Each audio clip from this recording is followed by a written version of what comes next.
Exploitation Hollywood 1980. Hey, fanfic family. So glad to see you here again to continue this incredible adventure. As always, kindly remember, this story is 100% fiction. So don't go looking for dimensional portals in your closet. All rights to this fantastic novel belong to the original author. We're just your humble narrators of epic tales. Are you enjoying the fanfic? Show it by subscribing to our YouTube channel and dropping us a like. And if you're impatient for more exclusive content, our Patreon is your happy place. Chapter 726, Finding Filming Locations. We're from Daydream Pictures, calling from New York. We want to talk to you about the latest Ronald Lee movie. Yes, the director of Top Gun. Wait, we're not scammers. We're not. Donna, who had just started her summer job at Ronald's Daydream Pictures, was constantly being accused of being a scammer. She couldn't hold back any longer and blurted it out. Don't be like that, Donna. Getting rejected is normal in this line of work. You need to let go of those negative feelings and move on to the next call. A female employee who looked somewhat experienced came over to comfort Donna, who is always being treated like a scammer. Thank you, Dolly. Donna regained her composure, made herself a cup of coffee, and composed herself. Dolly Billenstein was a seasoned professional that Kennard, who was in charge of distribution, had recruited from Columbia Pictures. While called a seasoned professional, she didn't actually have much experience. Her strength lay in her understanding of the industry and her willingness to work hard. Hello, is this Mr. Thomas Stevenson from the Hollywood Theaters chain in New Jersey? This is Donna Parker from Daydream Pictures. I'm calling to discuss the distribution of Ronald Lee's next film. Donna composed herself and continued dialing the numbers in the directory. Oh, it's me. I met Ronald at the Las Vegas convention. Why isn't his next film being distributed by one of the big seven? Thank you for trusting me. Donna had finally found a theater owner who wasn't a fraud. Ronald's next film is a small-budget production, a love story between a wealthy Jewish girl and a poor Irish dance boy in 1963. For various reasons, Ronald decided to distribute the film himself. I'm very interested. You have my fax number, right? You can send me a brief description of the project. Yes, Donna shouted excitedly, having finally secured a theater owner who was interested.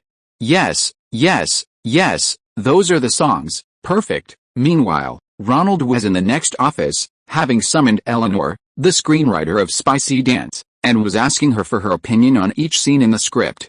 No one understood this semi-autobiographical script better than Eleanor, and she knew exactly what kind of film she wanted to make. The two discussed each scene individually, confirming the appearance of every location, the background, the objects, and even the music for the ball. Eleanor even attached notes to each scene in the script that required music, noting down the pieces she wanted. These were mostly old songs from the 1950s and 60s, plus a few new songs. She also specifically found a list of all the songs she thought should be used, copied them from records onto a blank cassette tape, wrote Eleanor's picks for the dancing on it, and gave it to Ronald. Ronald listened to it on his tape recorder, and it matched the songs from his dream perfectly. He immediately exclaimed happily, "Great! That's it." Ronald was delighted and put the tape and the song list together. There are over 20 songs in total, Ronald counted. What, do you think we used too many old songs? Eleanor was very happy to see her film project approved. She felt Ronald's respect for her, the original screenwriter. Besides the transfer fee for the production rights, there was also a small share of the profits, which made her feel quite pleased, and she did her best to help Ronald with the production process. Wait, were these old songs very popular back then? Ronald asked. Of course, they were regulars on the charts when I was young.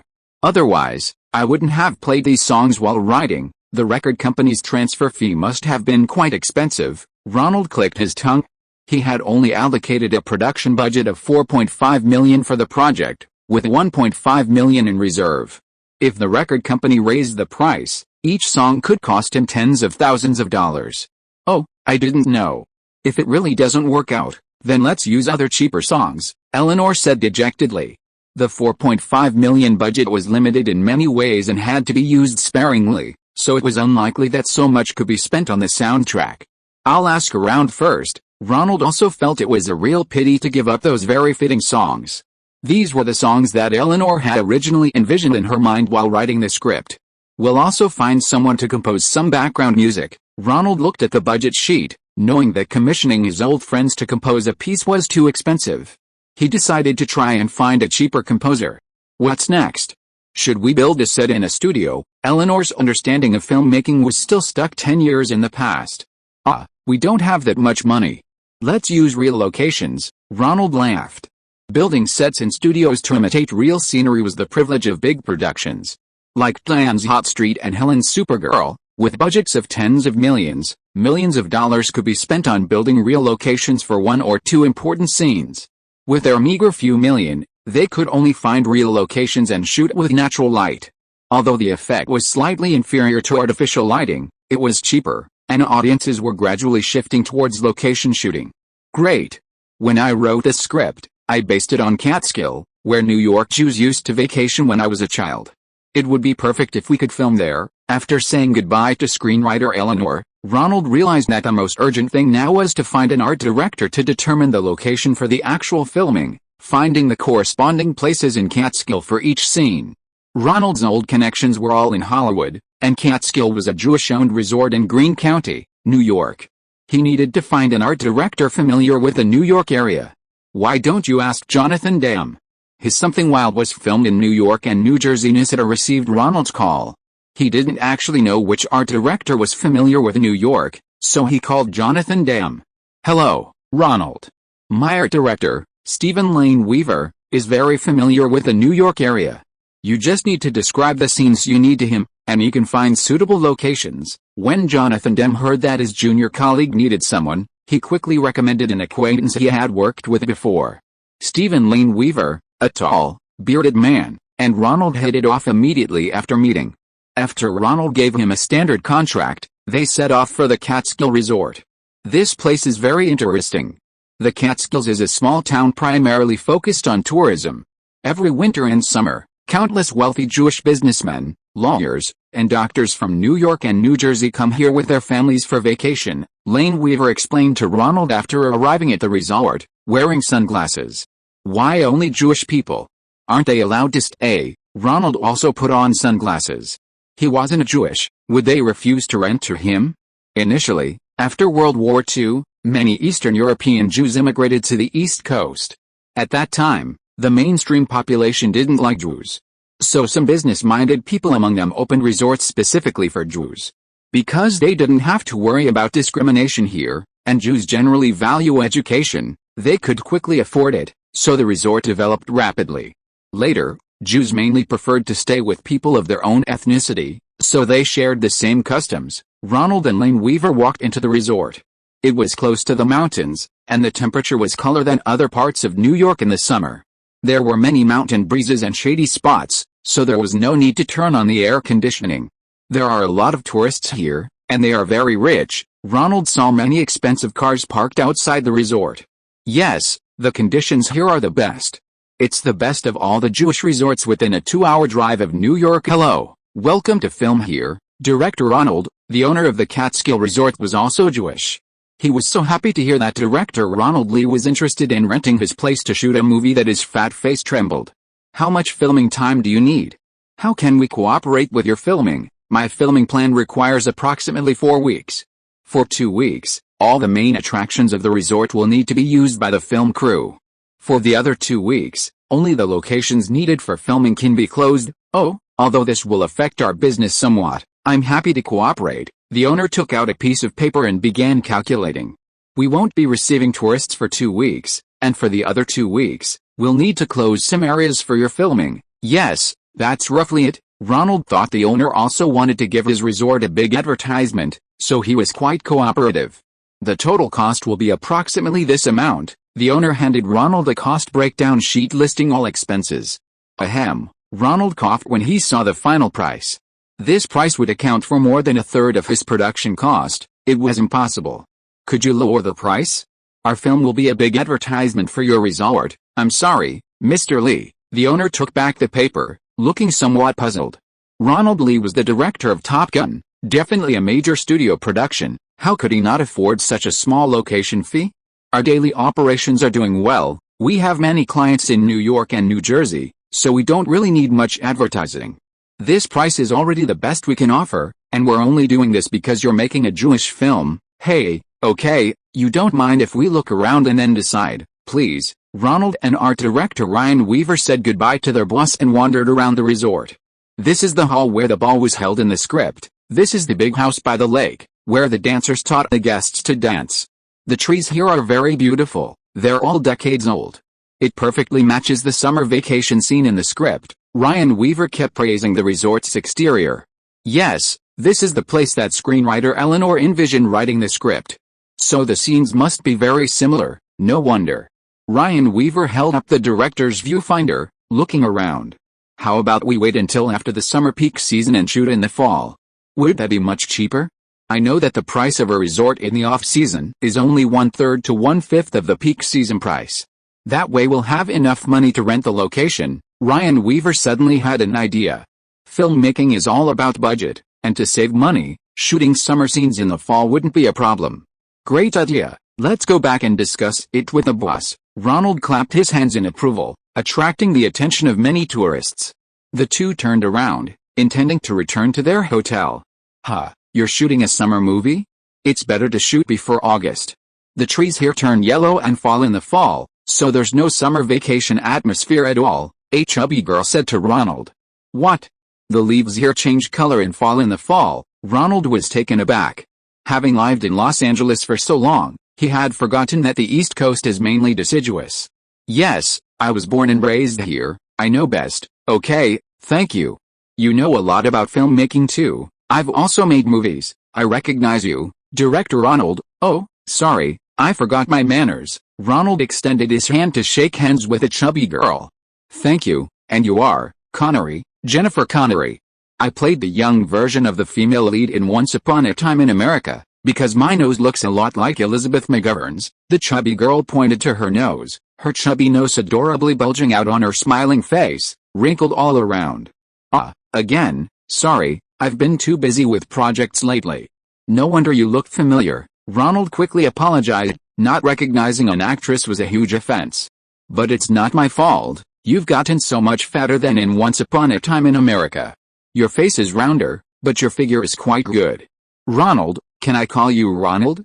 What movie are you in? Would I have a chance? Ronald was momentarily speechless. How old are you this year? I'll be 16 at the end of the year, Connery answered honestly. We're making a film with a tight schedule, about the romantic love of adult girls, so we need actors who can film for long periods. Oh, Jennifer Connery nodded. At her age, filming in New York, the Screen Actors Guild would definitely be watching closely. Were they working overtime? Were they having tutors for high school courses? Were they working overtime after 11 p.m.? Generally, directors wouldn't cast underage actresses unless absolutely necessary, preferring older, more mature actors. There will be some minor supporting roles. If you're interested, you can have your agent call me. Ronald pulled out a business card and handed it to her. If she hadn't reminded him of the drastic environmental changes caused by the trees changing color and shedding leaves, the filming might have been ruined. Chapter 727 Simultaneously operating 3 movies. Jennifer Connelly carefully put away Ronald's business card, but she didn't leave. Instead, she accompanied Ronald and art director Lane Weaver to look at various locations in the Catskill. At each location, Ronald took photos with his camera, intending to use them as references later. Why don't you film here? Why not build a set? Jennifer Connelly asked, having heard that Ronald was taking photos because clearing the Catskill was too expensive. Too expensive. There are too many tourists here. Our filming will last 15 to 20 days, and we can't work overtime here, so it will take 3 to 4 weeks. As for building sets, that's even more expensive. My entire film's budget is only $4.5 million. Ronald found an ice cream stand, bought 3 double scoop chocolate ice cream cones, and offered one to Connelly. I don't want any, Connelly refused. She, too, couldn't escape the common baby fat of American girls. She was quite plump. She declined Ronald's offer, but her eyes remained fixed on the ice cream. With your fame, shouldn't the studio give you a budget of 20 or 30 million? For certain reasons, I had to finance the film myself. Ronald took the ice cream and ate it. Do you still make movies? Yes, when I was filming Once Upon a Time in America, it was like attending an advanced filmmaking workshop. My mother originally wanted me to be a model, but before I knew it, I was an actor. My movie Labyrinth just came out. Have you seen it? I acted with David Bowie. I haven't seen it yet, but I'll go." When Jennifer Connelly heard that Ronald only had a budget of $4.5 million, her enthusiasm for recommending herself waned considerably. Ronald understood her feelings. The Magical Labyrinth was supposedly a big-budget film with a budget of $20 or $30 million, and Connelly had worked with directors like Leon since her debut, always directing large-scale productions. It would be abnormal if she wasn't disappointed by her small film. After saying goodbye to Jennifer Connelly, Ronald and art director Ryan Weaver began discussing their next steps. The issue of falling leaves limited the filming of Dirty Dancing to summer and autumn. If they couldn't find affordable locations this year, they would have to postpone it until next year. Ronald felt this was a big problem. He first asked Ryan Weaver to find other suitable locations, and based on his location scouting results, they would then decide whether to film this year. On the East Coast, the further south you go, the later the leaves turn color in fall. We need to look south. Based on the photos you took today, look for Jewish resorts with similar architectural styles and camera positions, Ryan Weaver summarized. Not us, you go. I have to go back to Los Angeles soon. There are 2 film projects waiting for me there. Ronald didn't have time to continue scouting locations with him. Okay, but I need to find someone to help me. One person can't handle location scouting. This film scouting is quite complex, and we might need to shoot a test scene on film. I need at least someone to help me carry the camera. You can recommend someone, but my budget is limited, and you'll have to fly economy class to the Deep South. Then find David Chapman. He's a very reliable location production designer. He's experienced and very suitable for handling low-budget productions like yours that need to fit a specific era. If you agree, I'll bring him to meet you, and then we'll go to Virginia and North Carolina to find suitable locations. I don't have time, you decide. Ronald waved his hand. Ryan Weaver's abilities had already been proven, and he could see the results for himself. But why don't you go to Florida or Georgia? Aren't the climates warmer there? Although the trees there are evergreen, the species are completely different from those in New York State. You wouldn't want palm trees in the Catskill story, would you? Oh, I'm confused. You decide. I won't interfere. I just want to see the results. I want to see the photos and test shots when I get back. After Ronald finished explaining, he quickly called a taxi and rushed to the airport. Richard and Bud Jr. were waiting for him there, having already prepared his luggage. He grabbed his plane ticket and headed to the gate. When we get to Los Angeles, we'll first arrange for you to meet with Mr. Katzenberg from Disney and the 2 director candidates they recommended for The Nanny. Then we'll meet with a production supervisor at 20th Century Fox. The impressive production hasn't even started yet. Unlike the professionalism at Disney, they don't seem to be making much progress, and you'll have to decide on many details. You and Nisita will come with me to meet with the executives of both companies. I'm currently overwhelmed and need someone to help me with the workload. You need to grow quickly. You can't just be my assistant. Ronald is currently handling pre-production for 3 films and is short-handed, so he has to send out people who aren't quite ready yet to act as his informants. He doesn't plan to direct either of those 2 films himself. As long as they can keep up with his schedule and budget on set, that's fine. His main focus is still on Spicy Dance and Moonlight Trap, which will start filming next year. Yet, I'll keep an eye on the set. Richard pushed up his glasses. He'd been a junior partner at CAA for several years, and it was time to upgrade his job description and the title on his business card. Both of these director candidates are people you know, right? Disney's vice president of production, Katzenberg, took Ronald's The Nanny's Adventure project very seriously and personally participated in the project meeting. This production meeting was mainly to determine the director. Yes, I've known Cameron Crowe for a long time. He was the screenwriter for my first film. As for Chris Columbus, I've met him a few times with Steven Spielberg, and we get along very well. Do you have a preference between the 2 director candidates? The 2 women beside him asked Ronald. No, what about you? Deborah, Linda, Ronald was asking the 2 female producers, who were representing Touchstone Pictures, a Disney subsidiary, and were also producers. On-site tracking and budget control would be handled by the 2 women, while Ronald preferred overall creative direction. Deborah Hill, the leader of the duo, replied, "We've spoken with both final candidates. Chris Columbus is more ambitious, so I'm leaning towards him. It's a small production, only $6 million in budget. We need someone with the appetite to fight against all sorts of difficulties, only sleeping a few hours a day, and still enjoying it. This job is very challenging, Linda Obst, the second to last among the two, said. Cameron actually has many good ideas, but he lacks drive. For a debut film, that drive to achieve the goal despite all the hardships is more important than artistic ability. HMPH, you have a point. Let's meet both of you. Hi, Cameron, how have you been? How is Nancy? Ronald hugged and greeted his friend Cameron Crowe, then began to talk about directing the script they had discussed. I just feel that this film has a very mixed feel, including romance, unrequited love, infidelity, adventure, and a deep longing for family life. It's a very clever screenwriting approach, but it also risks making the audience confused about the film's genre. If I were writing the script, I would probably cut back on one aspect and emphasize another. Ronald and Cameron Crowe talked for over half an hour. The two female producers were right. Crowe still had a habit of thinking from a screenwriter's perspective. What he said wasn't entirely unreasonable, but Touchstone Pictures didn't need a screenwriter to revise the script. They needed a director who could move the project forward and film the script they were satisfied with, according to the producer's wishes, completely. I'll call you when I have the results. Ronald saw Crowe out the door. Thank you, Ronald. Actually, I'm a little unsure if I want to be a director. If I'm ready. Ronald shook his head. Luckily, this honest artist hadn't said that during the interview. Crowe was a friend, but this was a crucial moment in deciding who would be the director. Would saying that make him seem insecure? Perhaps after marrying rock star Nancy Wilson, he wasn't short of money, so his drive wasn't strong. Ronald, hello. Chris Columbus was much more nervous when he arrived. Being a director has always been my dream. With this opportunity, I will give it my all. I'm very satisfied with the script. It's very well done in its portrayal of teenagers and children's psychology. I really like it. I can't think of any scenes that would present additional difficulties, except for the scenes of climbing skyscrapers, which require stunt work. I think there will be unavoidable, unforeseen difficulties during filming, but with a trustworthy team, I can't think of anything that can't be solved.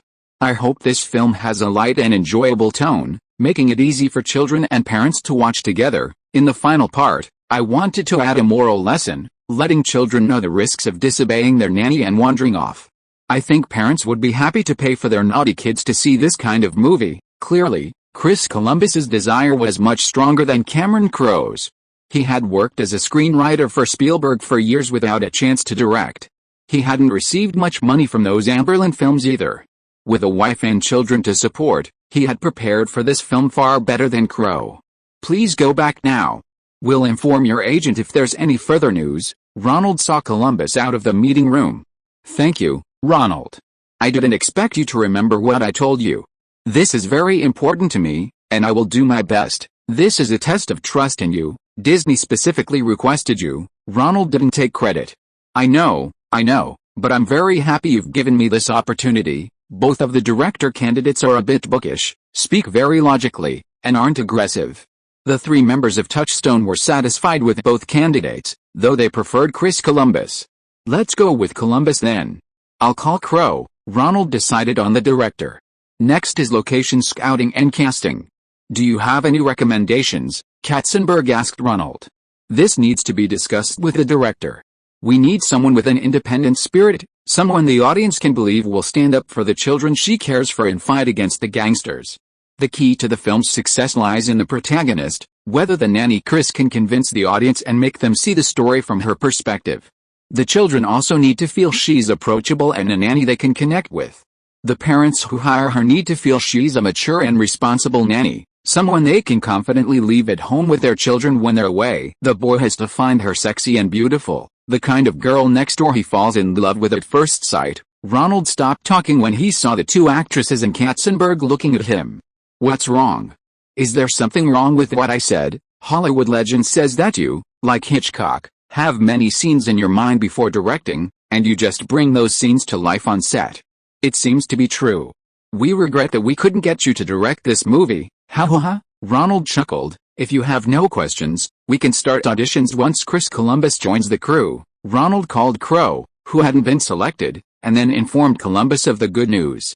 He only rested for one night and went straight to 20th Century Fox the next day to discuss another movie, The Amazing Life. The pre-production meeting for this movie was quite different. Only one person from 20th Century Fox came to discuss it.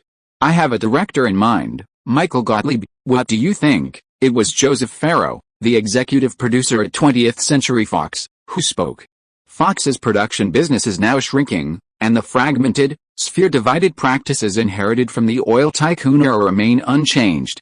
Farrow, a high-ranking executive familiar with Barry Diller, was given this project and immediately told Ronald to send his agent out so they could discuss and divide the profits. What movies has he directed before? Ronald frowned. Fox's style was completely different from the rigorous, meticulous, and professional approach of Disney's Touchstone. None, never directed a movie. But he's the brother of the Jaws screenwriter, one of my men. Give him a chance?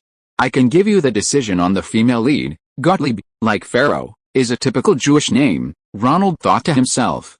Fox's main focus now is on acquiring cable television networks. Film production is essentially a playground for executives and project producers to divide the spoils. The fact that they brought up the female lead suggests they think they'll enjoy interacting with actresses.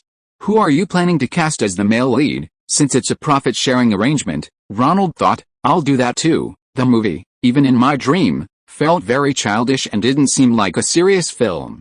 Anyway, Fox paid for it, so let them do whatever they want. A movie with a nominal producer but no real production rights wouldn't affect the reputation of their core business in the industry. I'm going to pick someone from the Brat Pack. These guys have terrible reputations, but they're very famous. Our movie can ride their coattails for free and get a lot of free media coverage. I think you have a point. Who are you going to use? Ronald liked this idea of hitching a ride. What do you think of Emilio Estevez?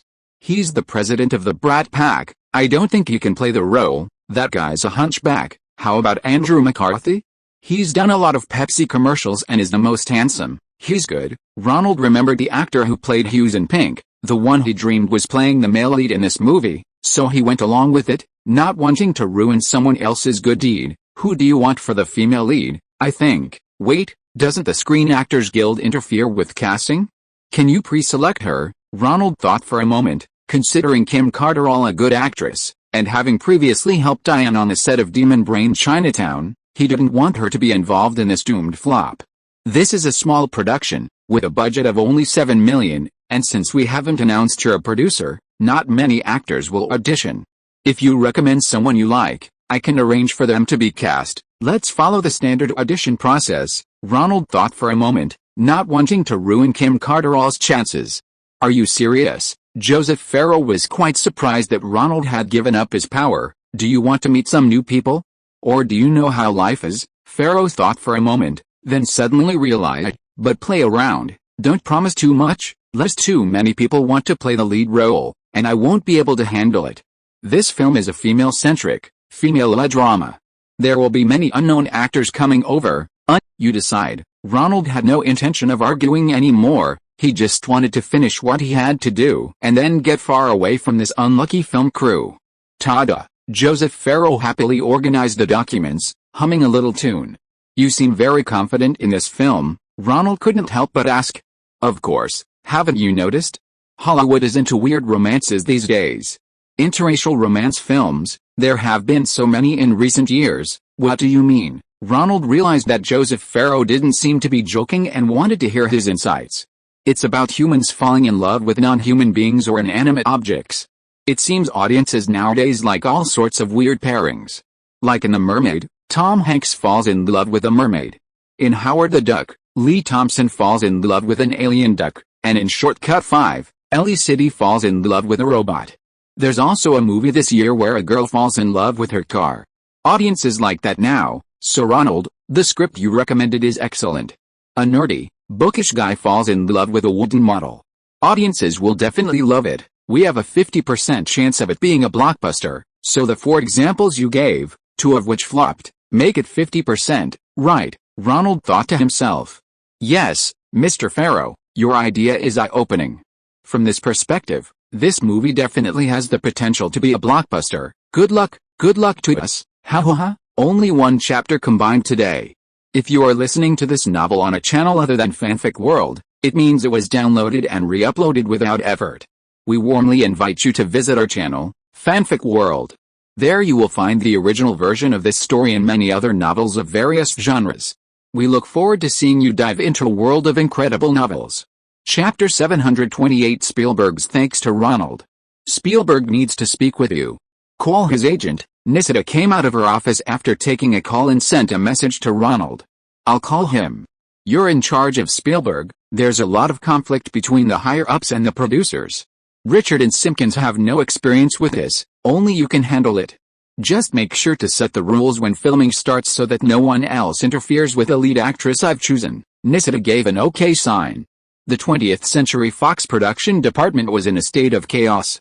Ronald had been assigned the lead role and needed someone to keep an eye on him and prevent him from being bullied. Only Nisida was capable of doing that. Hello? This is Ronald. I need to speak with Mr. Spielberg. Although Ronald didn't yet have Spielberg's status, many people wanted him to review their scripts every day. To block these harassments, they would call someone and then ask them to call back. When dealing with a director like Spielberg, even bigger than Ronald, it's like a never-ending drama of you calling my agent first, then me calling your agent, and then you calling my agent again. Ronald? This is Steven. Spielberg finally got through to Ronald. I want to thank you for giving Chris Columbus a mentoring opportunity. I was originally planning to have Amberlin choose a script for him to try directing, but you and Disney directly approached him, and I'm very pleased with his progress in getting the directing job on his own. Don't mention it, we're old friends. Ronald chuckled. Spielberg treated Columbus as a screenwriter, using him year after year without giving him further opportunities. Now that he's become a director through his own connections, Spielberg is now offering easy praise. That's how these Jewish people are. Once you intimidate them the first time, they'll relentlessly exploit you. If you stand your ground the first time you deal with them, they're more likely to follow the rules. I didn't know you were also interested in helping Chris. I got there first. Columbus is excellent. Even without me, he would have gotten the chance to shine on his own.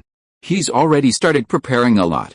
He got the script a few days ago and has already drawn up the storyboards for the main scenes. Haha, yes, Chris is an excellent person, Spielberg chuckled. And what about my filming there? Any response? I got a long-distance call from my partner in Zujihu. It's not easy for him to make transoceanic calls. He has to wait in line for 2 hours. I called back. The call quality was terrible. We yelled at each other for half an hour before we could even get the message across. It would have been easier to send a telegram. Ronald complained slightly about the work he had arranged for Spielberg and the Zujihu studio. The studios in the north were mainly focused on filming Bernardo Bertolucci's The Last Emperor this year.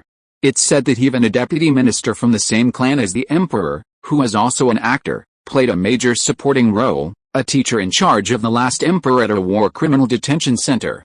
The film studio in Zujihu also wanted to elevate its status by inviting Spielberg to shoot a film there. After negotiations with relevant organizations, the Bund, Zujihu, and several garden villas designed by the famous architect Laszlo Hudek were all available to Spielberg. The filming locations in Chetan and Songjiang were also unconditionally open to him. Various vintage cars were still in stock at the film studio's warehouse. Hollywood prop masters could be sent over to inspect and modify them beforehand. Write down 2 names. Ronald gave Spielberg the contact information for Yan Zhongfang's son, Xiao Yan, his de facto partner in the lightning bolt business. The other was assistant director Wang, who aspired to direct independently. When you get there, you can find them. Xiao Yan's English is good, he can act as a translator, and assistant director Wang is familiar with on-set matters. You can ask her for help with any technical issues. Wang, Yan, okay, Spielberg wrote down their names. When you get to Zujihu Studios, just mention their names, and they'll arrange for them to come and learn from you on your set. This is a rare opportunity. After talking with Spielberg, Ronald came out to continue the meeting with the others. Touchstone is quite rigorous.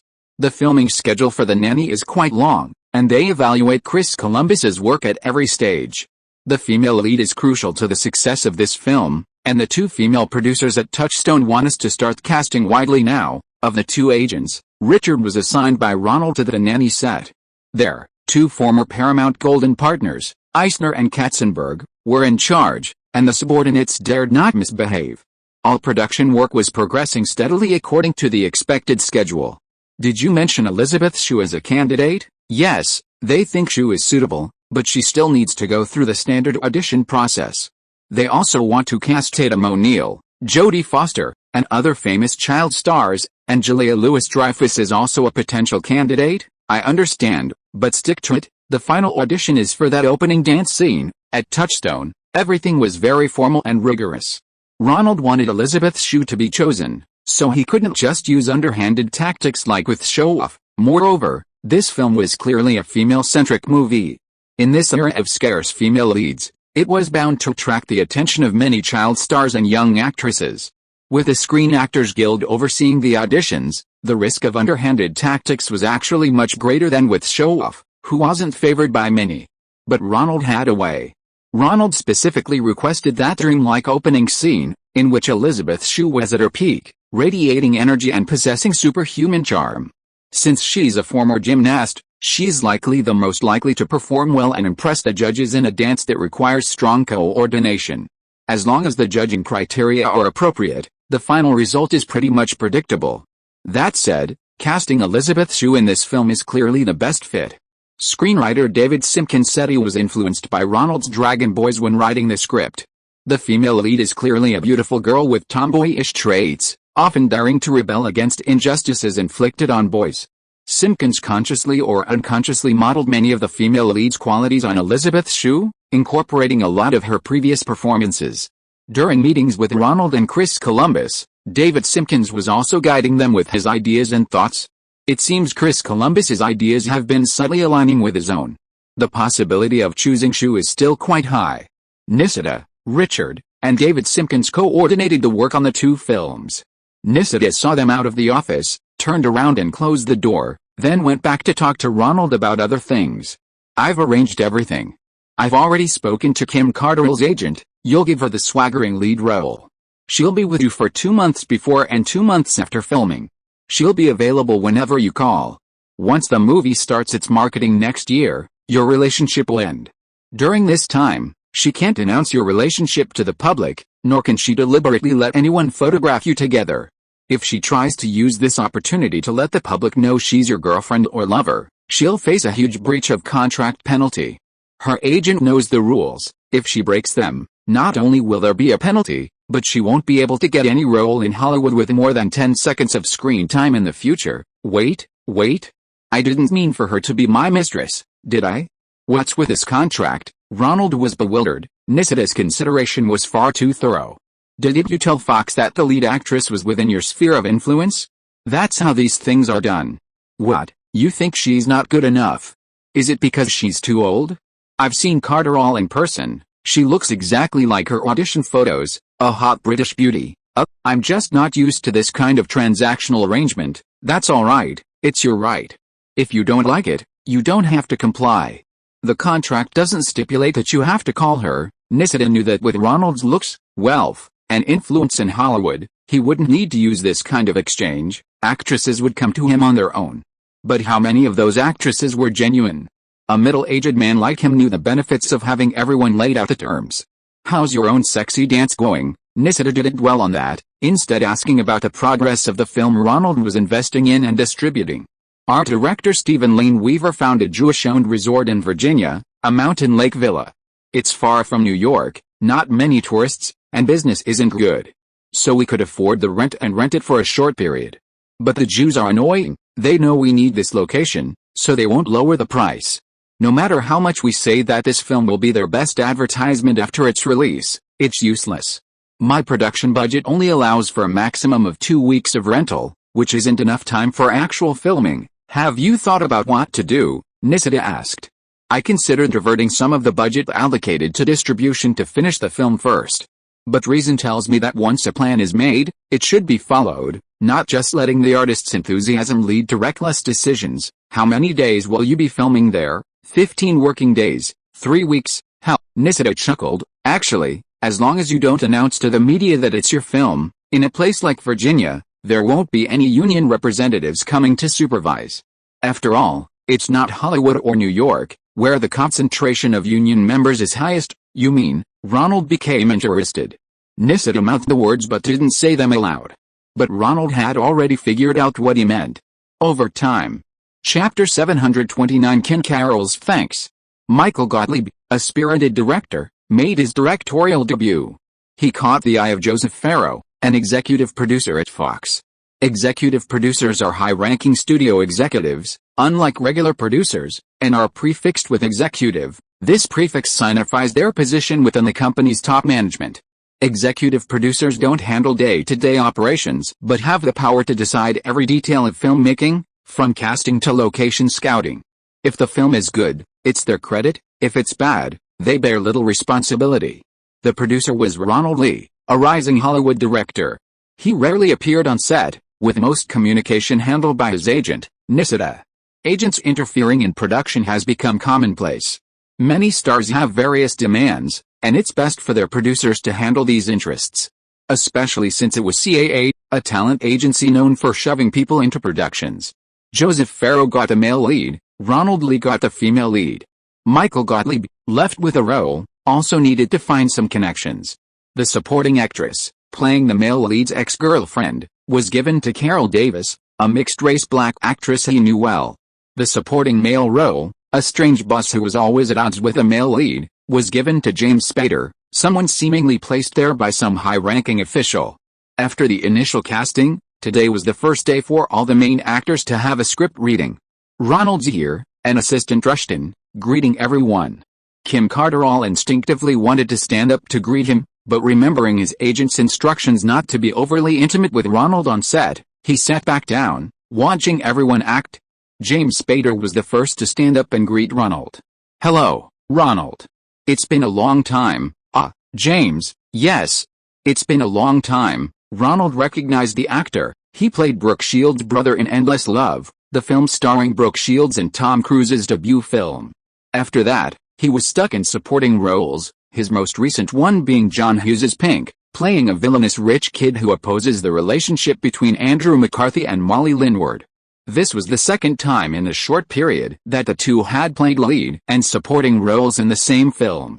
Spade shook hands with Ronald first, then sat down, looking at the other actors with a hint of smugness. In the power rankings of this film, Ronald was undoubtedly in the top two. Being able to act as if he was familiar with him would prevent others from bullying him or stealing his scenes. "Ronald, Jim Cameron asked me to say hello to you." Supporting actress Carol Davis came up and hugged Ronald. "Where is he now?" "Still promoting Alien 2 nationwide. The box office is second only to your two films." This supporting actress was also quite shrewd. She knew Cameron because she played a major female role in Piranha 2, where Cameron was tricked and had a fever and was stranded abroad. She and Cameron were only acquaintances, and saying it publicly served as a warning to others not to steal the spotlight. Ronald was just listening anyway. He wasn't going to actually verify with Cameron whether he'd contacted him or not. "Hi, Andrew." The male lead, Andrew McCarthy, received better treatment. Ronald greeted him first. As a member of the Brat Pack, he was now synonymous with fashion among American teenagers. McCarthy mainly lived in New York and didn't frequent bars or chase girls like Emilio Estewitz, so his relationship with Ronald was quite good. He'd even acted in one of Ronald's Pepsi commercials. "Ronald, your Top Gun is a masterpiece. I've watched it 5 or 6 times already. Michael Gottlieb is a very good director. He's very talented. You should listen to him." Ronald didn't waste time chatting with him, instead pulling director Michael Gottlieb over to back him up. Although the director was a bit older than him, this debut director was surrounded by actors who had been acting for years, the youngest having 5 or 6 years of film experience. As producer, Ronald's first priority wasn't chasing women, but ensuring the smooth operation of the production. While not expecting high box office returns, Ronald didn't want the film to be a disaster, one that was impossible to edit. Michael Gottlieb looked at Ronald gratefully. With the lead actor's support, his authority on set was secured, at least during the pre-production phase, preventing the actors from challenging him. "Kim, we meet again." Ronald shook hands with Kim Carterall one last time. He sat down to watch their first meeting. Supporting actress Carol Davis noticed the two didn't hug and couldn't help but feel a little suspicious. It seemed different from the rumors. The director asked everyone to sit down and read a section of the opening scene. Today was just a symbolic reading, mainly to allow everyone to meet and get to know each other. The official script reading wouldn't take place for over a month. A photographer sent by 20th Century Fox snapped a few shots of the actors gathered around a table, making sure to include Ronald in the frame. After all, He was the most important person in the film's publicity. Next, the main actors were photographed one by one. The makeup and hairstyling crew began to do makeup and style each actor's hair, taking dozens of photos of each in front of the camera, selecting the best for promotional purposes. Kim, wait a minute, I've brought in a makeup artist, costume designer, and hairstylist. Ronald waved his hand, and the professionals he had found filed in, surrounding Kim Carterall and starting to work on her. The makeup and hairstyling teams each handled their own tasks, while the costume designer pushed out a car full of beautiful outfits, trying them on Carterall. Wow, the other actors noticed this special treatment and made sounds of envy and jealousy. Kim Carterall was even more surprised, being pampered by professionals, her hair styled in a very elegant and sexy way, trying on more than a dozen outfits in rotation, making her feel like a princess. While Carterall was enjoying her leading lady treatment, Ronald chatted with director Michael Gottlieb. Where are the location shoots planned? Have you found the key department store for the film? Yes, we're going to film in Philadelphia. The black mayor there is very welcoming. Hollywood crews rarely film there, and he personally selected the oldest department store to contact.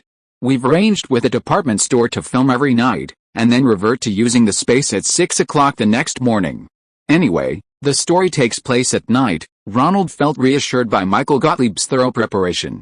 This reminded him of his own fast-paced films, where he also used department stores for nighttime filming and reverted them to their original state during the day. The two suddenly felt much closer. Any problems? I can help you solve them. Yes, I need to find a good sculptor for Kim. One of the keys to whether the movie will be accepted by the audience is the wooden statue of the female lead. We need to make the wooden model look exactly like Kim so that they will accept the story of a beautiful woman who becomes a model during the day. How is it going now? Bring the wooden beauty up. Ronald saw that the models that had been brought out were all modified from existing mannequins, and their figures and faces were indeed far from Kim Carterall's. Tisk. I'll think of a way. Ronald took on the task, since he had connections. He could also help his friend make some money. Are you done shooting? Come with me. I'll find a sculptor to make you some models. Ronald saw that Carterall had finished taking the photos and beckoned her over. Carterall skipped over and followed Ronald out. Bitch, the supporting actress, Carol Davis, cursed indignantly. She got into Ronald's Mercedes and sat in the back seat. Kim Carterall tapped on the front seat, asking the driver to raise the partition.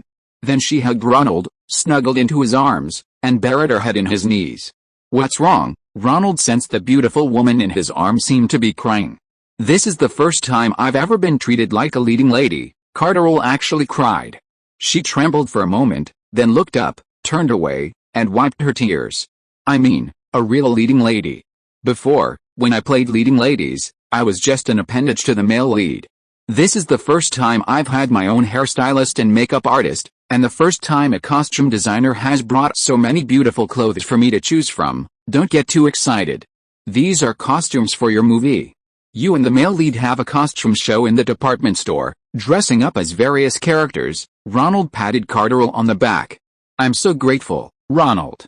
No one ever specifically lit for me, design angles to make me look better in photos. Kim Carterall had a mole on her lip that wobbled as she spoke, and combined with her new hairstyle and low-cut red dress, she looked even more like Marilyn Monroe. Seeing Kim about to cry again, Ronald quickly hugged her. Good girl, you'll succeed. He hadn't expected that Kim Carterall, already 30, and having taken such good care of Diane in the last film, hadn't yet played a truly sexy icon that suited her. It had been a long time coming.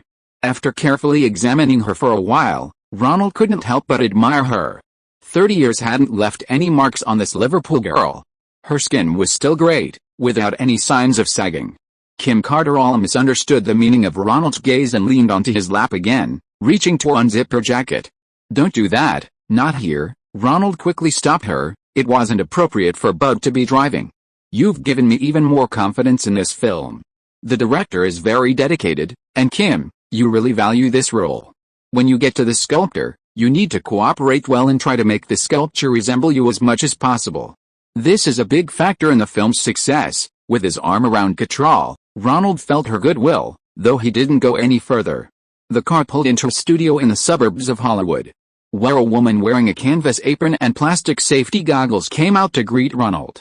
Dae Young, the lead actress in my first Hollywood film. Kim Cattrall, the lead actress in my new film. Ronald introduced them to each other. Yes, this female sculptor was Dai Young, who played the good girl in Rock High. She had accidentally entered Hollywood and was cast in that film by Roger Coleman. Afterward, she continued acting, but her main focus shifted to professional sculpture at university. So, you want a puppet that can move its limbs and that the audience can immediately recognize as Kim, right? Dai Young came over and took several instant photos of Kim, from all angles. After looking at them for a while, she asked, "That's what I mean. How long do you think it will take? If you're very particular about the resemblance, I suggest not making one, but making a puppet for each pose. That way, I can refine the model's details in different poses, and let the lighting and camera help you," Dai Young explained. "Okay, I only have one requirement, that the average viewer can immediately recognize that this is Kim, about 4 to 5 weeks. I see in your script, she'll be turned into a puppet about 5 or 6 times, okay, then I'll entrust her to you. You need to come every day from now on, okay? Cooperate well so that it looks convincing. Actually, if you want it to look convincing, besides the puppet, the actress should also start working out." Dai Young looked at Cattrall. After all, she was already 30 years old, and the proportion of body fat on Kim's body had inevitably increased. A puppet has very rigid lines. If you can stick to working out these next few weeks, your body fat will decrease, and your muscle definition will become more pronounced, making you look even more like a puppet. Of course, this is just a suggestion. Working out is tedious, and sticking to it isn't easy. I can do it. I definitely can. I'll do whatever Ronald asks. Seeing Ronald hesitate, Kim Cattrall immediately agreed. This was a rare opportunity to rise above her circumstances. At her age, she didn't have many chances left. Dai Young took some of Cattrall's measurements and wrote them down in a notebook. "Alright, come to the studio at 8 o'clock tomorrow morning. Where do you live?" "I'll take you," Ronald asked Cattrall. "Can I come to your place?" Kim Cattrall felt that God had been very kind to her, finally allowing her to stand at the door of opportunity at the age of 30. Upon arriving at Ronald's house, Kim went into her room, closed the door, and continued working on what she hadn't finished in the car. "Oh, Ronald, you're really strong. You're really beautiful." Ronald looked at the blonde Cattrall and could no longer restrain himself. He threw her onto the newly bought, 2.3-meter wide bed. Chapter 730 Independent production is troublesome. "Oh, Ronald, you're such a gentleman." Kim Cattrall's two powerful, long legs were now draped wearily over the bed. "Why do you say that?" Ronald was a little confused. Did his relentless advances on this beauty on this large bed make her feel that her beauty was being respected? Was that why she said that? Cattrall chuckled. She felt that at 30 years old, she was finally truly appreciating the benefits of being a woman. It was about dressing well and displaying one's charm to men. That's how a female star should behave. "Do your homework." Ronald didn't dislike actresses who were ambitious. He instructed her not to forget to read the script and study the character while working out and modeling. Cattrall didn't disappoint the opportunity Ronald gave her.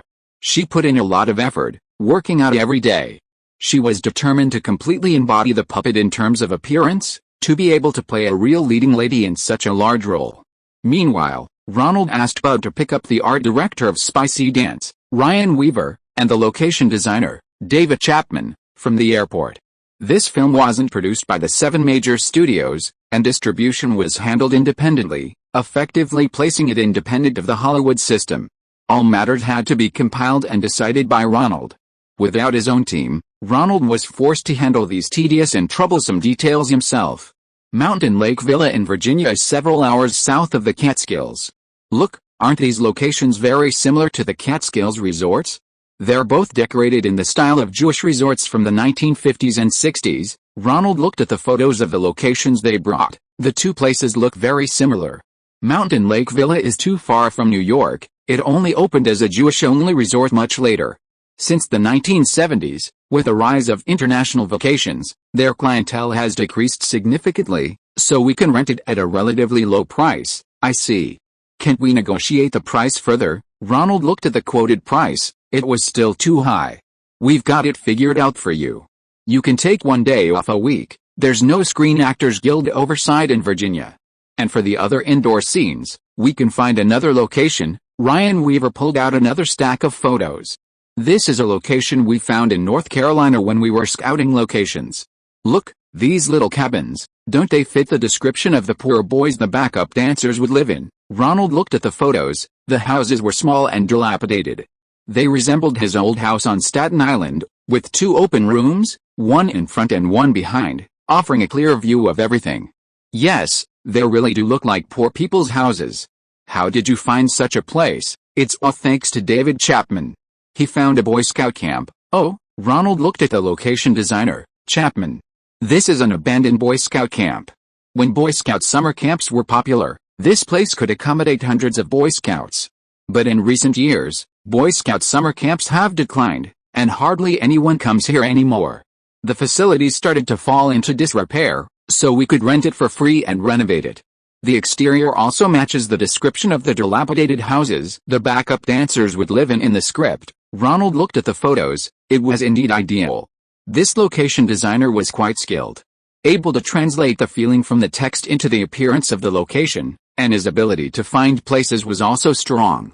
However, the script has many scenes connecting the resort and the dancers' accommodations. You need to do a good job as the script supervisor, otherwise shooting in 2 different locations will cause a lot of continuity errors. Looking at the details in the photos, the types of plants and the style of the buildings are slightly different.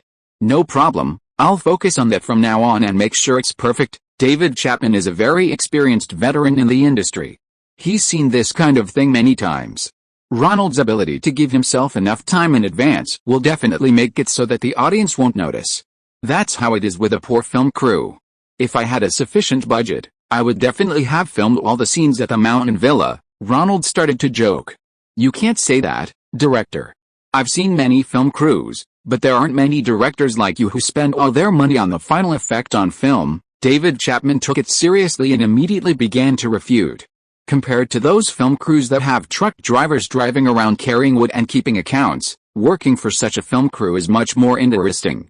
It's obvious that the director wants to make a masterpiece, and his value lies in making the best possible result from the director's limited budget. Good, let's work together. I don't have a larger budget right now, but if the box office is satisfactory after the release, I'll give you the bonuses later. Ronald's production budget was in trouble. The music copyright purchases were much more expensive than he had anticipated. Previously, the production studios handled negotiations with the record companies.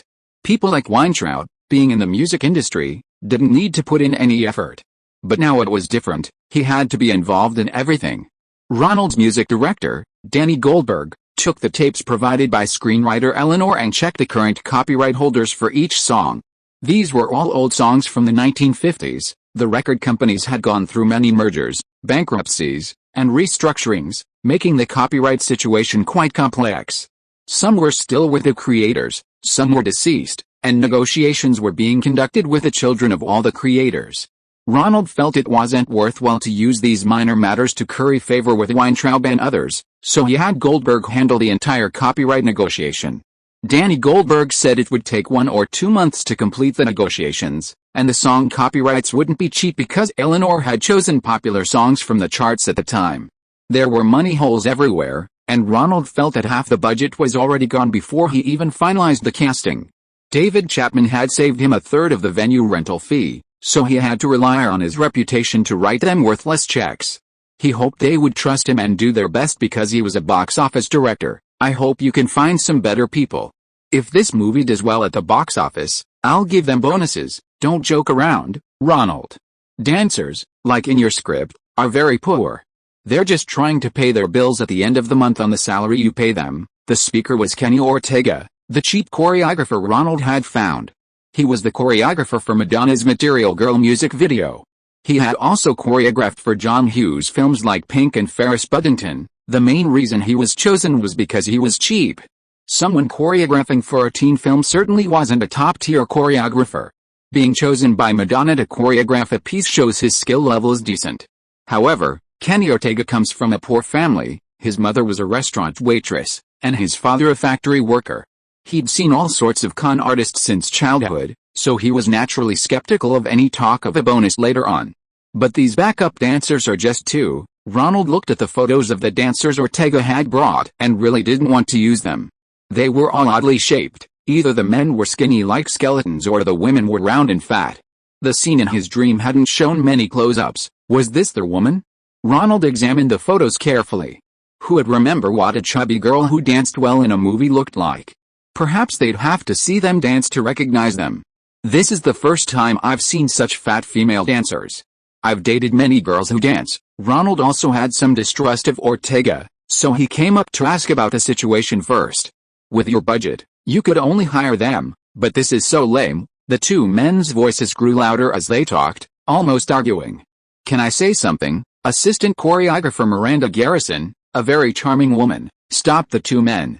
Of course, please speak. Ronald looked them up and down.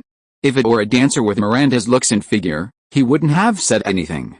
First of all, the budget for this film is indeed not large, but if you insist on finding dancers with good looks, it's still possible. Miranda, Ortega was anxious. Those pretty men and women who could accept this price were just trying to break into the entertainment industry. Their dancing skills were actually terrible. Let me finish speaking. Miranda stopped Ortega. But if I hear that dance is very important for this movie, I think finding them is the best choice. These people may have physical imperfections, but they are all highly skilled dancers known throughout the industry. Do you want good-looking but average dancers, or outstanding dancers but average-looking? Besides, these are supporting roles. Wouldn't that just highlight the beauty of the main character? Ronald laughed. You make a good point. I agree. But I want truly outstanding dancers. You guys train them well. I only care about the result, which is to look like dance partners you've danced with since childhood. You should understand after reading the script, like dance partners you've danced with since childhood? That's no easy feat. Kenny Ortega started scratching his head. What? You can't do it? Let me think. There might be a way. It's to separate the dance moves. For example, these two skinny girls have good waist movements, so I'll have them only practice waist movements. This chubby girl has good expressions and shoulder movements. Go with your method. I'll come and see the results. No problem. Ortega was quite confident about training only one movement. When will Johnny, the male lead, and his dance partner be ready? They're the two best dancers in the story, and we need to train them, which will take a lot of time. Those two roles aren't something you can decide. The Screen Actors Guild is going to hold formal casting. I can only say as soon as possible. Ronald, have you chosen a director for Spicy Dance? Screenwriter Eleanor asked him again. I'm talking to Adrian Lane. He hasn't made a final decision yet. He's good. What about the male and female leads?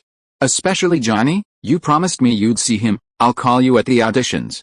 Chapter 731 The Girl Next Door and the Handsome Single-Eyelid Guy. We're both small-budget productions, but your situation is much better than mine. That day, Ronald visited the pre-production office of the Nanny's Adventures to check on Chris Columbus. Columbus wasn't quite comfortable with Ronald's half-joking manner. He reported to Ronald like a superior. Touchstone has been a great help. The rights to the opening theme song, Then He Kissed Me, have been acquired. Looks like your situation really is better than mine. Ronald now truly appreciated the difficulties of independent production. His music director, Danny Goldberg, hadn't even secured the rights to a single song yet. With Disney backing you, your small-budget production is actually about the same as other companies' mid-range productions, Ronald remarked, noting that their spending efficiency was much higher than his own Spicy Dance crew. It's still difficult. The Nanny's Adventure has decided not to film on location in Chicago. I'm going back to Toronto, Canada next week to scout locations. I've heard the climate and streetscapes are quite similar. Oh, Ronald turned to the two female producers. Is the Screen Actors Guild in Chicago also very powerful? There are many theatrical productions there, just not as famous as Broadway. The Screen Actors Guild strikes over the years have each increased actors' wages, guaranteed their working hours and environment, and protected their rights to the remaining revenue after their films are broadcast on television or recorded on video. However, these rigid regulations are making Hollywood more and more like Pinewood Studios in London across the Atlantic. When it's time to leave, it's time to go home, regardless of whether it's a scene or how many takes are left to film. All extras must be registered with a guild. Films shot on location in big cities like Los Angeles, New York, and Chicago have gradually become synonymous with big productions. Small productions are forced to go to remote and underdeveloped states like Virginia to avoid guild-covered filming, or to places like Canada and Australia with many preferential conditions to film, pretending that the location shooting is New York or Chicago. Your audition for the female lead was on a daily basis, right? Since you've used it up, I can use your time a bit more, is that alright? Ronald's team, including the director of Spicy Dance, Adrian Lane, who had worked with him on Flashdance, was somewhat interested in Ronald's project. However, his agent wanted him to film Fatal Attraction starring Michael Douglas first. Knowing that the fee he could offer wasn't enough to make Fatal Attraction truly fatal, Ronald started trying to save money everywhere. No problem, if you don't mind, we can let you have it tonight, the two female producers agreed. Tatum O'Neal, Jodie Foster, Michelle Pfeiffer, you've eliminated so many people. When the audition time arrived, Ronald sat in the audition room rented by the Nanny's Adventures crew, looking at the female lead candidates eliminated in the previous rounds, making him feel like this was a very sought-after project. Some were rejected by us, like Tatum. Her condition was very poor, and after marrying tennis star McEnroe, her abuse became even more serious, producer Deborah Hill explained. Some were rejected by us, like Michelle Pfeiffer. She said she was too thin and not suitable for the role. Actually, she had other projects. Jodie Foster was indeed too thin. During her audition, she couldn't convincingly portray a nanny who could protect children from gangsters. After she found out, she said she had other offers and declined. Now we have Elizabeth Shue, Justin Bateman, and Valerie Bertinelli. Isn't Justin Bateman in the TV series Family Ties starring Michael J. Fox? Would her producer let her play the role? Ronald recalled the time when they were filming Back to the Future, when the producer wouldn't let Fox play the role, and he ended up sleeping in the car during a location change. So her chances aren't great. Director Chris Columbus knew Sue was Ronald's man, and of all the actresses, he liked her the most. Her fearless personality was the best fit for the role. Audiences also fondly remembered her role as Aaliyah in Dragon Boys, which could be transferred to the new character, the nanny Chris Parker. This Valerie Bertinelli looks unfamiliar. What movies has she been in? A bunch of TV movies. Producer Deborah Hill flipped over her audition photo and showed it to Ronald. So she hasn't done any movies. Ronald flipped the photo back. Valerie's face had an inexplicable rustic quality. A wide chin and a short upper and lower face. This face shape wasn't really suitable for a lead role. So Sue is basically your first choice. Valerie too, most likely one of them. Ronald made a strange sound. Someone like that, still a possibility? She's Eddie Van Halen's wife, Deborah Hill whispered in Ronald's ear. Oh, Ronald had met the leader of the band Van Halen on the set of Back to the Future. This band was incredibly popular. Ronald's first film, fast-paced, even included a joke about the exorbitant price of Van Halen's concert tickets.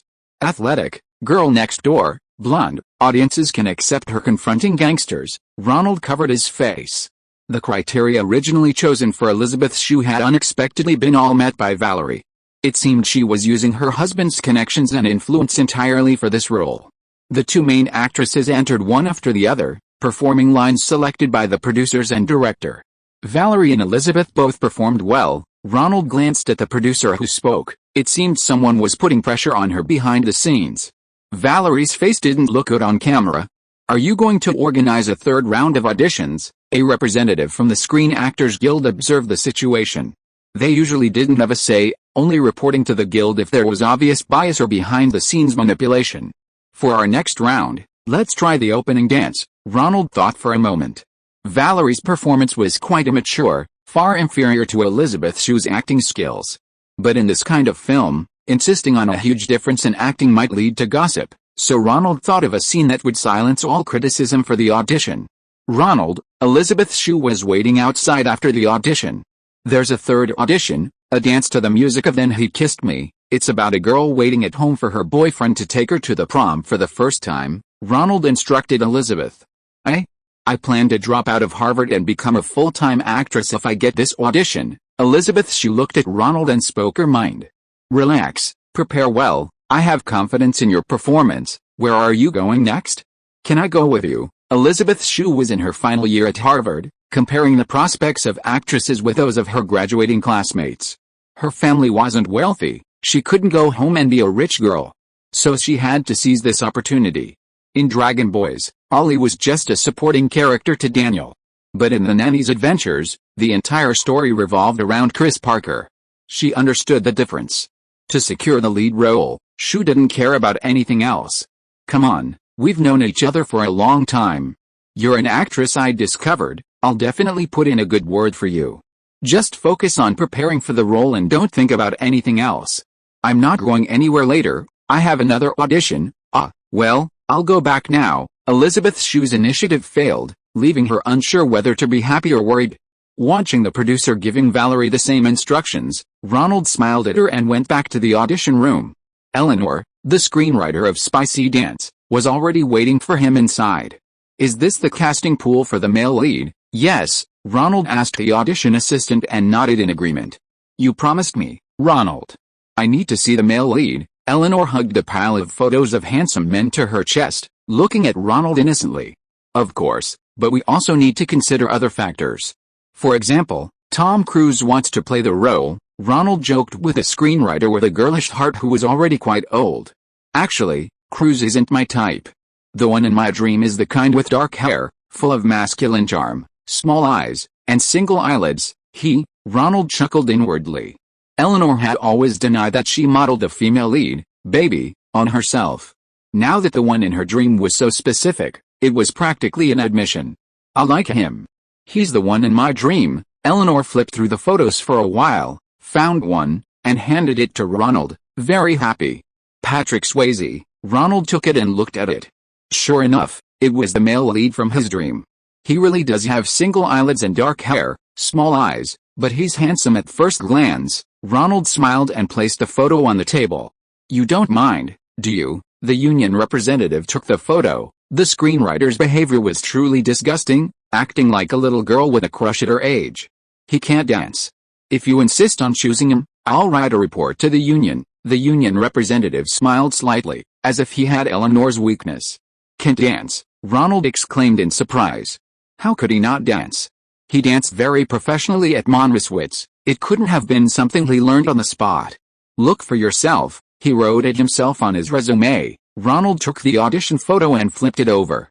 On it was Patrick Schwitz's resume, and sure enough, there was a line with only 2 words, "No dancing." "Is there some mistake?" Ronald asked, puzzled. "Oh, what a pity. I think he's the one who best matches my imagination of Johnny." Screenwriter Eleanor didn't insist, much to the union representative's disappointment. "Then this one looks good too, Billy Zane." "Yes, he's called the Marlon Brando of the new era." The union representative recognized the actor. Ronald leaned over to look.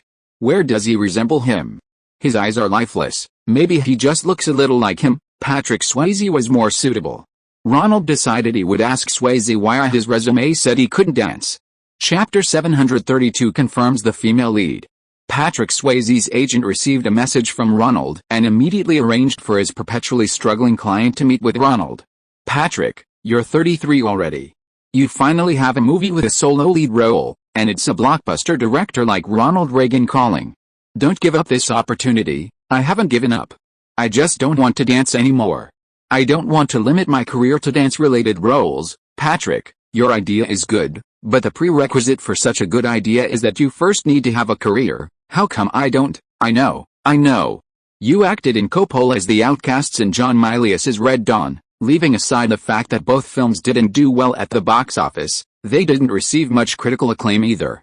Even if those 2 films were incredibly successful, don't forget that you were only one of 4 or 5 male leads. Don't hesitate, go for it, play to your strengths, become a big star first. The agent pointed out Swayze's weaknesses in a few words. He seemed to have some representative works, and some industry insiders praised his acting skills, but audiences still couldn't recognize him, let alone call him by name.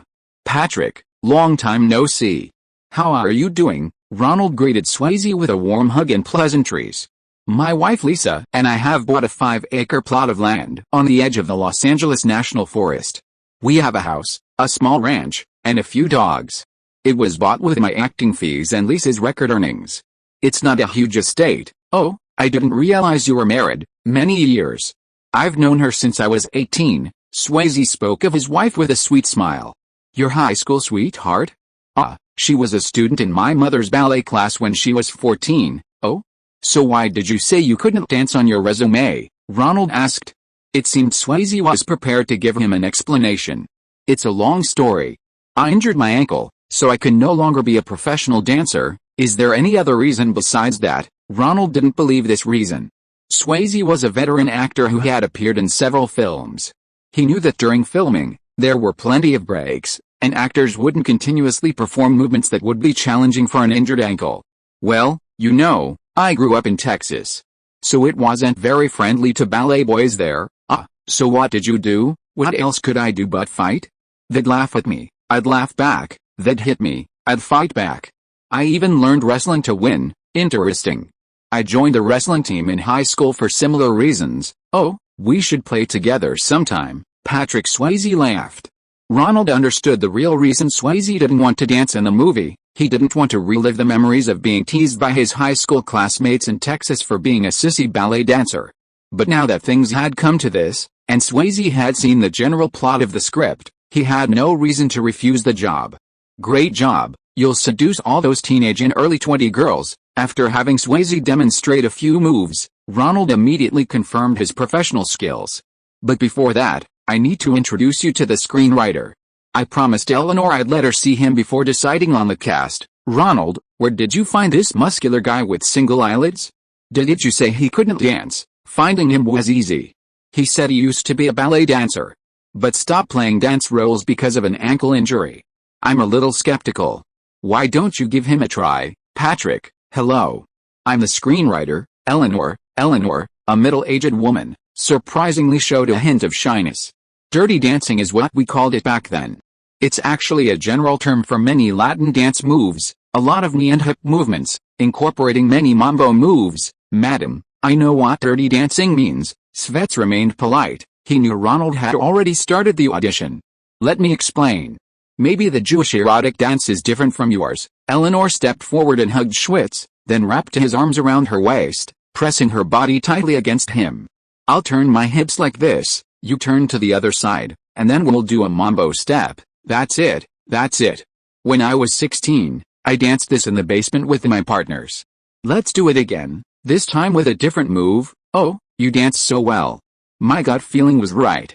Single eyelid, dark-haired men are definitely the most handsome and manly. Alright, leave Patrick alone. He's been dancing with you for 15 minutes already. Patrick Schwitz, who had been observing Eleanor taking advantage of the situation for a long time, was doing well so far. The male lead in the script was a man very confident in his dancing, while the female lead, Baby, was a female client who wasn't very good at dancing but had great potential. Johnny treated Baby with a mixture of disdain for her dancing abilities, wanting to teach her, and a need to respect the resort's clients, fearing he'd lose his job if he angered her. Ronald deliberately exaggerated Eleanor's power in casting, a scene mirroring Johnny's mindset in the script. Up to this point, Patrick's performance had been excellent. Seeing that Eleanor didn't want to get off Swayze, he felt it was enough and ended the audition. Patrick, I saw your picture at first sight.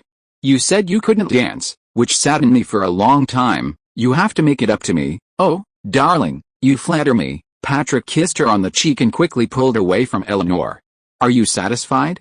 Eleanor, now it's time to choose the lead actress and the second lead, Ronald said to Swayze. You need to come and cooperate.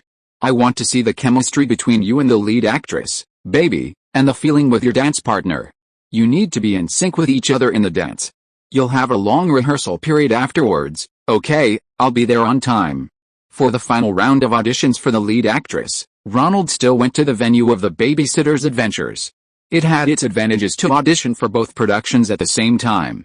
Spicy Dance had a much larger number of roles than The Babysitter's Adventures. The Babysitter's Adventures was actually just a family's adventure from 6 p.m. to midnight, with a maximum of 10 or so people in each scene. Spicy Dance, on the other hand, had several large-scale dance scenes and many group scenes in a resort, all involving many supporting actors. Ronald picked up several supporting roles from the actors eliminated by Touchstone. The audition room was carpeted, a bed was brought in, and several clothes racks were added.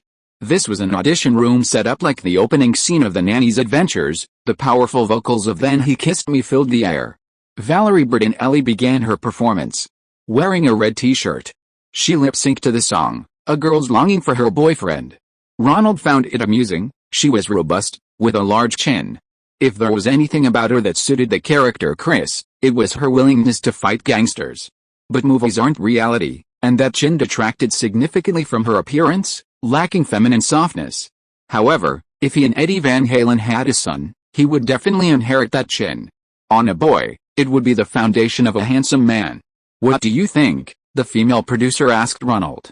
Your singing and dancing are both good, what do you think, Chris? Ronald passed the question to director Columbus. Valerie, your character is a girl next door.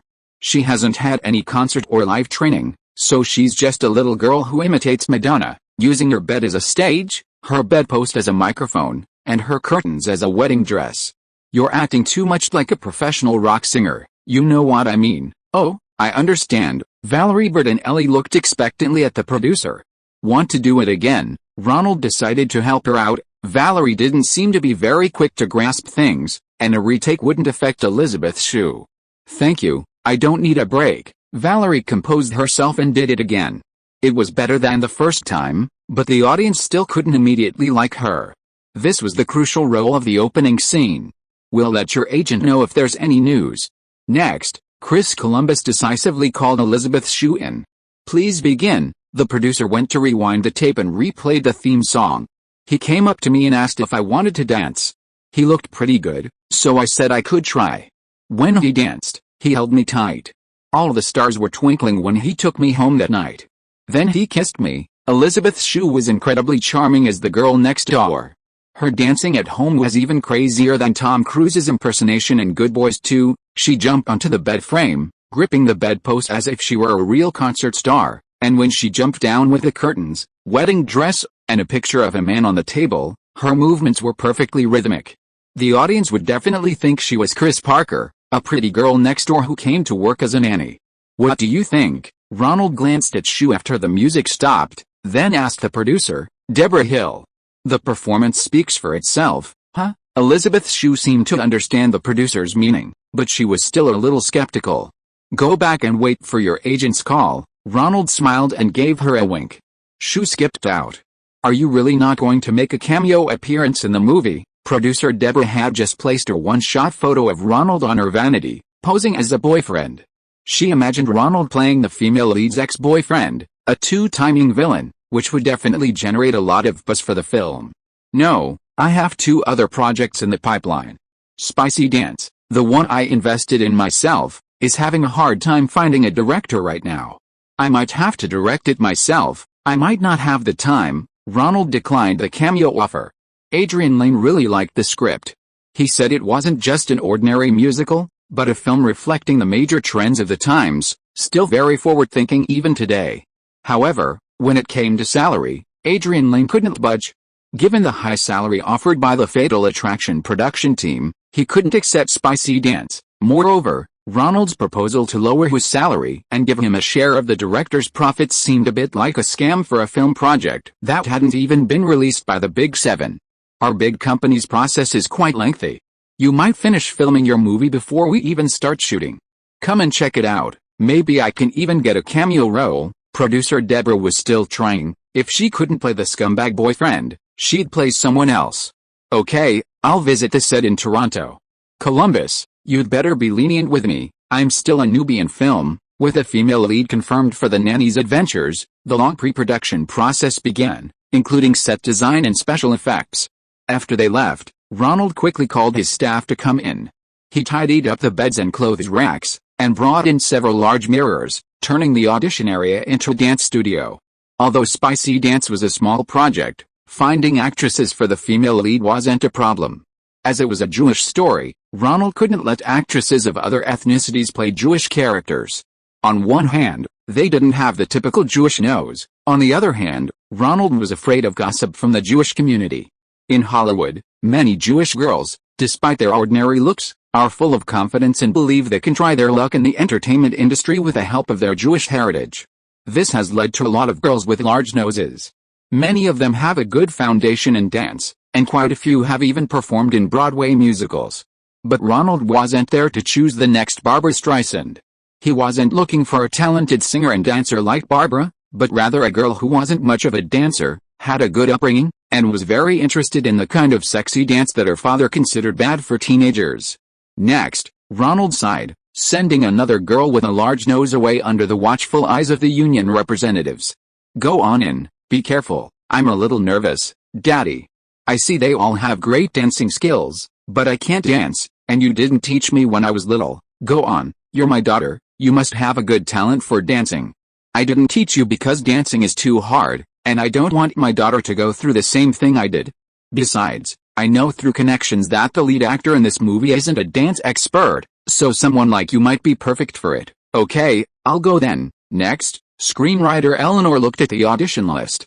Next is Jennifer Grey. Coming, Jennifer Grey said goodbye to her father and walked in. She's baby, screenwriter Eleanor whispered in Ronald's ear. Why? Ronald was puzzled. He had dreamed about Grey's performance, but Eleanor seemed more confident than him. The baby I wrote is the father's obedient daughter. She was brought here by her father just now, and she even glanced at him when she came in.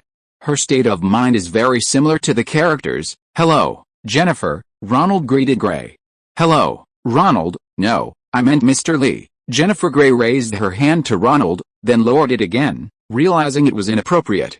Very good, so similar to baby's personality, Eleanor started whispering again. Ronald had Grey film a few clips, then said to her, okay, that's enough for today. We'll let you know when we have news. What, don't you like her? She's really suitable. Eleanor was still trying to sell her. Actually, I've already been convinced by you and selected her for the second round. We mainly want to see her chemistry with a male lead. The second round is an audition with a male lead, right?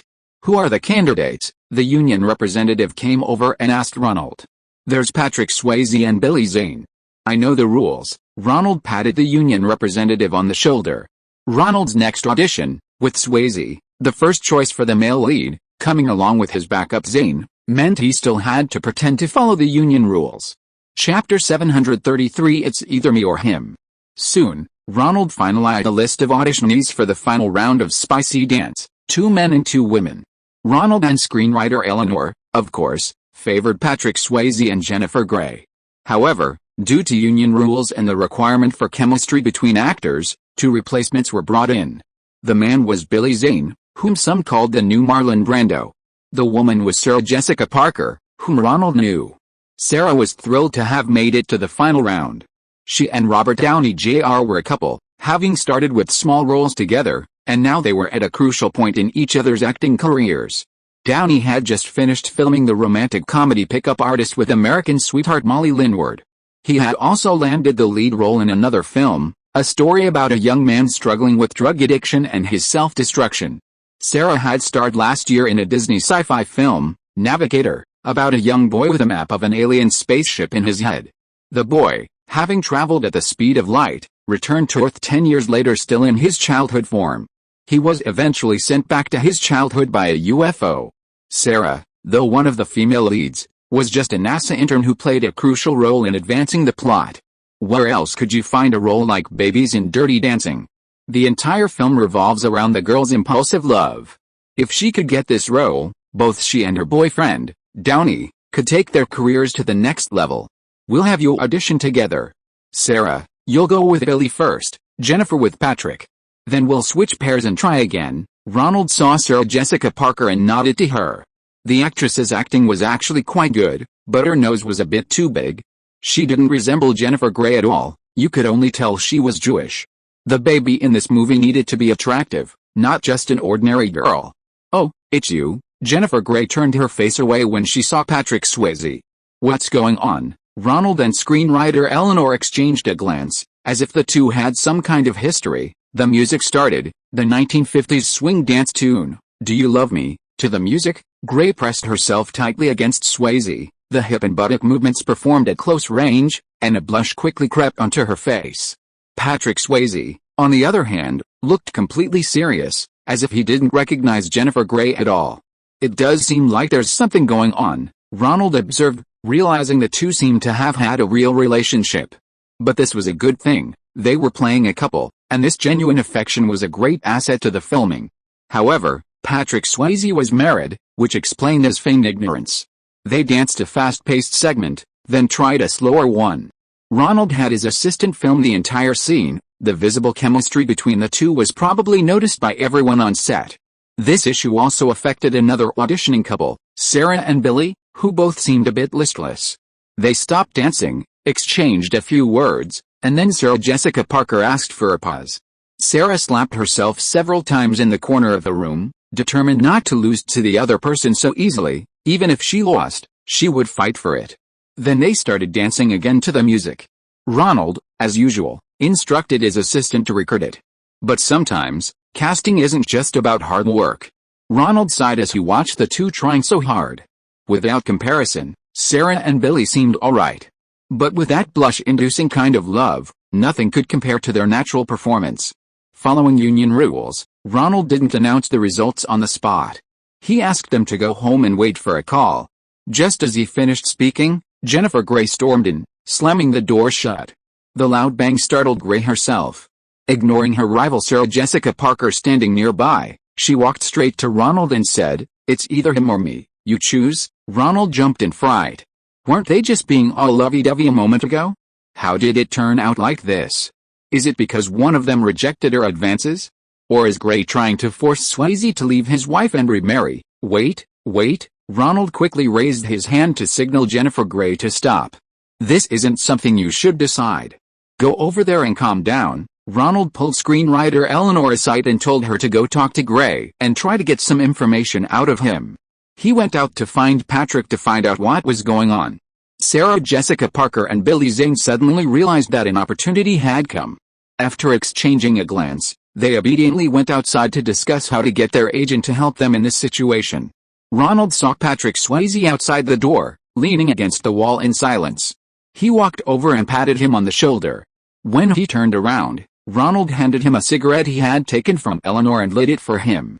"Tell me, what exactly happened? You know, after I finished filming Outdoor Kids, I took on Red Dawn, and Jennifer Grey also had a role in it." Switz and Ronald huddled together, recounting their feud with Grey.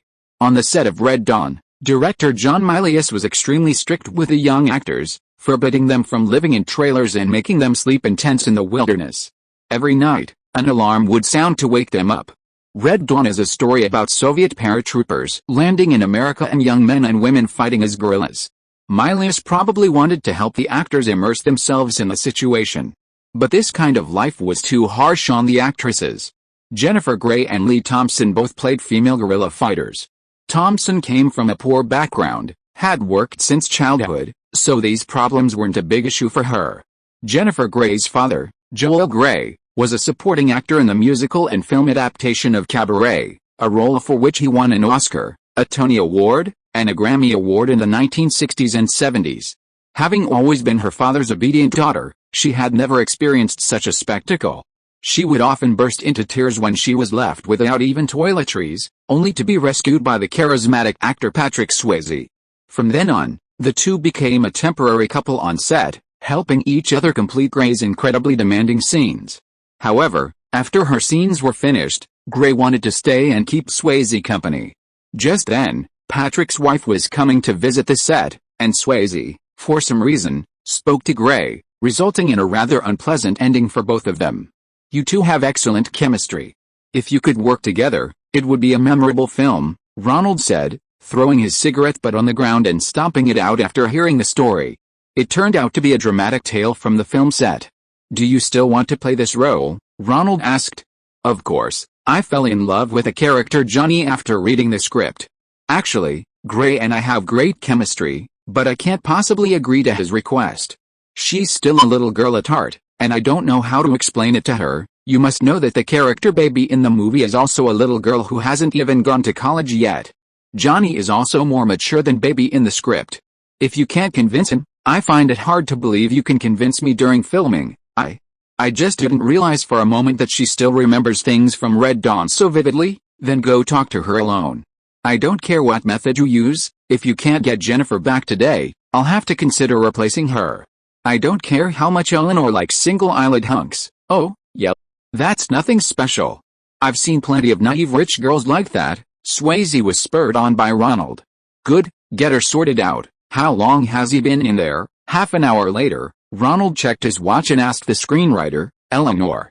"It's been over 20 minutes, and you've asked 3 times already, Ronald.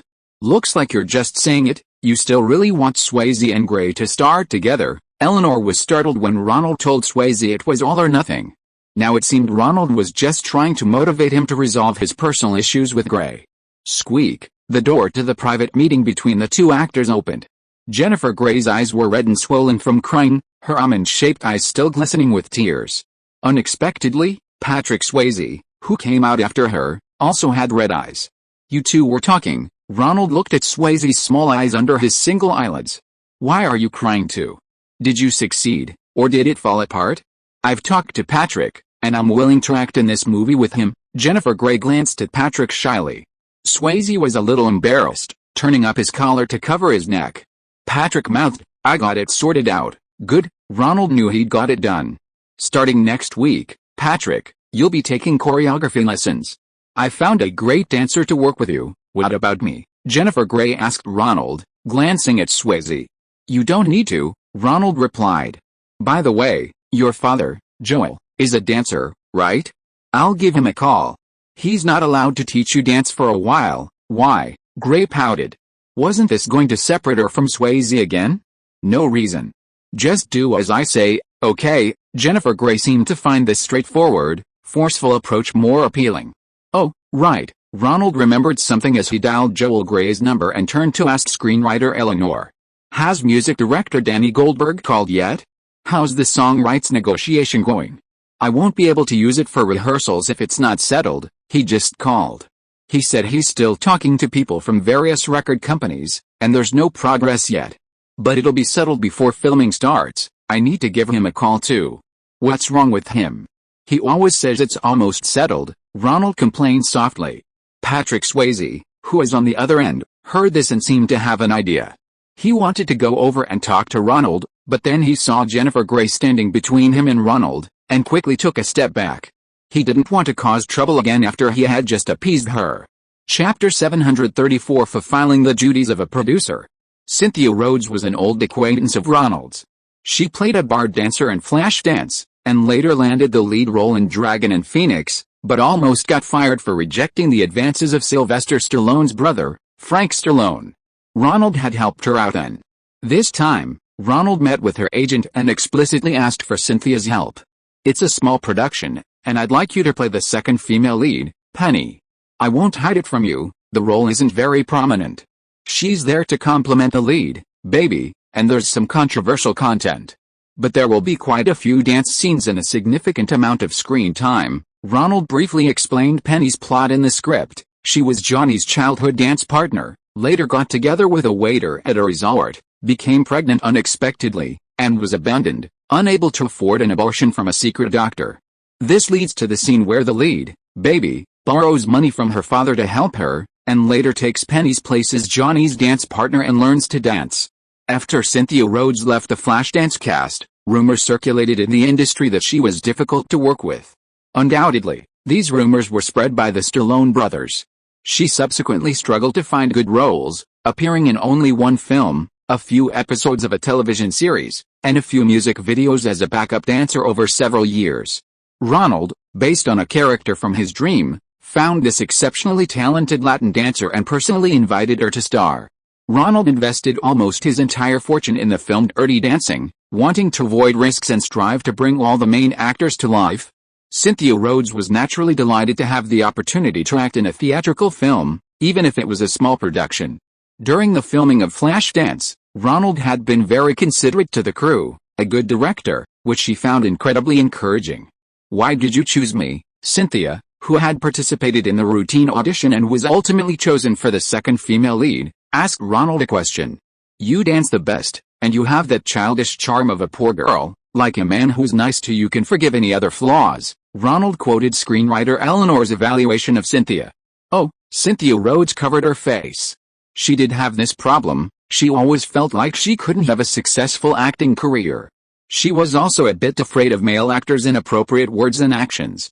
Maybe she really wasn't suited for Hollywood. Going back to Nashville as a dance teacher would suit her personality better. I found a great choreographer, Ortega. He and his assistant, Miranda, will choreograph for you. You and the male lead, Patrick Schwitz, will train intensively together for a few weeks. The schedule was tight, they needed to finish the main filming before the leaves fell on the autumn scenery. After quickly securing the main cast, Ronald started interviewing directors, looking for someone besides Adrian Lane who could replace him. What do you think this film will be like after it's made? Ronald and screenwriter Eleanor asked a candidate recommended by CAA. A long silence followed. Ronald, hearing no answer, couldn't help but look up from his script and at the other man. Why wasn't he speaking? A middle-aged man with a small mustache, his face flushed red, couldn't utter a single word. Emil, don't be nervous. I just wanted to ask about your understanding of the script. You can talk about anything you think. Seeing the man's red face and bulging veins, Ronald knew he was too nervous to speak. This director, Emil Adelino, was a candidate recommended by CAA. Nisida had said on the phone that he had won an Oscar for Best Documentary, for a documentary about teaching children to dance. With a budget of only $4.5 million, Ronald had already given up on hiring established directors. This Emil had experience filming dance, his abilities were recognized by an Oscar, and he was cheap. The only weakness was that he had never directed a feature film for theatrical release.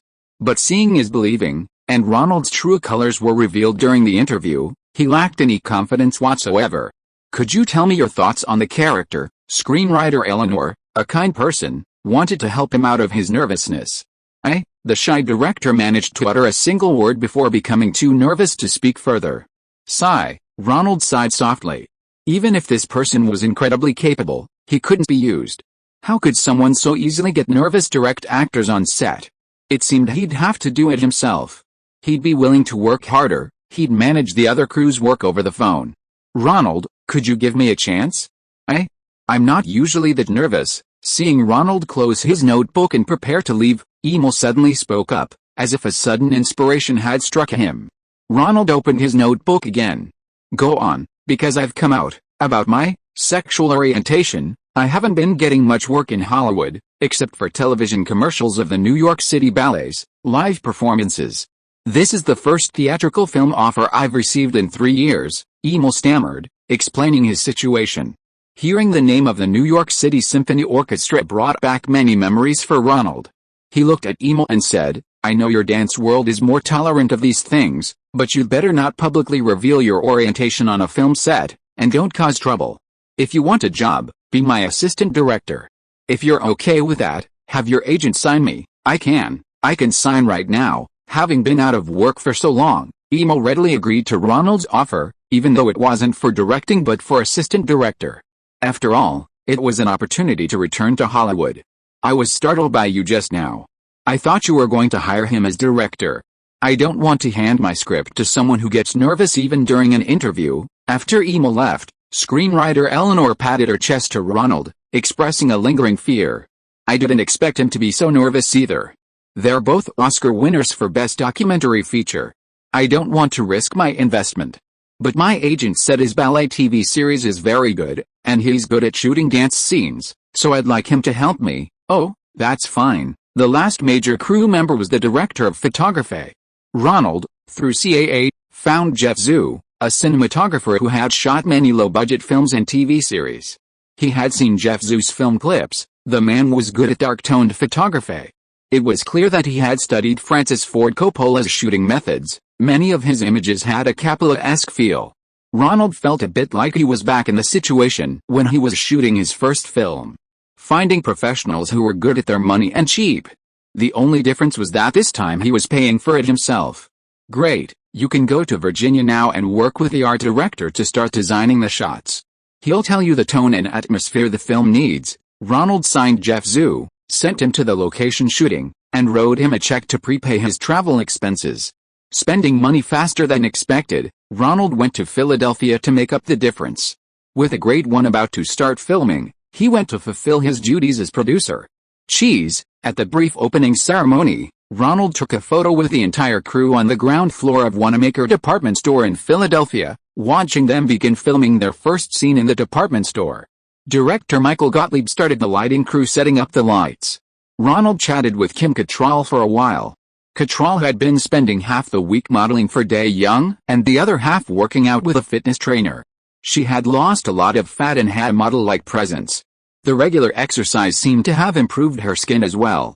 One mannequin made of wood, in various poses, Kim Cattrall gave Ronald a flirtatious look. Not bad. Ronald pretended not to understand Cattrall's implication. but was still reassured by the crew's professionalism. The Wanamaker department store in Philadelphia was arranged by Wilson Goode, Philadelphia's first black mayor. As the first black mayor to win a major city election in 1984, he had grand ambitions. Goode wanted to use this film to attract more Hollywood film crews to Philadelphia, to compensate for the massive closures and unemployment caused by the impact of Japan on traditional manufacturing. The Wanamaker department store, one of America's oldest department stores, had an architectural style similar to old buildings in New York, with high ceilings and narrow aisles. Compared to the newly built shopping and entertainment complexes, its concept was outdated. For example, it didn't even have a movie theater. 2 hours later, the lighting for the first shot was done. Ronald saw that director Michael Gottlieb was meticulous and thorough, and felt a little relieved. Although 20th Century Fox was poorly managed, it wouldn't be easy to explain if it became a laughingstock. Action, the director yelled. Today's shoot was for Andrew McCarthy's character, a clueless young man who finally landed a job setting up a shop window at a department store. He spotted the mannequin in the window, his carefully crafted wooden model, and was delighted to spend the night with his beloved model. Kim Cattrall, playing an ancient Egyptian beauty, possessed the mannequin, becoming a real person at night and talking to the handsome young man. The cinematographer gave Ronald a new toy. It was a device designed and manufactured by Arri, which could divert some light from behind the camera lens, through the lens assembly, and onto another monitor.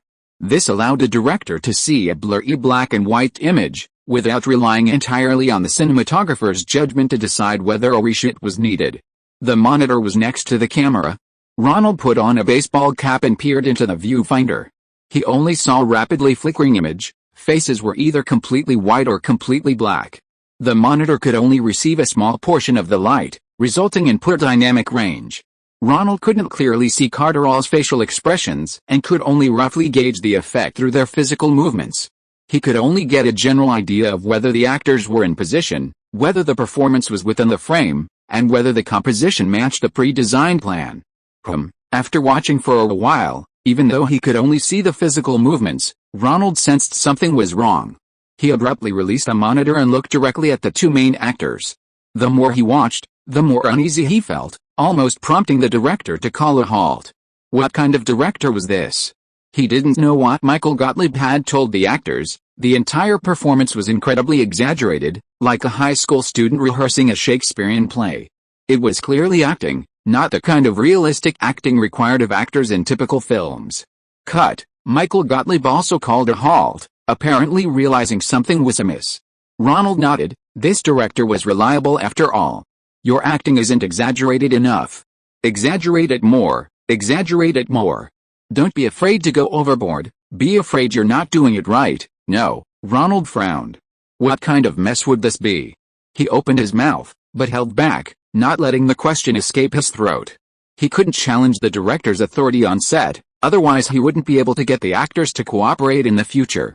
Even knowing it was a terrible take, Ronald had to pretend everything was fine after each take and applaud along with everyone else. Great, I want this exaggerated effect.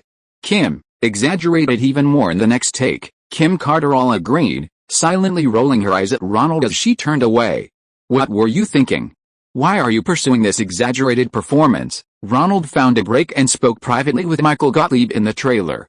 The other man was older than him, so Ronald tried to use a consultative tone, avoiding hurting his pride. You must think I'm directing haphazardly, right? Michael Gottlieb explained with a smile. This script is inherently a bizarre story. Even among teenagers, who would believe a story about a wooden mannequin turning into a real person at night? It needs a method, like comics, like the acting in The Wizard of Oz. If teenage audiences accept this exaggerated style, they won't think the plot is far-fetched and will actually get involved. It seems you have your own considerations. Ronald nodded. As long as the director wasn't completely reckless, he was fine, but he didn't know if the effect would be as he envisioned.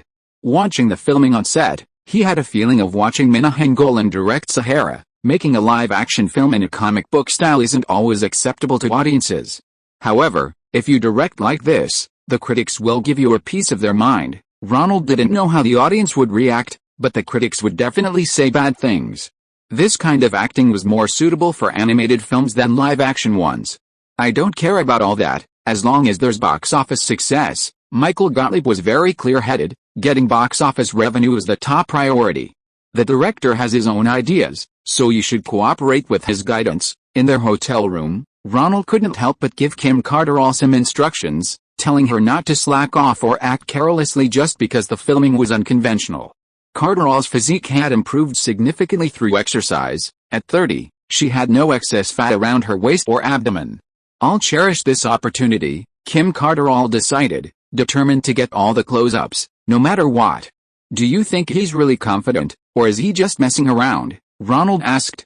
"I don't know, but Michael Gottlieb is always consistent." Carterall struck a yoga pose, wrapped her arms tightly around Ronald, and kissed him.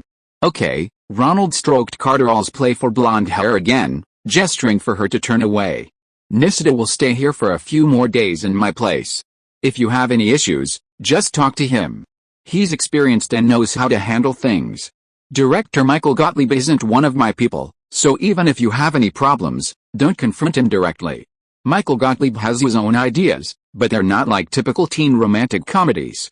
Why don't you go to Philadelphia and check it out yourself?" Ronald returned to Los Angeles and met with Joseph Farrow, the executive producer at Fox, to discuss his inspection of the Philadelphia production.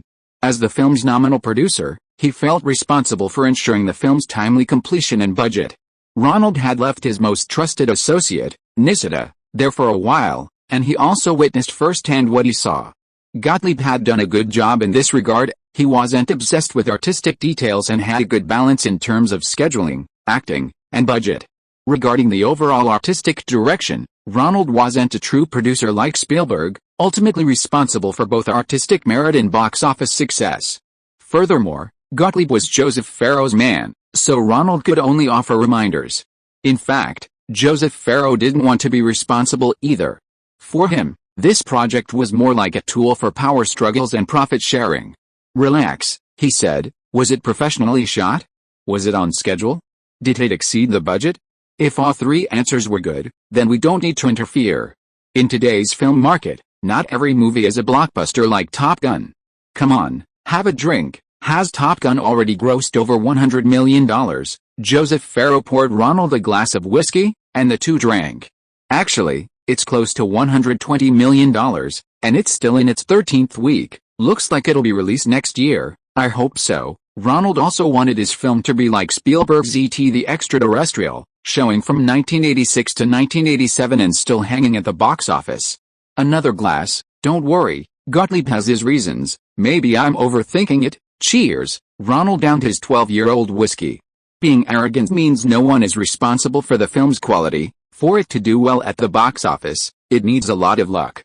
"I've studied all your films, and I've found a common thread. They all have a chart-topping hit song. This year, both of your films had theme songs that reached #1 on the charts. So I wanted to learn from that, and this time I found a band and tailor-made a theme song for them." Joseph Farrow pulled out a picture of the band and handed it to Ronald. "Isn't this it?" Ronald has seen this band before. "Yes, Starship. Their lead singer, Grace Slick, that 47-year-old woman, is making a fuss about leaving the band, and she's cheap. Is this really a good idea?" Ronald thought to himself. A teen romance film, and they're having a singer nearing 50? With Fox's current mess, it seems nobody takes this project seriously. Ronald felt he had done all he could. If all studio executives were so opportunistic, what more could he do? So be it. He took the check after the project started, hoping it would help offset the depletion of his living expenses due to the lack of dividends from selling stock. Time to get back to his project. That's a two-part story today. There won't be a second chapter. If you are listening to this novel on a channel other than Fanfic World, it means it was downloaded and re-uploaded without effort. We warmly invite you to visit our channel, Fanfic World. There you will find the original version of this story and many other novels of various genres. We look forward to seeing you dive into a world of incredible novels. Chapter 735 Dance Training. 1, 2, 3, 4, 2, 2, 3, 4. Ortega, the choreographer of Spicy Dance, and his assistant choreographer Miranda, began rehearsing several large-scale dance scenes for the film in the dance studio of Debbie Reynolds, an old friend whom Ronald had borrowed through connections. 3 pairs of dancers of varying builds and unconventional appearances were practicing in front of the mirror. The dances Ortega had specially choreographed for them, highlighting their strengths. How is it? I think their dancing is already quite good. Ronald, along with assistant director Emil Adelino, had been watching from a corner for a while. During a break, he asked Miranda about a training progress. Not bad, but still far from Ortega's requirements. We need to keep practicing, then I'll leave it to you. Let's go check on Patrick and Cynthia. They're in the dance studio next door. Miranda led the two to another dedicated dance studio.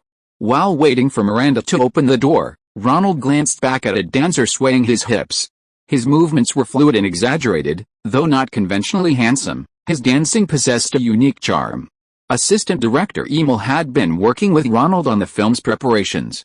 He noticed Ronald's inquiring gaze. The camera should be at eye level, slightly downwards.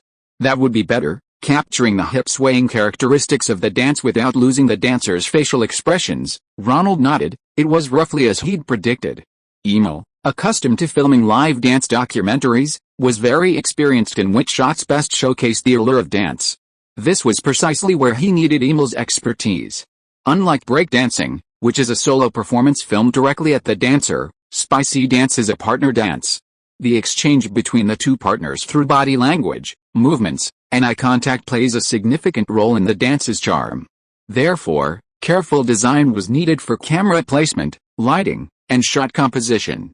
Seemingly noticing Ronald watching him, the lean dancer smiled and then, with his partner, performed a very seductive dance move. Very good, I like this move.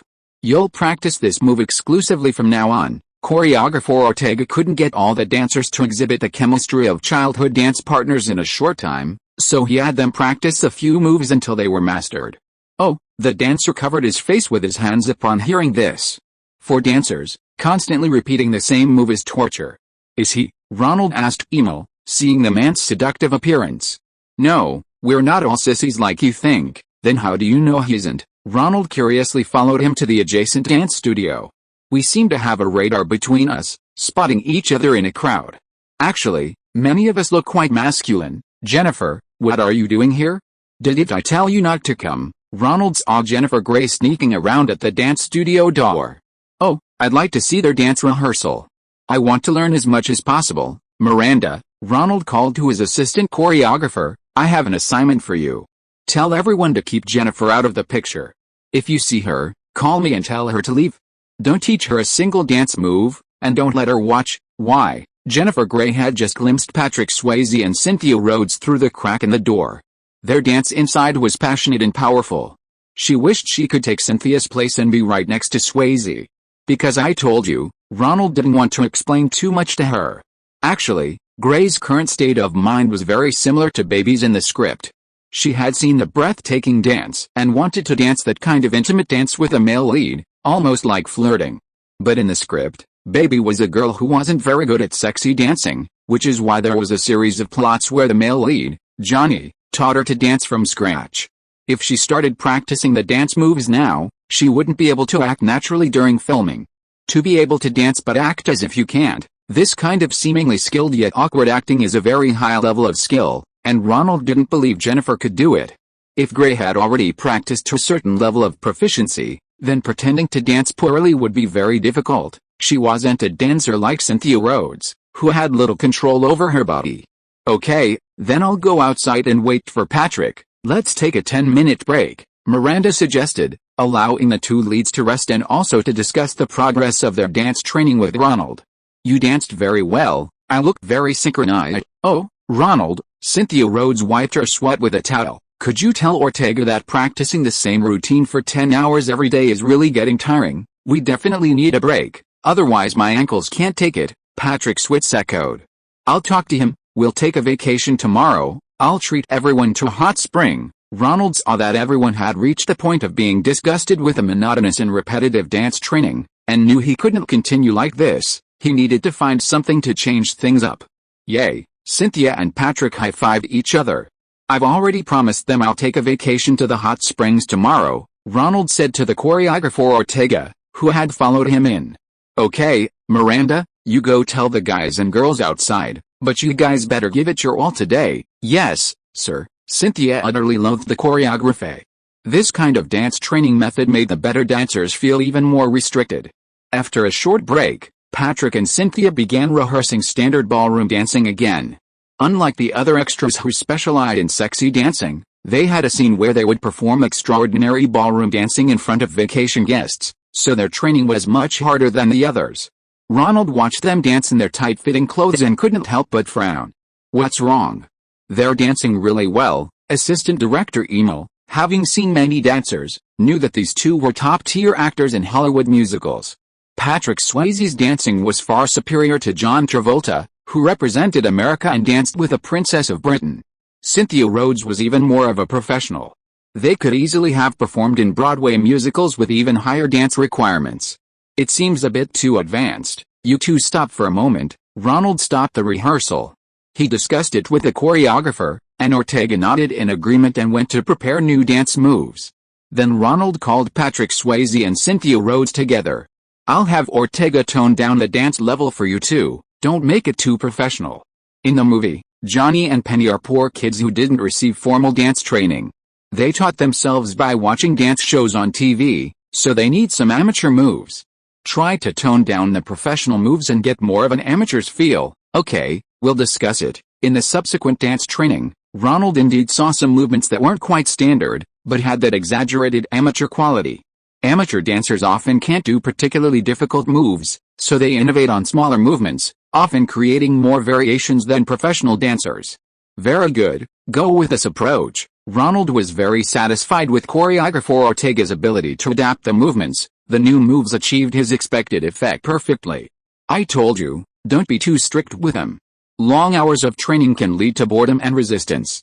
Try to give them some leisure time every day. I can find some movie copies to show them, or you can let them do whatever they want. Working all day without playing will quickly turn them into dullards. Ronald still reminded choreographer Ortega to make sure the dancers got some rest. They're all dancers, so I'll let them dance whatever they like at the end of each day. Great. Ronald saw that things were progressing as expected, and figured that by the time filming started, they would be able to portray the chemistry of dancing together since childhood very well. We'll go now. I'll introduce you to a top expert in the industry. Ronald turned and called to assistant director Emil, and the two said goodbye and left. Oh, sorry. Ronald opened the door to go out, and a young man was standing outside trying to come in. The two pushed and pulled the door at the same time, and the door opened rapidly, almost hitting his head. It's okay, it didn't touch my hairstyle. The young man carefully touched his hair, looked at himself in the mirror on the wall, and thankfully it wasn't messed up. Are you looking for someone? Ronald asked. I'm looking for Cynthia. The young man extended his hand. My name is Richard. Cynthia is inside, but you'd better wait a bit. She's still rehearsing. Okay, I'll wait for her here. Richard was an easygoing person, and hearing Ronald's words, he came out with him to wait outside the door. Are you in the dance world or the film industry? I'm in film. What about you? Seeing that the other man didn't recognize him, Ronald chatted with him for a few moments. His hair was interesting. It was a high, frizzy style on top, but the sideburns were very short, while the back was left long. I'm a singer, and I also write songs for others. Maybe I'll have the chance to write for Barbra Streisand someday. That's good for you. Ronald nodded to him and walked out with his assistant, Emil. Who is this? He's so arrogant. Richard waited for a while, and finding that no one was paying attention to him, he gently opened the door to the dance studio, stood in the corner, and looked at Cynthia with admiration in his eyes. Oh, she's so beautiful. Chapter 736 Intensive Preparations. Ronald took Emil to meet Walter Murch. Since the box office failure of Return to Oz, Murch hadn't found a new directing opportunity. He also had several children to support, so he'd taken on editing work again. Ronald was extremely busy lately, overseeing several film projects. Every little detail of the Spicy Dance project was reported to him for his decision. After finishing filming, he would immediately begin preparations for Moonlight Trap. Therefore, Ronald had invited his mentor and friend, Walter Murch, to handle the editing and sound editing for Spicy Dance. You're paying too much, Ronald, Murch said privately, pulling Ronald aside. Murch saw the figures on the contract Ronald had given him. This price was his market rate before directing Return to Oz, when he was a top editor and sound editor. He had wasted 2 years preparing for and directing this film, and now, back in the professional market, that rate no longer applied. I'm not giving you the full amount at once. You know this is a small production. Ronald pushed the contract back. I can only give you 1/3 of the total price now. I need to break even after the film is released before I can pay you the full amount. This means you'll have to wait a long time to receive your payment, so it's normal for the price to be higher than the market rate. Okay, I'll do my best. Walter put the contract and the advance payment check into his bag. Let's go see the dancers now. Walter Murch had a deep understanding of editing and sound editing, so he usually only took on projects where 2 jobs were assigned to him at once. Unlike typical editors who join the crew after filming is complete, he sees the script, then the actors and locations from the beginning, getting involved in the filming from the start. He believes this is the only way to grasp the overall mood and tone of the film. They're going to Palm Springs today. Dance training is very demanding, so let them relax. Ronald picked up Murch, and he and Emil took turns driving to Palm Springs. Gail Hurd, a Palm Springs native, helped contact the company and even offered a special off-season rate because the director of Top Gun was coming. You should dance. Yes. Upon arriving at the resort hotel, the dancers had already turned on the tape recorder and started playing the Bee Gees hit You Should Dance, and a group of them began dancing disco. The dancers, with their dancing bugs, had left the rehearsal area and refused to dance the mambo-based, sexy dance anymore, opting instead for the less popular disco. Ronald was also there, dancing a few steps with them. Oh yeah, the extras started yelling. The director's dancing skills were decent. It seemed the film wouldn't be careless, treating those basic dance steps as classics. Walter Murch took out a stopwatch, compared it to the scene in the script, and began watching the dancers' rehearsal, timing it. What are they doing? Assistant director Emil whispered to Ronald. This is one of Murch's working methods. He's used to estimating the length of each scene in the script before filming begins. Then, when he sees the finished product, he compares it with his estimation. Any significant discrepancies are major differences between the director's and his own understanding of the scene, and those are areas that need careful consideration, Ronald explained. Yeah, I see, Murch smiled upon hearing Ronald's answer. Emil, come and keep track of the time with me. Ronald was happy to have some peace and quiet. He walked over, picked up a glass of juice, and downed it in one gulp. What's the deal with Richard from yesterday? Ronald put down his drink and asked some personal questions when Patrick Swayze and Cynthia Rhodes, the 2 main actors, approached him to chat. As a director, knowing about the actors' private lives is very useful. On one hand, it can be used to guide emotions, and on the other hand, it avoids trouble. He's Cynthia's suitor. Swayze smiled, took a sip of his drink, and then left, leaving Ronald and Cynthia to talk privately. He's been pursuing me very persistently, but I'm not really willing to be with him. Why? He looks like a good young man. Ronald laughed. He's several years younger than me, still quite immature. Cynthia shook her head and glanced at Ronald. You handle it yourself, don't let it affect the filming. You can have him visit the set later. Ronald took a sip of his drink. Ronald, could you have them dance to the music in the script? Walter Murch came over with a stopwatch and made a request to Ronald. Distracted, Ronald started looking for choreographer Ortega. We haven't gotten the song rights yet. I'm not sure what song will be used for the dance, so I've been using a metronome set to 1950s swing rhythm for them to dance to. Ronald suddenly became anxious. Why isn't it settled yet? Emil, he quickly called over the assistant director. Go call Danny Goldberg, our music director, and ask him what song he wants me to use for the background music. Choreographer Ortega, seeing his complaint had worked, immediately pulled out a cassette tape. We'll still use Miss Eleanor's tape, even though the sound quality of the copy isn't great. Ronald waved him off, letting Murch handle it himself, helping him better estimate the duration of each shot. He found the phone and answered a call from music director Danny Goldberg. Danny, how much longer? The dance rehearsals here are ending in a week. Do you want me to use a metronome to accompany them when I start filming? So many worries. Ronald's first self-funded film is facing a multitude of problems, all magnified 1,000 times over compared to making other people's movies. Each small setback feels like his bank account balance is flying away like a squeaking bat. And each time he solves a small problem, he feels like the greenbacks are drawn back by the film. Ronald now understands even more how Weintraub felt when he asked him to direct Dragon Boys. Investing his own money in a film project is incredibly nerve-wracking. He overthinks at the slightest sign of trouble. Don't rush, I'm negotiating with the record companies right now. You want some classic songs from that era, and the copyrights are complicated. Our budget isn't large, And I don't want them to think we desperately want these songs, so we have to negotiate slowly and not reveal our true intentions," Danny Goldberg continued his unhurried approach. Ronald was getting impatient. "I'm about to start filming, so you need to get it done quickly. If you can't, let me know as soon as possible so I can find someone who can handle it." Bang! Ronald slammed down the phone in anger. "What's wrong? Is something not going well?" The question came from Richard, Ronald's other agent, who had returned from the Babysitter's Adventures and was now helping Ronald. The Babysitter's Adventures investment had encountered some minor problems. The second phase of the Screen Fund, where George Jr. was a director, had its investment shares directly allocated to Michael Eisner. The first phase, before George Jr.'s involvement, had been equally distributed between HBO and EMI, the British production company. Wall Street was booming, with the Dow Jones Industrial Average significantly higher than a few years prior. The third phase of the Screen Fund was beginning to attract high-net-worth private investors. Roland Bates, responsible for issuing the fund, wanted to increase the third phase's funding from $190 million in the second phase to $300 million. Faced with such a large sum, both HBO and Disney were vying for control of the funds. HBO's condition was that the Screen Fund would have decision-making power over projects. Disney's Eisner, however, demanded complete control over the projects. His reasoning was that with a visionary director and producer like Ronald working for Disney, Wall Street, as capital, could simply hide behind the professionals, let them decide the art and cater to the audience, and then rake in the money after the film's release.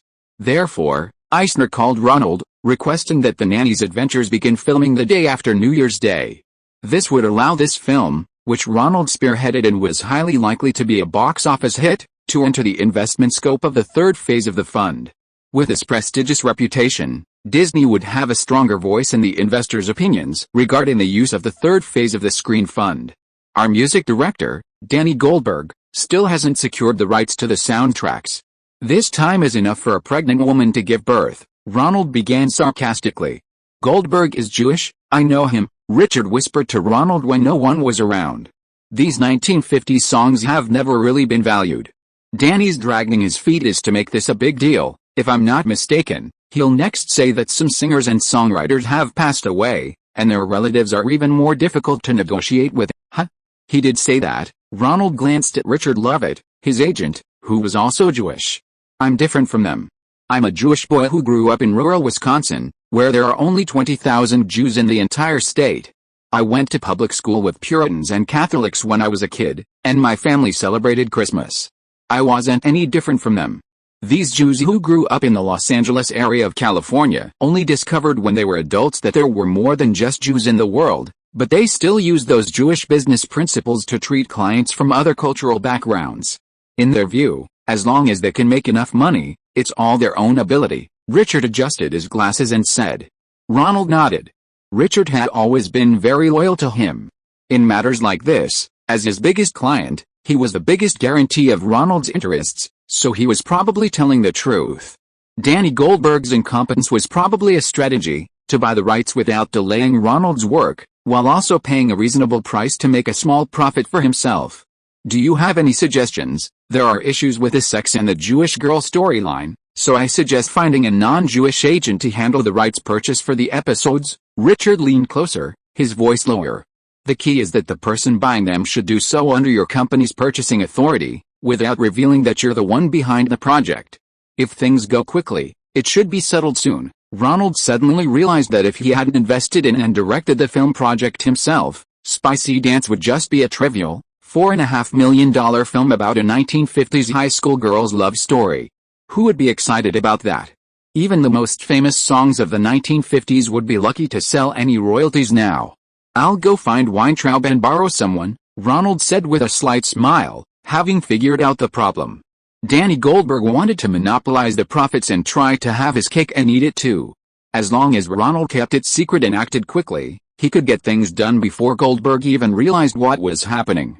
Chapter 737 Music Copyright Acquired. Ronald, let's take some photos. Coming right away, Ronald brought the main cast to the hot springs for a break, and also arranged for a photographer to take behind-the-scenes shots and stills, as well as an assistant photographer to shoot some videotapes. These could all be used as promotional material after filming was completed. If there was an opportunity, they could be featured on a talk show and some highlights could be played. If not, the photos could be cropped and edited to make posters. Please stand closer together, okay, the two leads in the middle, very good. Cheese. One more. The photographer pressed the shutter repeatedly, taking several group photos. He was about to leave when Ronald called him back. Let me take a group photo with all the dancers individually. Patrick, Cynthia, and Jennifer, you guys come too. He pulled a few less than ideal looking backup dancers, and they took individual photos with the main cast members, either alone or in pairs, their arms around each other's shoulders. The chubby female dancer with excellent shoulder movements even took a solo photo with Patrick Swayze. Write down their names and addresses. After developing the photos, enlarge one and send them separately along with the negatives, Ronald instructed the photographer. He also had Bud write down the photographer's phone number to check later. This was an experience gained from Dragon Boys. The action director and stuntman Ronald hired, Daryl Vidal, made his karate dojo a huge success thanks to photos of him with Master Miyagi and his student Daniel. His dojo had a striking entrance where he, wearing a wig, posed with his signature move, the crane kick, alongside Noriyuki Morita, who played Master Miyagi, as they stood on a white crane spreading its wings. Behind the reception desk were rows of news and television reports, including a large print of Ronald claiming he was the real Master Miyagi who performed the crane kick. This enticed all the children who came to the dojo to ask their parents to enroll them in the real Master Miyagi to learn genuine Goju-Ryu karate.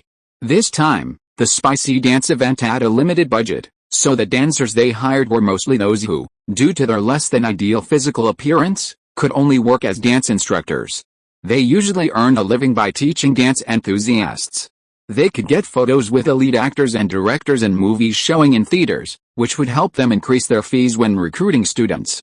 Their training was arduous, and compared to their outstanding dance skills, the Actors Guild's minimum wage was a bargain. Ronald hoped to compensate them as much as possible later. After their vacation at the resort, the actors returned to rehearsals. Ronald himself secretly went to the MGM office and met with Weintraub. You want to find a copyright broker? Weintraub was very busy, MGM was in disarray, and for over 6 months no one had been working seriously, so many things needed to be cleaned up from scratch. However, he still made time to meet with Ronald, the biggest contributor to his rise to a high-level leadership position in Hollywood. Yes, my current music director seems to be playing around. I don't want to find myself out of money to buy music when the film is finished and in post-production. Ronald explained that his small production needed a large number of 1950s song copyrights and then asked Weintraub to recommend a capable candidate. From the 1950s or 60s? That's convenient. I happen to know someone here. He used to be the copyright manager at RCA Records. I dealt with him quite a bit when I was running my record company. After Columbia Records acquired RCA, his copyright department was merged, and he was laid off. Now he's a full-time copyright broker, buying music rights for movies and TV shows. Tier. Weintraub wrote his contact information on a sticky note, tore it off, and handed it to Ronald. You should hurry up and finish your little production. We're getting ready to start preparing for Moonlight Temptation. Ronald took the note. It had Jimmy Reiner's name and phone number on it. Thanks, you're busy. Ronald said goodbye and left, calling the broker named Reiner to arrange a meeting. So, your film needs about 15 to 20 old songs from the 1950s for background music and incidental music, right? What's the budget? The total budget for the film is $4.5 million. I've set aside about $400,000 for music copyrights. Can you buy all the songs? Ronald handed him the music list compiled by screenwriter Eleanor. A piece of cake. If I didn't mention your name, even half the price would be enough. I've looked at these songs, most of them are from small swing dance labels in Nashville and Detroit back then. There have been a lot of mergers and acquisitions in the record industry in recent years, and most of the copyrights should be with a few companies like RCA.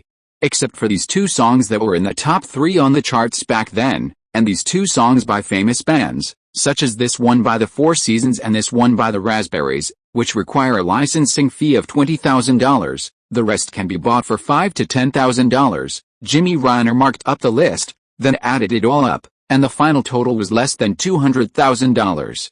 Great, how much time do you need? Ronald was very satisfied with the broker introduced by Weintraub. Independent brokers like to close deals quickly so they can move on to the next one. How much time do you need to buy all the copyright licenses? 3 days at the earliest, a week at the latest, Jimmy Reiner replied decisively. However, my film already has a music director registered with a union, so your name can't appear in the credits as the music director. Jimmy Reiner waved his hand to indicate he didn't mind, then picked up his notebook and began planning the timing and target for the next round of negotiations. By the way, do you want the complete copyright licenses? If you get them, you can release a soundtrack? Jimmy Reiner asked Ronald a question as he wrote. It was like a grocer who had already sold you a bottle of wine, asking if you wanted an upgraded vintage while looking for more. Oh? How much will that cost me? Not much? Your music is mostly old songs from the 1950s. Back then, many singers gave up their performance rights and sold the copyrights to record companies. So, if you're willing to pay, record companies are happy to sell you more. It's just these songs by famous bands that require separate licenses from the songwriters and performers. It turns out that using background music in a film involves two types of copyrights. One type of copyright is the right to use the song after it has been recorded on a record. This right can be leased to the production company, who can then record and mix the original record tracks into the film's soundtrack. The songwriter and singer can receive a share of the box office revenue from the film that uses their music. This money, after Ronald has filed with a musicians' union, will be allocated to the two major unions, ASCAP and BMI, according to the agreement, and then distributed by the unions. The other type of copyright is the right to reenact and publish, also known as the full copyright. You can use this copyright to re-record a record and release it as a compilation. You can also prioritize inviting the original singer to perform a new version for the film. The copyright for this version will remain with the production company, not the original record company. Even without re-recording, to obtain this right to publish the soundtrack, the production company must pay a one-time transfer fee of around $20,000 to the star singer. The fee decreases for less famous singers. I suggest you buy the full rights. Old songs aren't expensive. Then you'll also have the opportunity to release a soundtrack album, and I think you'll break even. We can sign a 5 or 10-year license, during which you can reprint it as many times as you want without paying a one-time transfer fee again. You just need to pay them royalties every 6 months. Ronald calculated his money. The budget allocated to music was almost gone. Many blockbuster movies these days use chart-topping pop music to promote them. He didn't have the money to hire pop singers or bands to write new songs for the movies, so he thought re-releasing old classics could still generate some buzz. Okay, I'll go with your recommendation. Jimmy Reiner acquired the rights to all the music Eleanor specified in just 3 days. Ronald called his private lawyer from New York to Los Angeles to review all the contracts. No problem, none of these contracts have any major issues. You can sign. Lawyer Lindsay Dole stretched and pushed all the contracts in front of Ronald. And here are a few blank music copyright purchase agreements. Once you find a suitable new theme song, you can use this template to sign contracts with the songwriters and singers. Just fax the contracts over, saving me a trip. Okay, Ronald gestured to the lawyer that he understood. He was still on the phone with art director Lane Weaver. While reviewing all the photos and storyboards of the scenes in the script again, he discovered several problems. So how did they solve the problem of set continuity? The location shooting was done in 2 different states, but it's actually one location in the film, which involved a lot of tedious work. Location designer David Chapman came up with many solutions. For example, the scene where the protagonist baby walks down the mountain from the ballroom to Johnny's cabin was filmed in 2 parts, the first half at the Mountain Lake Villa in Virginia, and the second half at a Boy Scout camp in North Carolina. We needed to add more staff to ensure all the scenes were well organized and filmed smoothly, with as few flaws as possible in the final cut. For instance, on the way down the mountain, there are many lampposts on both sides, so you need to hire 1 or 2 prop workers in North Carolina to make the exact same lampposts as those at the Mountain Lake Villa in Virginia. So David Chapman has already listed all the props that could give us away, and then we cross-check them. The script supervisor for this film also had an unprecedentedly heavy workload.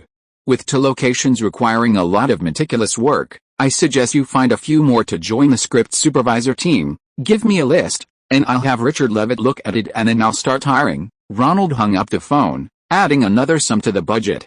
Spending money like water, haha, the lawyer joked, noticing Ronald's sour expression. Yet, what I fear most right now is hearing about adding more staff and more money. Luckily, I haven't heard the worst news I fear. Something doesn't have enough time, and the whole shit has to be delayed. That would be a terrible waste of money, hundreds of thousands a day. Alright, you're not short of money anyway. If you run out, just direct a new film and you'll make it all back, the lawyer yawned again. It's so boring here, I'm going to find a movie to watch. I'll have Bud take you. Ronald didn't even look up. What good movies are there right now? The lawyer picked up The Hollywood Reporter from the coffee table and flipped to the box office section. Stand By Me seems pretty good. It's been #1 at the box office for 4 weeks straight. You directed quite a few in the top 10, Top Gun and Dragon Boys 2, right? Yes, and I also produced The Evil Husband. I've already seen that one. Helen's acting was hilarious. The lawyer chuckled incessantly. Wait, this is last week's box office. Where's this week's newspaper? Lindsay Dole looked for a while, realizing the date was wrong, and wanted to see what new movies were showing this week. There's a fun movie I found over the weekend. It's Australian, called Crocodile Dundee, and the new newspaper seems to be at the door. Oh, I'll go check. Lindsay went out and brought back a few new newspapers. Oh my god. Lindsay flipped to the latest box office report, exclaimed in shock, and quickly walked over to show Ronald. Your Top Gun is #1 at the box office again, huh? Ronald was also surprised, and took a look. In its 19th week of release, just as the North American box office was about to break $160 million, Top Gun took the top spot at the box office with a weekend gross of $3.5 million. Chapter 738 The Amazing Soaring Ambition. How did we get back to the top of the box office? Ronald quickly called his agent, Richard, and held a conference call with Nisida in Philadelphia. For most movies, box office numbers stabilize in the first week or two after release, and if a new release experiences a rapid decline, it's possible to reclaim the top spot. However, Top Gun had been in American theaters for 19 weeks, with a slow, steady decline of only about 5% each week. But suddenly, it seemed to have been given a steroid boost, bursting back into life, truly unexpected. The last time Top Gun held a top spot was at the end of June. Stallone's Cobra overtook it for 3 weeks before being overtaken again. After that, his own Dragon Squad 2 took the top spot. Dragon Squad 2 dominated the box office for 5 weeks before being dethroned by his good friend Jim Cameron's Aliens 2. The entire summer movie season was dominated by Ronald and Cameron, two outstanding graduates of Roger Corman Film School. Aliens held the top spot for 4 weeks before being dethroned by the sci-fi horror film The Fly, starring Jeff Goldblum and Geena Davis. Just when everyone thought the 1986 summer movie season would be dominated by action and sci-fi horror films, an unexpected movie suddenly appeared. It was a film adapted from a Stephen King novel, telling a story about children, called Stand By Me. The theme song was the same name sung by Benny King. The film stars 4 child actors and tells the story of an adventure in a small town during summer vacation. This film was a low-budget production with minimal marketing investment. Distributor Columbia Pictures used word-of-mouth marketing, showing it only in 15 theaters in New York and Los Angeles for the first 2 weeks, building word-of-mouth through newspapers and television. When it officially opened in theaters, it only played in 800 theaters. However, audiences adored the 4 incredibly cute and endearing child actors, propelling the film to #1 at the box office in its second week, overshadowing the less successful The Fly. Many mothers, captivated by the 4 adorable young actors, enthusiastically invited their friends and family to see the film.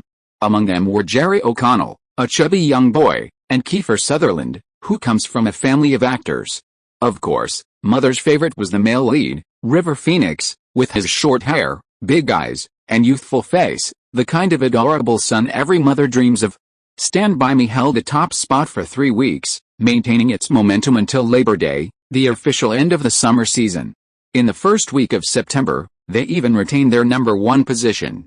New releases during the off-season were mostly small-budget films, posing little threat. But in the second week after Labor Day, something unexpected happened. Top Gun suddenly surged by 10%, reclaiming the top spot. Did Paramount add more theaters to the box office? Ronald decided to figure out this unusual change. The box office performance of Top Gun was particularly erratic. It rarely declined weekly, remained in the top 3 for a long run, and new films came and went, leaving only Tom Cruise and the F-14 Tomcat on screen. No, I called Jerry Bruckheimer. Paramount didn't add more theaters. He's baffled too. But then, after nearly 20 weeks in theaters, the box office suddenly surged by 10%, in between 4 new #1 films. Ronald began to suspect that September was a slow season, new films were too bad, and audiences went back to Top Gun? That's impossible too. Dragon Squad 2, Aliens 2, and this Stand By Me didn't show any upward trend in box office. Nisita dismissed Ronald's guess on the phone. Okay, that's settled then. I'll go to the theater and see if I can find anything. Ronald stopped the aimless meeting, called Bud Jr., and the two went to an ordinary movie theater to see what was going on. Should we buy tickets? Bud Jr. asked. 2 Stand By Me tickets. Let's see why this movie is so amazing. Let's go for a later showing. Ronald continued to linger near the box office, listening to the conversations of the audience. What are you watching? I heard Stand By Me is really good. I've already seen it. It's good for watching with family. I want to see Top Gun again. Haven't you seen it many times? You want to see it again. It's frustrating. If the American naval pilots were really like Lone Ranger, would we still have to put up with this humiliation? I heard that Persia still has a lot of F-14 Tomcats. I wonder if we can beat them. We definitely can. Ideally, we should have Lone Ranger take out their fighters and then airdrop a Rambo to Beirut. That way, we can rescue the hostages. What happened in Beirut? Ronald's been busy preparing for his new movie and hasn't been up to the news in ages. He asked the ticket seller. Don't you know? Our national security advisor went to Lebanon in person to negotiate, hoping that the armies there would release the last remaining hostages. What's the difference between this and how the previous president handled the Persian hostages? It's all negotiation. I wonder how much money they gave those people. The ticket seller, a white male, grumbled, you might as well watch Top Gun. I think America just needs a Maverick and a Rambo. It turns out that back in 1983, 10 Americans were kidnapped by Lebanese militants. Last year, for reasons unknown, a lawyer was released, and this year another hostage was released. Therefore, the president's national security advisor personally went to negotiate, hoping to secure the release of more hostages. These hostages, unlike those kidnapped at the Persian embassy, weren't captured on television, nor were they kidnapped during an election. Therefore, the domestic reaction was much smaller. However, the public had been intermittently hearing news in the media that the hostages hadn't been released. Now, it seems the national security advisor went to negotiate with terrorists. Suddenly, the pent-up emotions of the public were released. The economy improved, unemployment decreased, and taxes were cut. The public heard daily from the president's tough stance on the coalition, and the seemingly science fiction-like missile defense system nicknamed Star Wars. They were somewhat disappointed that they couldn't even deploy advanced weapons to rescue hostages from local militias armed only with AK-47s. This disappointment was vented in the movie theaters, with more viewers flocking to see the Mavericks piloting F-14s and shooting down the Allied MiG-28s on screen, hoping to alleviate some of their dissatisfaction with reality. Ronald, having figured out the reason, immediately called the producers and distributors of Top Gun after watching Stand By Me, asking if they could invest additional marketing funds to boost the film's box office. Ronald, he said, Don and I have discussed it and are willing to allocate some money to subsidize new marketing campaigns. But we need to determine, Mr. National Security Advisor, how likely is it that the hostages will be rescued? If they continue to be so weak, I think the audience will continue to go to the theaters to experience the fictional fighter pilots battling the villains. Ronald, don't you have some connections with the White House? Would it be convenient to inquire? If there really is a rescue plan, that would be even better. Blowing up those villains would further fuel the audience's enthusiasm. Don Simpson grabbed the phone and loudly pitched his idea to Ronald. I don't really have any connection with them, but I'll see if I can find out indirectly through some channels. Ronald hung up and dialed George Jr. in Texas. It's about this. See if it's convenient to find out about further actions. We'd like to see if it's worth arranging a small marketing push for Top Gun. Easy. I'll see what I can do. Is your babysitter adventure confirmed for the third phase of the Screen Fund? George Jr. was quite proud of the Screen Fund. It was one of his few profitable business projects. Confirmed. Mr. Eisner will consider it all. Half an hour later, Ronald finally received a call from George Jr. by the phone. Ronald, let me confirm with you. Who asked you to make this call? It's the two producers of Top Gun. Don and Jerry. Okay, the two producers. It seems like George has another call connected. He's relaying Ronald's reply. Tell your little friend to mind his own business and let him focus on making his movie. The person on the other end is George's father, the current vice president. Don't do that. You'll scare Ronald. The vice president's wife, Barbara, sounded a little annoyed at her husband's tone and picked up the phone to give George a stern lecture. This is top secret. Tell Ronald not to pry into these things, it's not good for him. Oh. I understand. Thank Barbara and the vice president for me. Having heard George Jr.'s report, Ronald roughly understood the vice president's attitude. It seemed the White House didn't want this matter to cause any stir in the news media. The Top Gun team, which had just begun to have some ideas, immediately backed down. By the weekend, Paramount's Top Gun and Columbia's Stand By Me both saw significant drops, remaining in second and third place respectively. A New King appeared in September, a traditionally slow month for box office. Crocodile Dundee, with its opening weekend in 879 theaters, raked in a whopping $8 million, surpassing the next two films by more than 3 times, revealing its new fangs. Chapter 739 Box Office Stallion.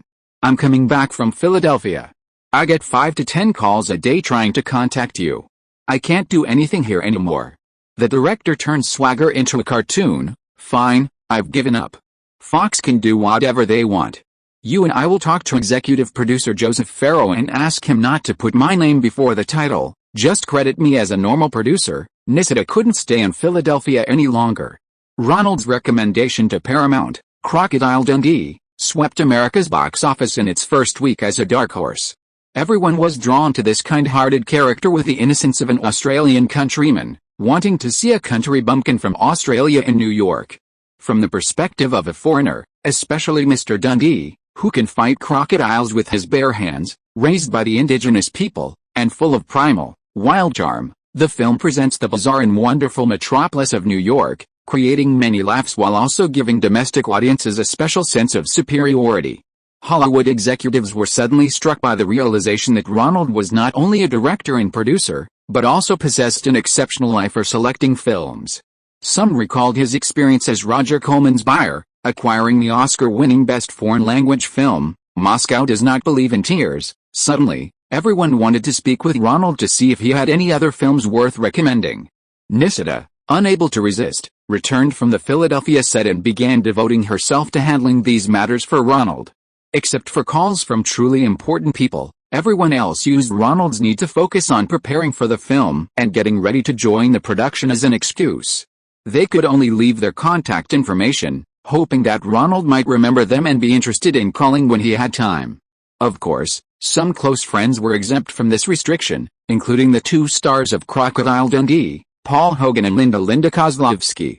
The ending of the movie, as you suggested, is now very popular with American audiences. Linda and I went to many theaters to secretly observe the audience's reaction, and almost every time, they cheered and applauded during the final scene when Dundee and Sue embraced and reunited. Linda Kozlovsky, arm in arm with Paul Hogan, sat on the sofa, sipping a glass of champagne and chatting with Ronald. Like the journalist Sue Charlton in the movie, she had fallen in love with Paul Hogan, who played the alligator Dundee. Yes, I really liked that ending, especially the scene where Sue took off her high heels and chased after the alligator Dundee. At that time, although we knew in our hearts that you wouldn't make a tragic ending in a commercial film, our hearts were still hanging in suspense. That scene of taking off high heels to pursue one's true feelings really moved female audiences. It was Gail Hurd who spoke. Ronald had invited her and Jim Cameron along. Several close friends, all key figures in the creation of this blockbuster film, held a small, informal celebration party in a luxurious house arranged by their agent, Richard. Yes, that scene was handled very well. It really shows skill. If the emotions are overdone, the audience might find it fake. But if the ending isn't well paced, it wastes the actors' brilliant performances, Cameron commented on the film's ending. Jim Cameron's Aliens has already grossed over $70 million. But last weekend's box office was close to $1.5 million, suggesting it can stay in theaters for another week or 2. He and his wife have already begun preparations for the next film. That was Ronald's idea, ha ha ha, Linda Kozlovsky laughed. It was a small gathering, and Ronald's friends chatted quietly. They started discussing box office predictions. Cameron's Aliens will soon be leaving theaters, and it seems unlikely to break the $80 million mark. Ronald's Top Gun, however, is still very strong, grossing over $3 million every weekend, accumulating to $160 million, and has a good chance of staying in theaters until next year. Paul Hogan's Crocodile Dundee has received rave reviews and seems poised to be a blockbuster with at least 70 to 80 million in potential. It's hard to compare, but I still favor Ronald's Top Gun. Paul Hogan, like his character, speaks with a strong Australian accent. However, it's a modified accent, retaining regional characteristics while removing difficult parts, making it easy for Americans to understand. Everyone looked at Ronald, eager to hear his opinion. I don't know either, but have you noticed? Movies with strong box office performance, with a fixed number of theaters and screens each week, say 1,000 theaters, all achieve roughly the same box office results. Several key figures picked up the newspapers to check. Sure enough, Top Gun and Stand By Me were consistently fluctuating around 3 million over the weekend. These kinds of movies, if compared to Human Age, are in their prime, still capable of stable output for a while. Dragon Kid 2, Aliens 2, and The Wicked, after about 10 to 15 weeks of release, have all fallen below 1.5 million. These three films are already past their prime. In another week or two, once they drop below 1 million, they'll be taken off the screens. Crocodile Dundee, on the other hand, has only been in theaters for a week, is 18 years old, and has unlimited potential. The difference between these films is simply how many weeks it takes to reach that box office stage. So, as long as they enter the club with weekend box office exceeding 5 million, they're basically considered successful. The total box office isn't actually determined by the weekly average, but by how many weeks a film can run. Top Gun has already been in theaters for 20 weeks, and it's estimated that it will take 25 to 30 weeks to reach its current 1.5 million mark. Dragon Boys 2 and The House That Never Dies reached that mark in 15 weeks. Aliens dropped after just over 10 weeks. Spielberg is the most persistent film resident in Hollywood. His Jaws and E.T. the Extraterrestrial both ran for over a year before accumulating prohibitively high box office numbers. Cameron, Gale, Paul Hogan, and Ronald himself are all moving towards becoming producers. As an actor, you can just focus on acting. A director, on the other hand, has to be concerned with every aspect of the film. And a producer has to consider the audience's reaction and the size of the market. For a moment, the group was thinking about what factors allowed some films to stay at the box office for so long. Don't you think the common thread in these films is their strong feminist leanings? Whether it's Instructor Charlie in Top Gun, Captain Ripley in Aliens 2, or Sue Charlton, the newspaper reporter in Crocodile Dundee. They're all different from traditional female characters. They're not just supporting characters for the male lead, they're women with their own thoughts and wills. Even Kumiko in Dragon Boys, who's most traditional, actively expresses her love for Daniel-san and even points out his flaws. Haha, you're right, let's have a drink. Congratulations on our film's continued success. The one who interrupted was Martha Coolidge, Gale Hurd's best friend. This female director was the original director of Girls of the Valley. She's great in every way, except she's particularly passionate about women's liberation. No matter the topic, she always managed to steer it towards feminism. She had replaced John Hughes' assistant director, Howard Deutsch, as director of the new film Some Kind of Wonderful. However, just like her, she rewrote the script repeatedly, ultimately turning the male characters into feminine figures and clowns, while placing the female characters at the very center. This infuriated John Hughes, the Chicago-born, straight producer and screenwriter. After inspecting the set, he found the male lead's makeup, black eyeshadow and dyed hair, and could no longer tolerate it. Hughes immediately recalled Howard Deutsch, who had angered him by saying his script wasn't as good as Ronald's ideas, and then stormed the set the next day, firing Martha Coolidge on the spot. Unable to get anywhere with her outburst, Martha had no choice but to leave. Gale Hurd brought her to Ronald, partly hoping he might give her a chance. Ronald couldn't stand Martha's constant talk of women's liberation. The story itself was Ronald's idea. An ordinary boy pursues a glamorous woman, only to discover that his best friend's girl next door is his true love. With a male lead portrayed as effeminate and implied as having ambiguous sexuality, Ronald felt he'd fire her even if he were the producer. Martha, interrupted by Ronald, tried to speak, but Gale, listening nearby, covered her face in disbelief. After seeing his friends off, Ronald called Helen Slater, who had just finished filming The Secret to Success and returned from New York.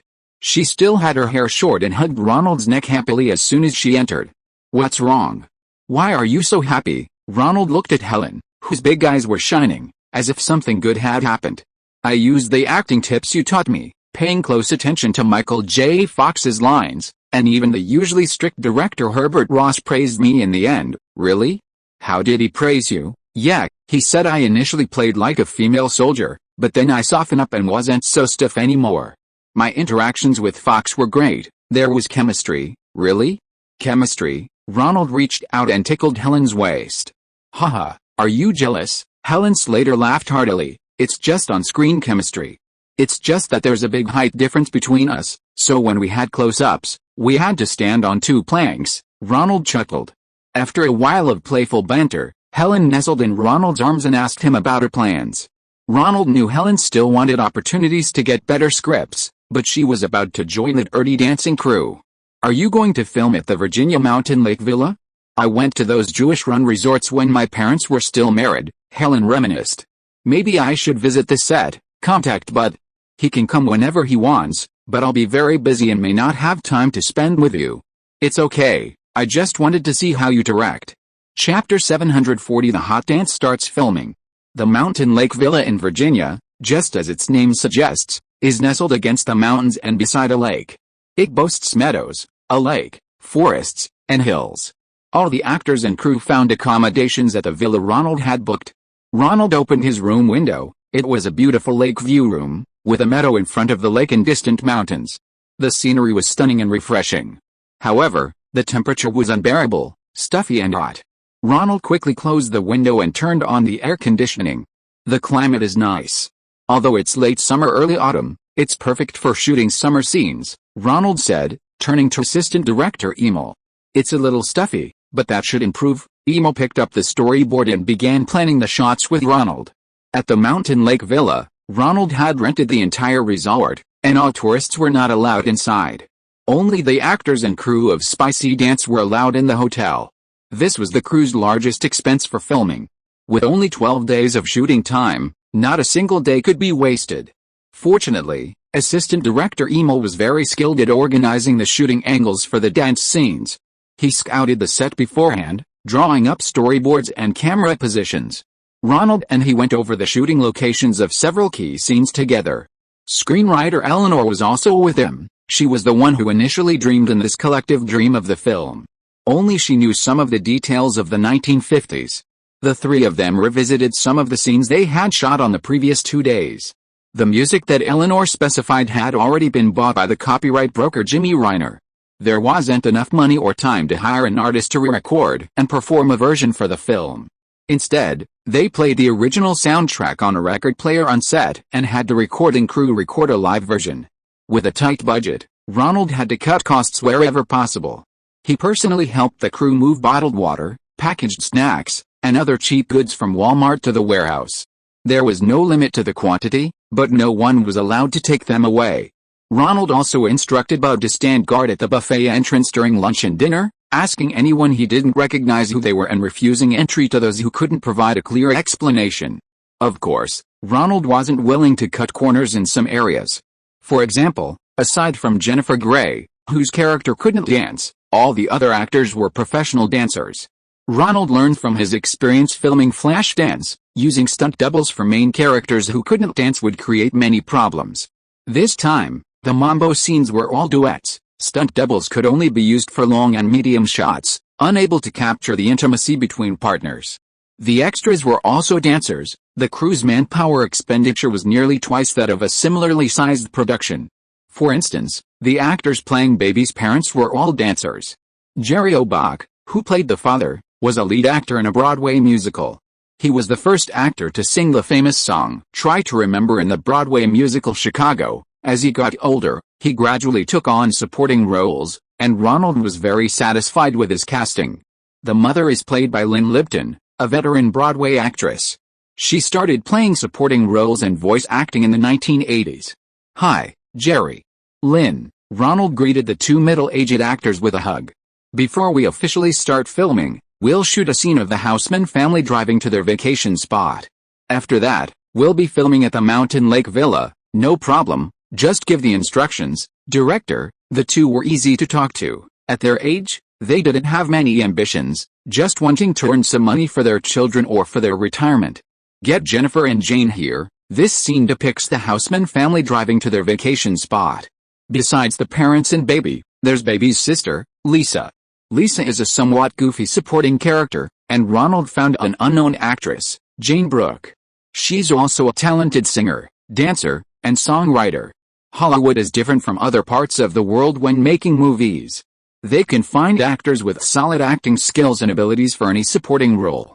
Since exchanging filming experiences with Jonathan Demme, especially after watching his film Shotgun Lulu, Ronald has become extremely particular about casting supporting roles.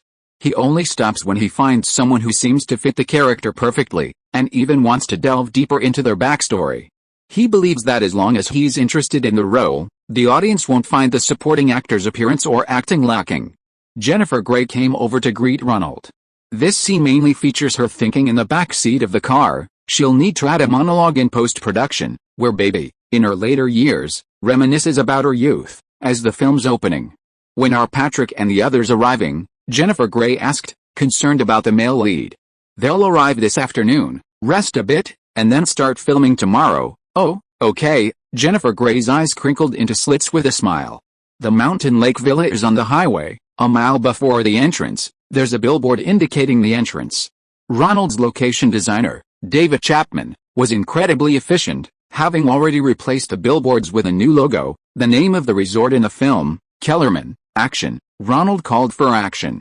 The cinematographer, seated on an attached frame outside the car, filmed the two Houseman daughters in the backseat.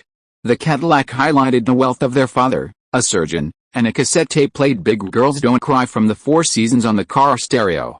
Cinematographer Jeff Zhu personally operated the camera, since there was no union interference. He strapped himself into the frame and filmed the backseat. The driver was professional, driving slowly and steadily. Jennifer Grey sat on the left, reading a book. Baby was her father's favorite daughter, intelligent, quick-witted, and a voracious reader. Cut. The car drove a considerable distance and then returned. After confirming with the cinematographer, Ronald began filming the second take. This time, the cinematographer switched to a longer focal length lens and shot a medium shot. To baby's right, Jane Brooke, playing Lisa Houseman, was also included in the shot. She was holding a small mirror and combing her hair. This daughter liked to dress up, and her father didn't seem to care about her as much as he did about baby. Her mother, however, doted on her. Cut. One more shot from the front row. The car reversed again, and this time, the camera focused on the parents in the front row, capturing them smiling at each other. Houseman's husband and wife were clearly very much in love. After filming, Ronald led the group back to the Mountain Lake Villa. They happened to run into the main group arriving. Patrick, Jennifer Grey rushed to hug Swayze as soon as she saw him. Hi, Jennifer. Swayze hugged her back and spun her around. Cynthia. Ronald saw that Cynthia Rhodes, who played the second female lead, was getting out of the car behind them and, afraid she would feel neglected, also went to hug her. Ronald, Cynthia Rhodes said, running a hand through her hair. Weeks of dance training had improved Cynthia's figure, and perhaps due to increased aerobic exercise, her skin was in excellent condition. You look fantastic, Ronald complimented. Thank you, Cynthia smiled happily. It seemed that everyone in the secluded resort had entered a vacation mindset. In Cynthia's eyes, Ronald seemed so handsome, and when he helped her defend herself from the Stallone family's bullying, he was full of gentlemanly manners. This feeling became even more pronounced at the disco party that evening. The actors who needed dance training brought their old habits to the Mountain Lake Villa. The tape recorder started, and everyone began dancing disco. Patrick Schwitz and Jennifer Grey quickly joined in. Ronald danced with Cynthia Rhodes. Those actors who hadn't participated in training, such as those playing the Houseman family, were also caught up in the atmosphere and joined in the dancing. In an instant, everyone was immersed in the summer vacation atmosphere. I have to go now, Ronald said, apologizing to Cynthia Rhodes after dancing a couple of tunes. He still had to prepare for tomorrow's scene. Okay, Cynthia brushed her hair behind her ears, her face slightly flushed. Ronald didn't notice. He watched the group dancing happily and relaxed, able to get into character early, which meant tomorrow's filming would surely go smoothly. The camera was turned on during rehearsals for Chapter 741. On the first day of filming, Ronald selected some relatively simple shots to get himself and the entire crew into the right mindset. He started by filming scenes of the two leads practicing simple dance steps, which weren't technically difficult and would help boost everyone's confidence in the director and themselves. In the morning, Ronald used the dance studio at the Mountain Lake Villa as a set for filming the classroom where Johnny teaches Baby to dance in the movie. While setting up the lighting, Ronald had Patrick Swayze and Jennifer Grey put on dance costumes and begin rehearsing in the next room. The weather was extremely hot, and air conditioning couldn't be used, so the crew had to put a lot of ice blocks in the room to cool it down, and then use large electric fans in areas out of the camera's view. The indoor lighting was relatively simple, with several large windows letting in direct sunlight. The lighting crew used curtains and screens to weaken and reflect the light, creating an ambiguous and warm atmosphere. Ronald was increasingly fond of using this kind of natural light for filming. The slanting sunlight shortly after sunrise gave people a sense of comfort and tranquility. You need to raise your hands, don't slump your shoulders. Swayze, a family dancer whose mother ran a dance studio, was very good at teaching girls to dance. But Jennifer Swayze wasn't a good student. Besides good coordination, she didn't have much of a foundation. She often remembered one technique but forgot another, and she was also ticklish, frequently laughing out loud when Swayze tickled her gently during intimate moments. You need to be mindful of your distance from me, maintain a sense of distance. Not too far, not too close, just follow my instincts. Hey, Jennifer Grey burst into laughter again. Swayze grabbed her hair and screamed, having never seen such a sensitive girl. Grey was already over 25, 9 years older than Baby in the script, yet she still looked like a little girl. Are you ready? Ronald walked in just then. The lighting was set up, waiting for the two leads to arrive.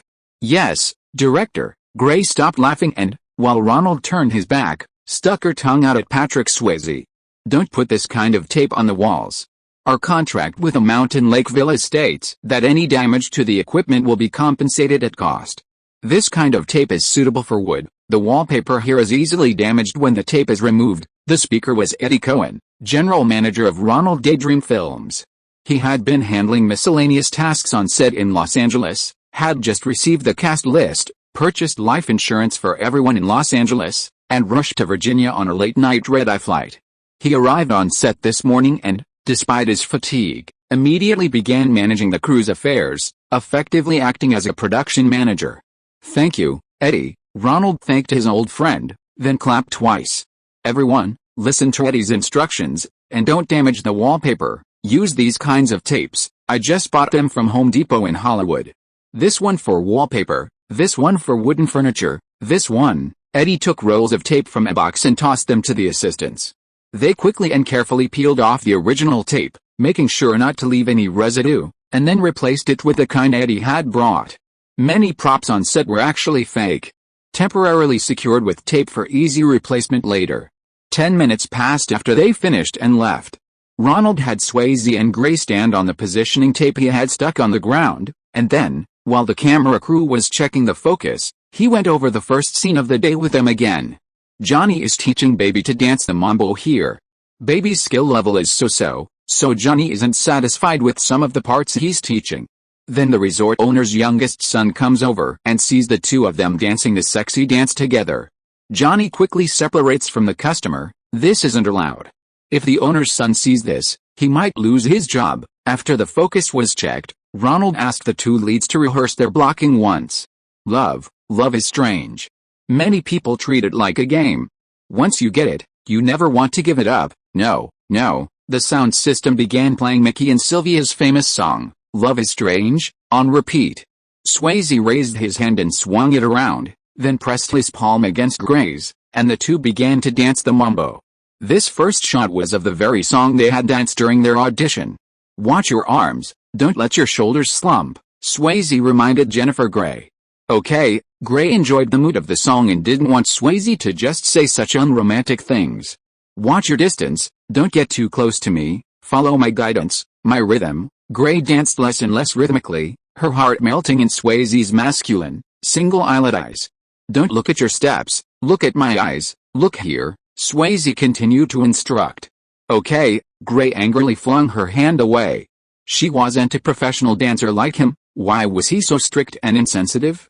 Sigh. Swayze sighed deeply. How could she dance so clumsily? He dramatically fell to the ground, looking up at Gray with a helpless, bitter smile. Jennifer Grey was amused by him and then began practicing the steps by herself. 1 tap, 2 taps. He swayed his hips and turned his head. The music was playing, and in the middle section, the two singers didn't sing a part. Instead, they delivered lines of flirtatious banter between a man and a woman. Swayze became interested and lip-synced, speaking the lines for the singer Mickey. Sylvia, Mickey, Jennifer responded, lip-syncing along with Swayze. It seemed he was quite playful.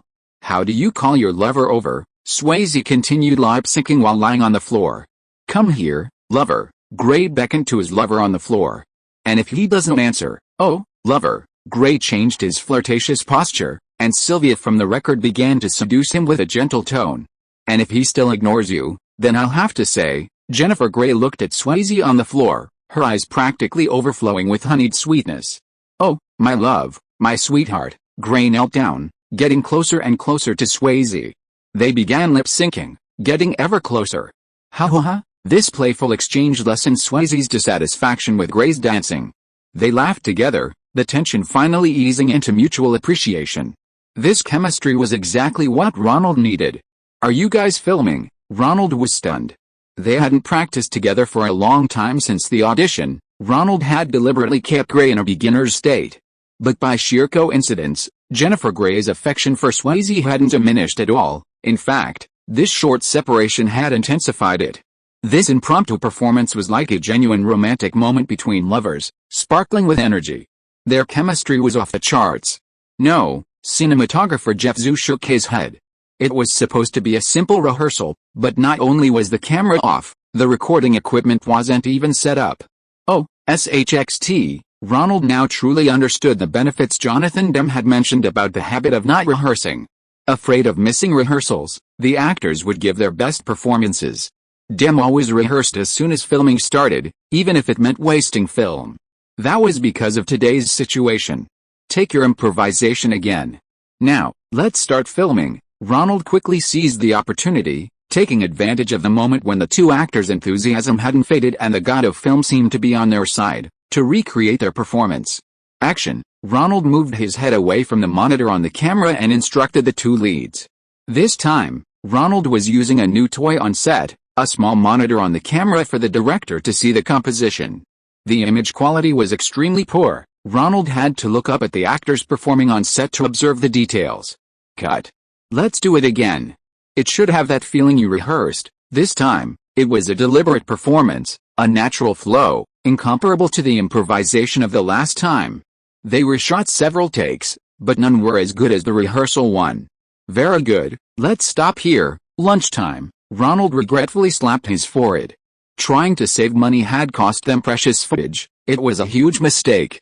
The film's production budget was limited, and they didn't have enough film stock. They hadn't intended to waste it, but objectively, they'd shot more takes without achieving good results. I'm thinking of adding some more money. I plan to shoot every rehearsal from now on. This film is very much about the chemistry between the dancers. The best take might just happen during a rehearsal when both sides still have a special sense of freshness. The actors are all experienced. I don't want to miss this opportunity to capture a particularly harmonious scene. During lunch, Ronald pulled Eddie aside to discuss the filming budget. Your budget is very tight. If we shoot rehearsals, it will increase the film cost by about 1/5, and we might need to use the reserve fund. I know. I'll talk to Douglas Jr. later. He should agree. This is crucial for the artistic level. This film doesn't use inexperienced actors. The supporting roles are mostly played by very experienced actors. Their challenge is to break free from the formula, so usually the first take is the best. And this film, Dirty Dancing, isn't breakdancing. The screenwriter, Eleanor, strictly adheres to the three-act storyline. So the chemistry between the actors is especially important, and the same goes for the dance. It's very important to capture that improvisational spark. You're the boss, Ronald. I have no problem. I'll call Douglas Jr. later and have him talk to you. The first day of shooting went smoothly, except for the dance scene where the most spark wasn't captured in rehearsal, and the reshoots were slightly less successful. While having dinner on set, Ronald was discussing the additional reserve fund with Douglas Jr. No problem, this money is just in case, isn't it? It's perfect for this, thanks, buddy. Little Douglas had no problem with it. Ronald grabbed a slice of pizza, picked up his Coke, and ate it. He continued his meeting with the crew, discussing various matters. These are the various submissions for the incidental music I've collected.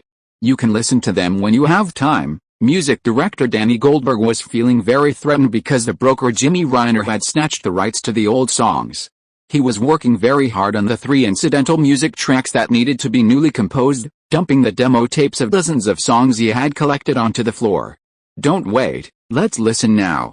Please have Eleanor come over. Ronald picked up a tape recorder and put the first one in. Eleanor was the creator of this story, and she was very familiar with the musical style of that time, and she also had a feeling for the context of each incidental music, so Ronald always called on her when choosing music. The actors, having finished their meal, were about to start their usual disco party when they were drawn over by the sound of recorded music. Is this the director planning to use in the movie? Many actors inquired privately. Tapes were being put in and taken out one after another. Ronald and Eleanor's brows furrowed slowly. Perhaps because it was a small production and they hadn't added their names, the songs they found weren't very satisfactory. These aren't very good, you need to keep looking, Ronald said to music director Danny Goldberg after listening to their comments. I'll fly back to Los Angeles immediately and continue the search. Danny was working very hard, he didn't want to be fired now. Director, I wrote a song. My character is supposed to sing a song at a resort performance, right? I think this one is quite suitable. A while later, Jane Brooke, who played Baby's sister Lisa Houseman, came over with a cassette tape, specifically to find Ronald. Hula, Hannah, the tape was put into the tape recorder, playing a very strange song. Jane Brooke's voice kept repeating those few syllables. What song is this? Eddie couldn't help but spit out a mouthful of cola.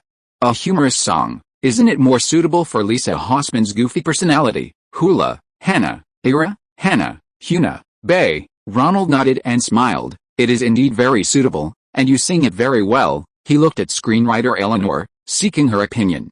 It is indeed good, but it is not suitable for the final ending theme song, Eleanor said with slight regret. Then it's settled. Jane Brooke was very happy that she had successfully recommended herself. Go and sign a contract with music director Danny Goldberg later. I will buy it. Yay. Jane Brooke is completely different from the character Lisa. She is actually a good actress, can sing, and can write her own songs. It's a bit of a waste to have her play a girl who only knows how to dress up in this movie. Congratulations, Jane Brooke, and several supporting actors high-fived. Everyone congratulated her. Being the lyricist and composer of the song used in the film meant a long-term share of the profits, if the film was a box office success. Patrick Swayze witnessed all of this. He went to his hotel room, picked up the phone, and asked the front desk to dial a long-distance call to Los Angeles. It was his wife, Lisa Niemi, at their small ranch. Lisa, darling. Bring the cassette tape of that song to our Virginia Mountain Lake Villa. The film is missing a theme song. Yes, that one. If you are listening to this novel on a channel other than Fanfic World, it means it was downloaded and re-uploaded without effort. We warmly invite you to visit our channel, Fanfic World. There you will find the original version of this story and many other novels of various genres. We look forward to seeing you dive into a world of incredible novels. Chapter 742 Temporary Casting Change. Patrick Swayze is an actor, dancer, and rollerblader, but his biggest dream is to be a singer. He wrote She's Like the Wind in 1984, intending to submit it to another film he starred in, Grandview, USA, but it wasn't accepted. He submitted it to several other films afterward, hoping to get the song released, but none were chosen. Swayze's singing talent was limited. This song had exhausted all his songwriting abilities, and he couldn't possibly collect multiple songs to release his own record. So the demo tape remained gathering dust at his ranch home, and he gave up his dream of becoming a singer. But this time, Ronald was missing a few songs, and the boy's dream resurfaced. Swayze quickly had his wife bring the demo and sheet music to the set, hoping to recommend himself. Musical actors, especially those like Swayze who had worked on Broadway and performed in musicals like Grease, generally harbor dreams of becoming singers. When the time was right, that dream began to sprout again. Swayze's wife, Lisa, rushed to the mountain villa where the film was being shot. After finishing filming that day, Swayze and his wife brought a cassette tape to see Ronald and screenwriter Eleanor. This is a song I wrote and sang myself. I know the production team is collecting theme songs, and I hope you'll listen to it. Is this your wife, Lisa? Hello. Eleanor took the tape and started playing it. She asked Lisa, who was standing next to Swayze. Yes, Swayze hugged Lisa tightly, intimately. We met in my mother's dance class and have been married for 11 years, he said, kissing his wife on the cheek. She's like the wind blowing through my trees. She walks beside me in the night. She leads me through the moonlight, only to burn me with the sunlight. She took my heart, but she doesn't know what she did. Swayze's singing drifted over. The singing wasn't great, but it was deeply moving. Ronald didn't actually dislike the song, but it was a sad love song, a background track in Dirty Dancing, meant to serve the dance, so it had to be a swing dance tune from the 50s or 60s. I really like this song. Did you write it for your wife? Screenwriter Eleanor was clearly very moved. She began to imagine how Swayze and his high school sweetheart Lisa had a bittersweet romance, how their parents opposed their relationship, and how they overcame all obstacles to be together. I think this song is great. It should be used in the movie. Anyway, at the beginning of the third act before the ending, Johnny is misunderstood by Baby's father, Dr. Houseman, as the culprit who caused his dance partner Penny's pregnancy, and he's driven away. His farewell to Baby is very sad. Wouldn't this song be perfect for it? Eleanor really liked this actor who looked like her first dance lover from her youth and always spoke highly of him. You have a point. I can buy it as background music. But payment might be delayed for a while, until after the movie is released. No problem, no problem. Having my own song in the movie is the best reward. Can I sing it myself? Patrick Swayze was overjoyed. His dream of becoming a singer might actually come true. Of course, we'll find you a female singer to duet with. Ronald thought adding some background music wouldn't hurt. It would make the male lead feel much better, and he would be more invested and dedicated. Yay, I'm so happy. Patrick Swayze and his wife went outside. And he couldn't help but pick her up and start spinning her around. Who is that woman? In the darkness, Jennifer Grey, the female lead who had always admired Swayze, brought a bowl of grapes to reward him, but unexpectedly witnessed this scene, and her jealousy and anger were exceptionally real. Is that his wife? I heard they were high school sweethearts. Jane Brooke, who played Grey's sister, added fuel to the fire. HMPH, Grey angrily shoved the grapes into Jane's arms and turned to leave. They're quite delicious. Jane Brooke picked up a grape and popped it into her mouth. I'm so lucky. These California marshmallow grapes have a yellowish-green skin and are very tasty. They're not cheap in Virginia. Action. The next morning, Ronald continued filming the scenes with Dr. Houseman's family. At the resort, Baby and Johnny had already met, but Dr. Houseman and his wife were unaware that their daughter had fallen for one of the poor dancers who was their backup dancer. Today's scene was about Baby and Johnny chatting privately. Cut. Ronald sensed that Jennifer Grey, unlike in the previous 2 days when her eyes were practically dripping with honey when she looked at Swayze, had regained a sense of calm. Good, Jennifer, you acted very well. Ronald immediately praised her. In this scene, Baby was communicating with Johnny in front of her parents, so of course she had to pretend to be deeply in love. He hadn't expected Grey to act so well, portraying the emotions of controlling the flames of love beneath the surface calm with great nuance. Thank you, Grey thanked Ronald. HMPH, then she didn't say another word, didn't look at Swayze, and turned back to the dressing room. Immersed in the role, Ronald hadn't expected Grey to be so engrossed in the role. This kind of acting might have a negative impact on the actor in the long run. Ronald was about to go over and talk to her when he heard a thud behind him. Lynn Lipton, the actress playing Baby's mother, Mrs. Houseman, fell to the ground. Her eyes were closed, and she just fell straight down, with some white foam at the corner of her mouth. Lynn, what happened? Jerry Orbach, who played Dr. Houseman, was startled and immediately squatted down to shake her. Don't shake her. Ronald rushed over, gently placing Lynn's head on the ground. He checked her face. There seemed to be no signs of rigidity. Her breathing was relatively steady, but she was unconscious. Ask if there's a doctor at the estate. If not, call 911, Ronald quickly instructed Eddie. Everyone scrambled to get to her. Why? Half an hour later, the belated ambulance arrived, carrying Lynn Lipton to a nearby hospital with sirens blaring.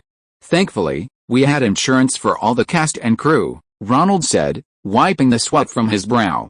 At noon, instead of eating with everyone, Ronald summoned the set manager Eddie, assistant director Emil, and screenwriter Eleanor to his room for a meeting. The doctor said Lynn has a serious underlying condition and may need to be hospitalized for a month for treatment. We can't wait for her to recover before reshooting her scenes, because Mrs. Houseman has a lot of scenes to film at the Mountain Lake Villa. We only rented it for 2 weeks. So, everyone, think about what we should do. How about a temporary replacement? Let the casting director handle it. Eleanor, lacking experience with film crews, offered a suggestion first. The daily expenses for filming are astronomical. We can't stop filming and wait for new actors to arrive. Eddie, managing the accounts, knew it was impossible to stop and recast. Ronald nodded. That was indeed the case. Fortunately, Mrs. Houseman hasn't filmed many scenes yet, so we can reshoot the scene from the first day where the Houseman family is in the car. The problem now is, we obviously can only find one actress from the crew to replace Lynn. Who do you think could do it? How about Kelly Bishop? Assistant director Emil suggested.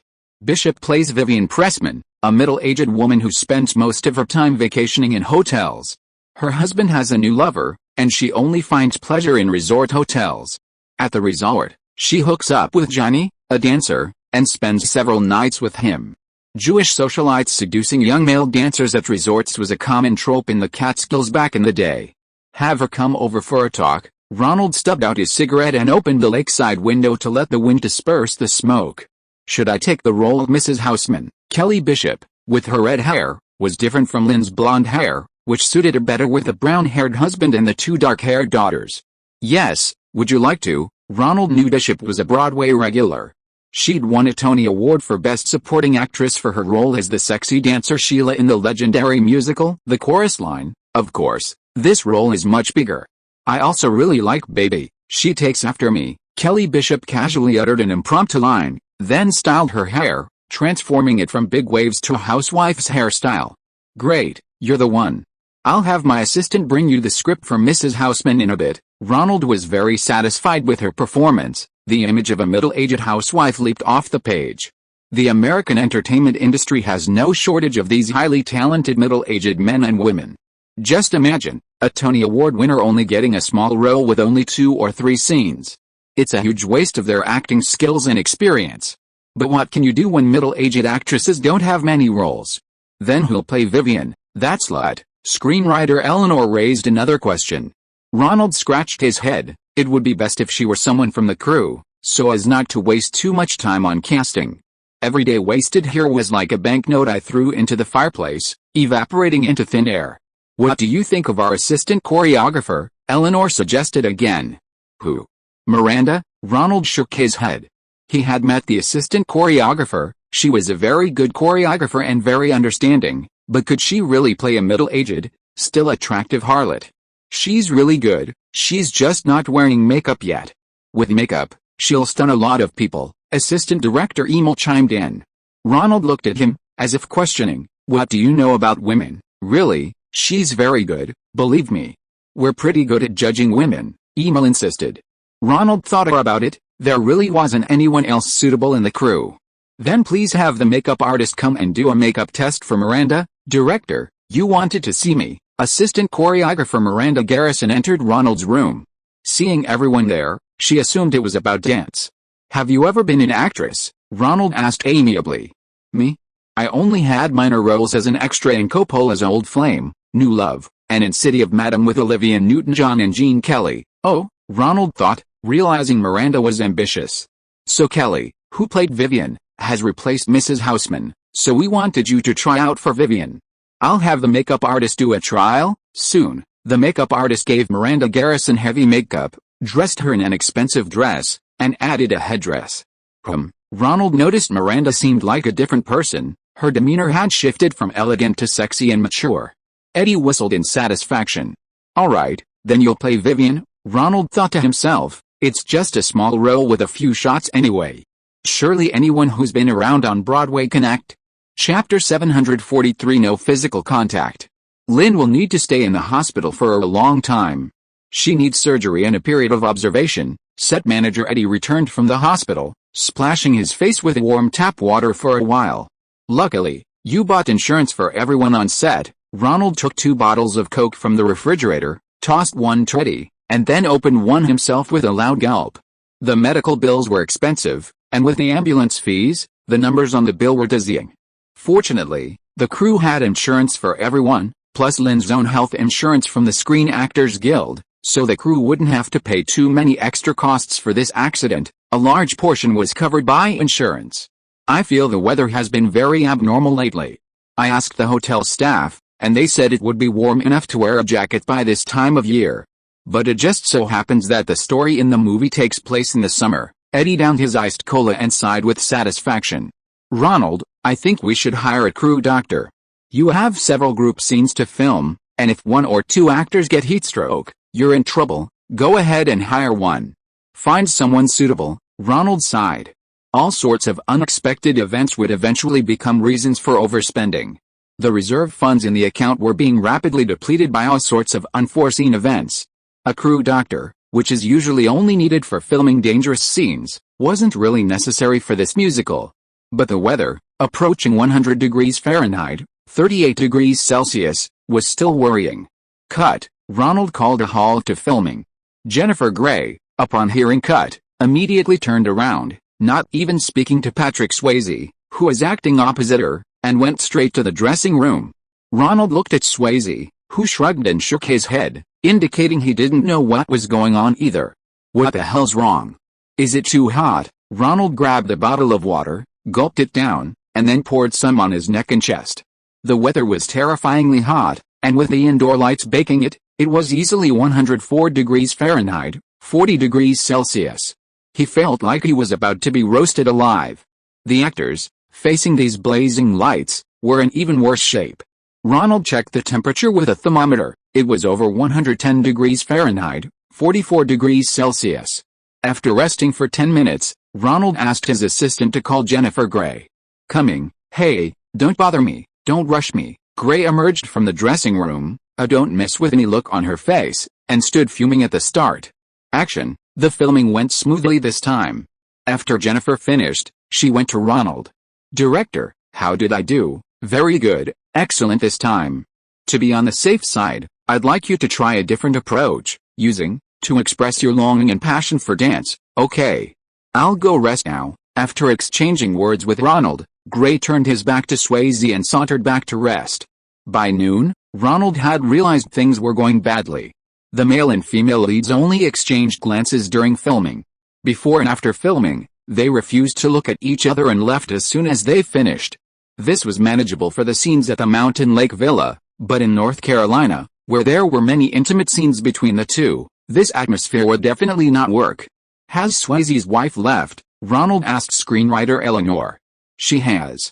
I took her to the airport. Swayze's theme song was selected for the film, and his wife stayed one night before returning to Los Angeles. I thought Jennifer would be professional enough. Sigh. Ronald felt a wave of frustration. He should have known better than to let Mrs. Switz send over the demo of the incident. What was he going to do now? He had to appease the female lead before moving on to North Carolina. Should I temporarily lift a ban on physical contact between male and female actors? Ronald asked Eleanor. Wouldn't that be unfair to the other actors? And you're being too obvious? Ronald was referring to the ban on physical contact between male and female actors that he had imposed. The key to the success or failure of this film lay in the chemistry between the dance partners when the main characters danced the mambo. Many times, it was necessary to show the sexual tension between the men and women on screen. Both sides were attracted to each other, filled with desire, but unable to find release. At this moment, their hormones filled both sides with a desire for what was to come. And the mambo dance, performed with this desire, is the original meaning of dirty dance, literally, a dirty dance, using the body instead of words to flirt between men and women.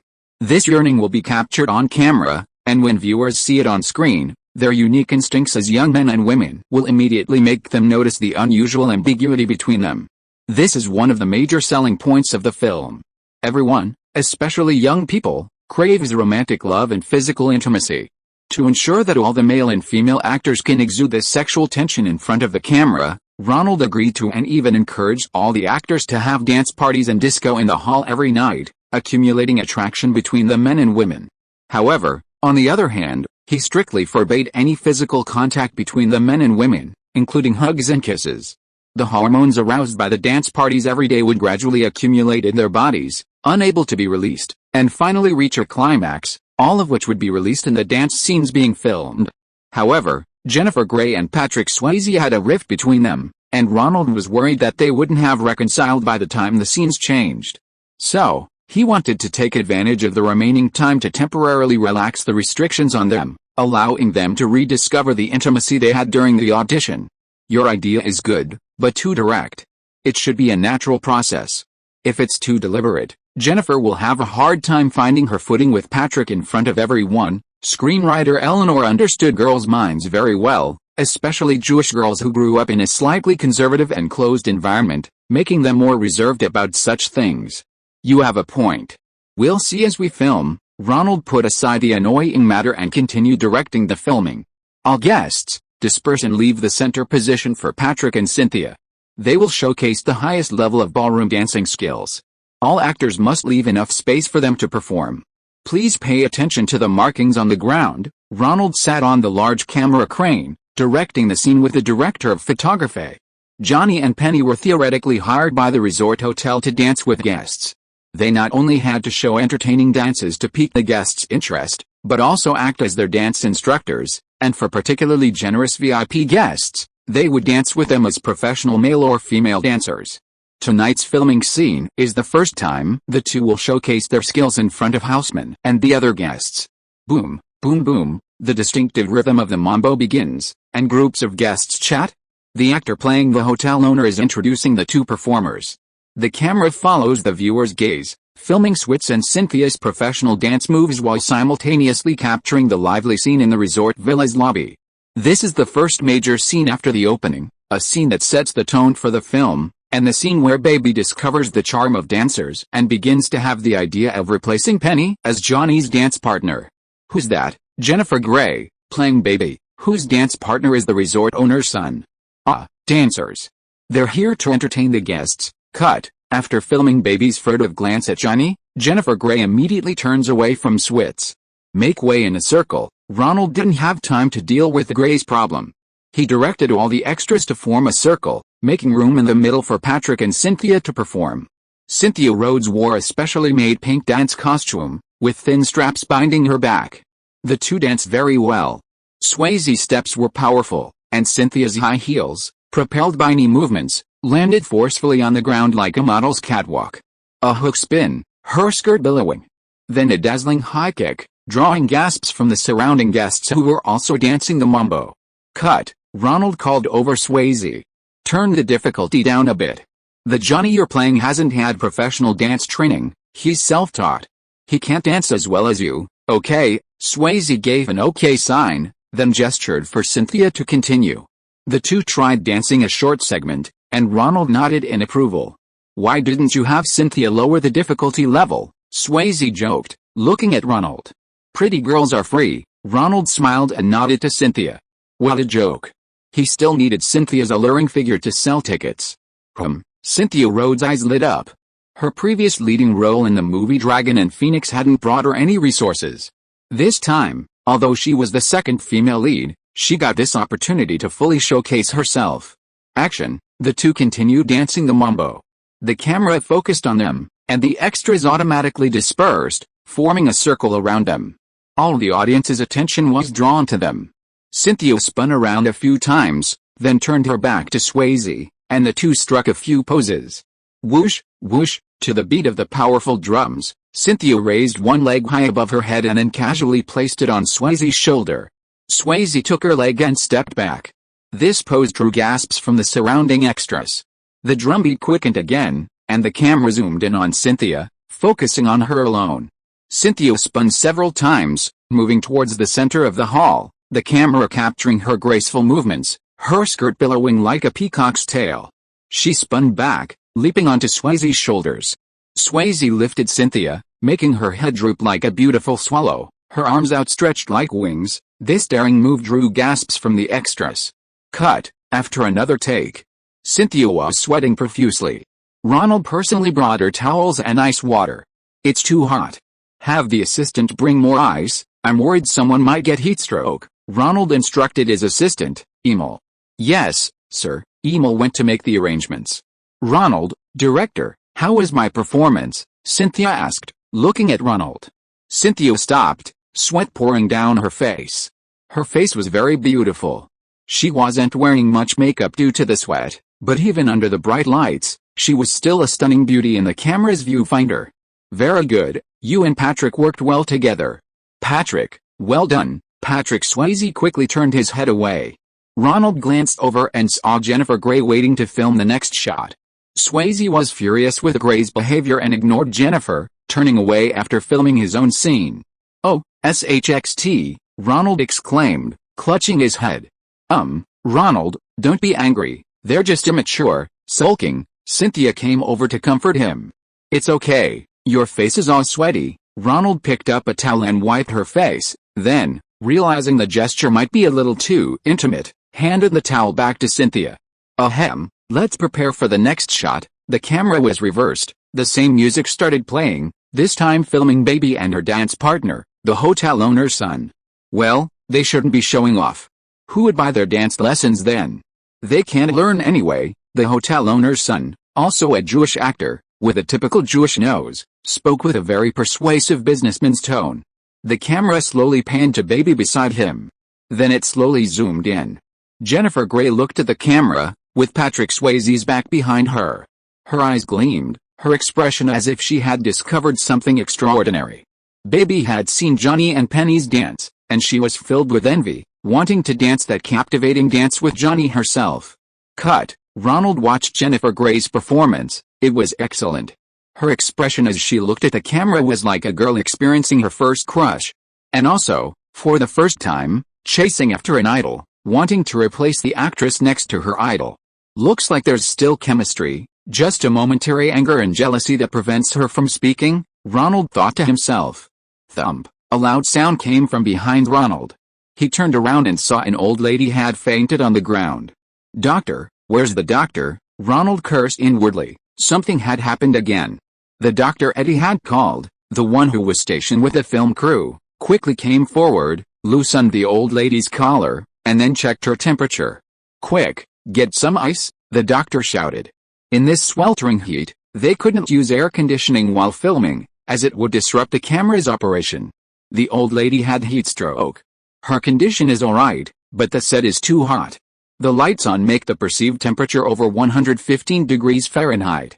But I need to take her to the hospital for IV fluids, otherwise it could develop into fatal heat stroke. The doctor put the old lady, who was playing a supporting role, into a car and drove down the mountain.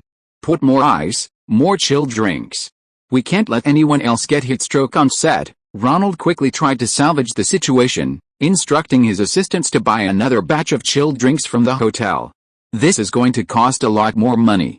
Chilled drinks at the hotel aren't cheap." Thinking about filming that night, Ronald felt another pang of pain. The budget overrun for filming was quite serious. Chapter 744. We've secured sponsorship. The elderly woman who suffered heat stroke played Mrs. Schumacher, a thief at a resort. She dressed like a wealthy woman, but she and her husband stole valuables and clothing from tourists. This led to Johnny being falsely accused of theft, losing his job at the resort, and being kicked out of Baby's life. Originally, screenwriter Eleanor had approached Dr. Ruth Westheimer, a famous late-night radio host in New York, to play this role. Ruth Westheimer was a German Jewish psychologist who survived the Holocaust during World War II and came to America. In the early 1980s, at the age of 55, she started a late-night sex talk show on New York radio, answering various private questions from female and male listeners that they were embarrassed to ask their friends. She was famous on the East Coast and throughout America, and people loved her stance on women's rights. Her views on using safe sex, girls' autonomy over their bodies, and the importance of having sex with loved ones rather than one-night stands were very popular with working women in big cities. Of course, in the conservative South, she was simply seen as a joke. He even gave her the nickname Female Freud, but when Dr. Ruth learned that Ronald had cast her as a thief, she withdrew. Ronald then had to bring in the elderly woman who had spent her entire life on Broadway. After learning she was alright, Ronald continued filming. Jennifer Grey was still the same. Before filming, she'd show the back of Swayze's head, and after filming, she'd show the back of her head again. Ronald tried many methods, including private conversations with Grey and Swayze, and having Cynthia Rhodes and screenwriter Eleanor try to persuade them privately, but nothing worked. At his wit's end, Ronald even considered replacing her. He replaced the lead actress, Jennifer Grey, with Sarah Jessica Parker, who had been eliminated in the final audition. This idea was quickly extinguished by the bill he received from the Mountain Lake Resort Hotel. To prevent heatstroke, Ronald had ordered extra ice and chilled drinks, and the Mountain Lake Hotel had quoted peak season retail prices. Looking at the final figure, Ronald crumpled the bill into a ball and threw it angrily on the ground. "This is robbery, robbery." Ronald stared at the severely overspending costs. The first $500,000 of his reserve fund was already gone, and he had already started using the second $500,000 reserve.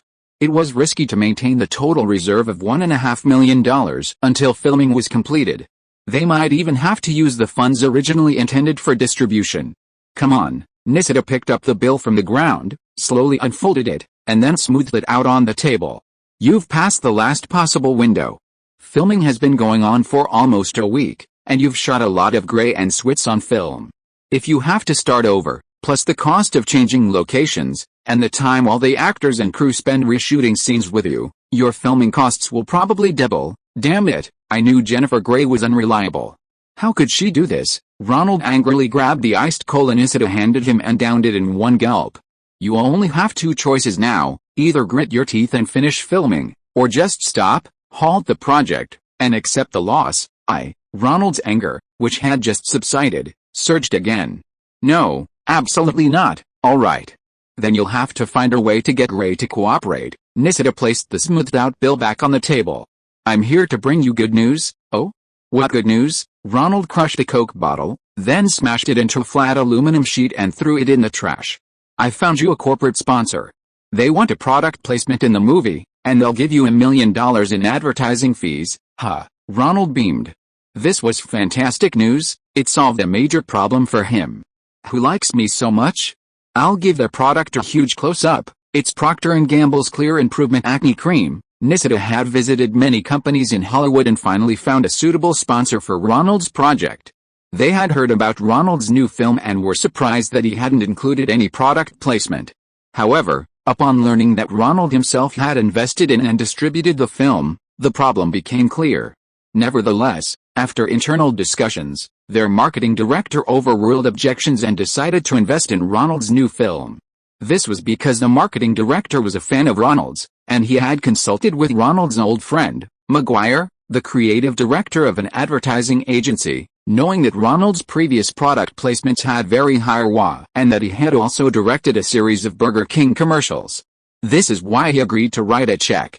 They want a close-up shot of the main character or a supporting character, using Clear Improvement Acne Cream in front of the mirror, a close-up of the logo, no less than 2 seconds. "No problem, I'll write a new scene for them right away. Add more screen time, add more screen time." With money as a backing, Ronald's mind returned to normal. "Here's the thing, call Jennifer's father, Joel Grey. Ask him to have a cameo as the conman Mr. Schumacher. Jennifer clearly acted like a good daughter to her father during the audition, so let's have Joel put some pressure on her to make her act more professional." Ronald immediately came up with an idea to make Jennifer Grey act more professional. Nisida nodded in satisfaction. "That's the Ronald I know. You do your best here. I need to rush back to Los Angeles to find you new sponsors." Joel Grey is a triple award star, having won an Oscar, a Grammy, and a Tony Award, only missing an Emmy to complete the Grand Slam. His arrival indeed put a lot of pressure on Jennifer. On set, she no longer dared to act childishly or turn her back on the director and her co-stars.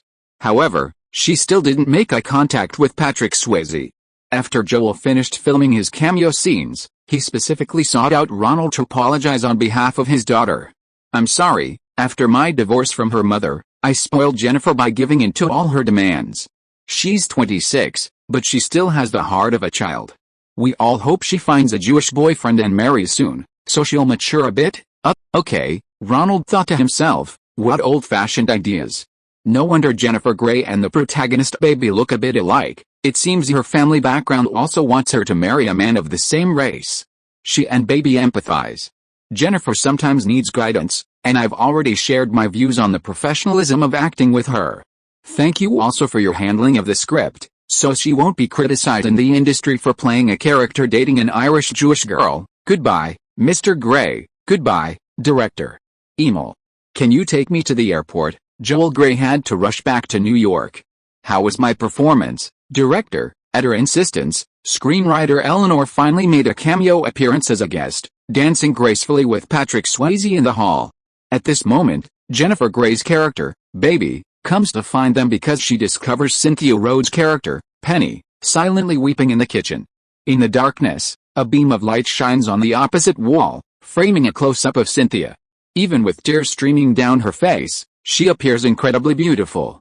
Penny is crying here because she became close to a young man working as a tester at the hotel and even sponsored his college education. However, the young man refused to use protection, resulting in Penny's pregnancy. In the conservative year of 1961, this was undoubtedly a major scandal. At the time, Rhodes v. Wade had not yet been decided by the Supreme Court, so it was illegal.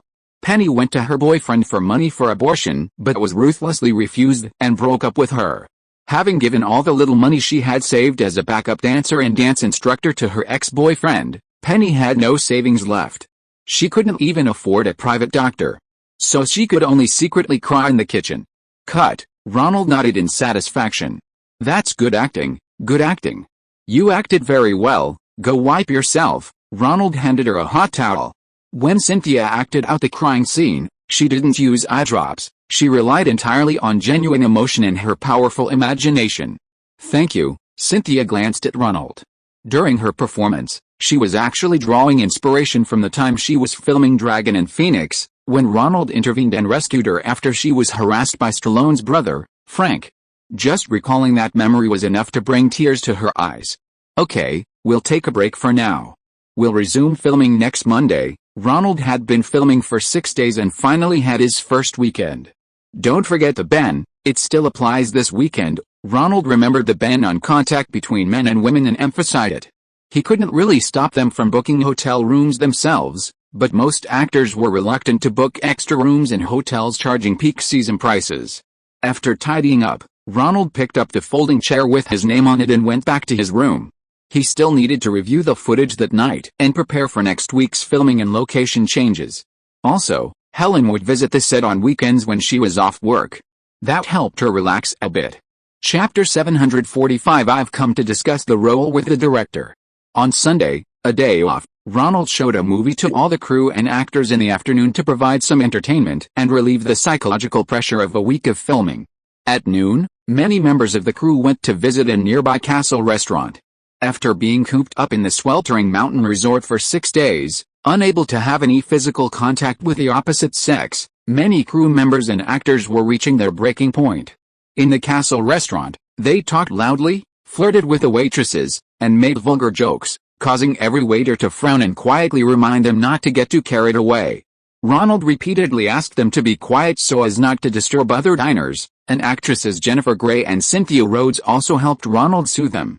But it was no use. The young people, having been cooped up for a week, were simply unable to stop trying to impress the young waitresses. Ronald had to pay an exorbitant tip, more than double the usual amount, just to prevent the waiters from spitting in the food. Back at the Mountain Lake Hotel, Ronald quickly placed the borrowed copy in the hotel's screening room, giving the pent-up passion of these young men and women a release.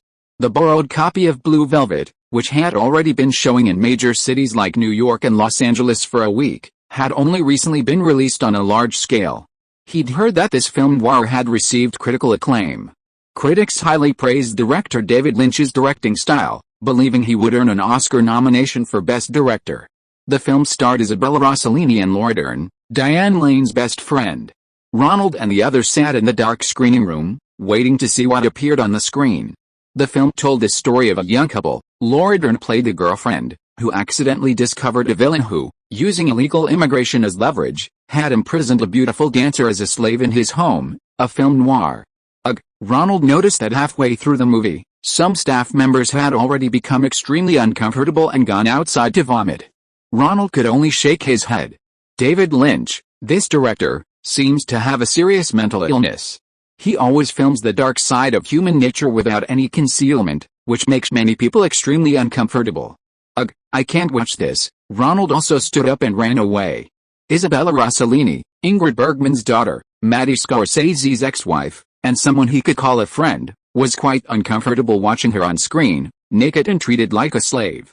Although the erotic scenes were innovative, the scene of Isabella kneeling on the ground, using her body to please the male lead, felt very provocative. David Lynch's perverse sense of humor was probably designed to challenge the audience's moral bottom line. Ronald suddenly felt that this seemingly gentle director had a very dark heart. Just then, Helen Slater arrived. Ronald quickly left the screening room and went to the entrance of the Mountain Lake Villa. He shielded his forehead with his hand, facing the setting sun, until he saw the car carrying Helen parked in front of the hotel. Ronald personally went to open the car door.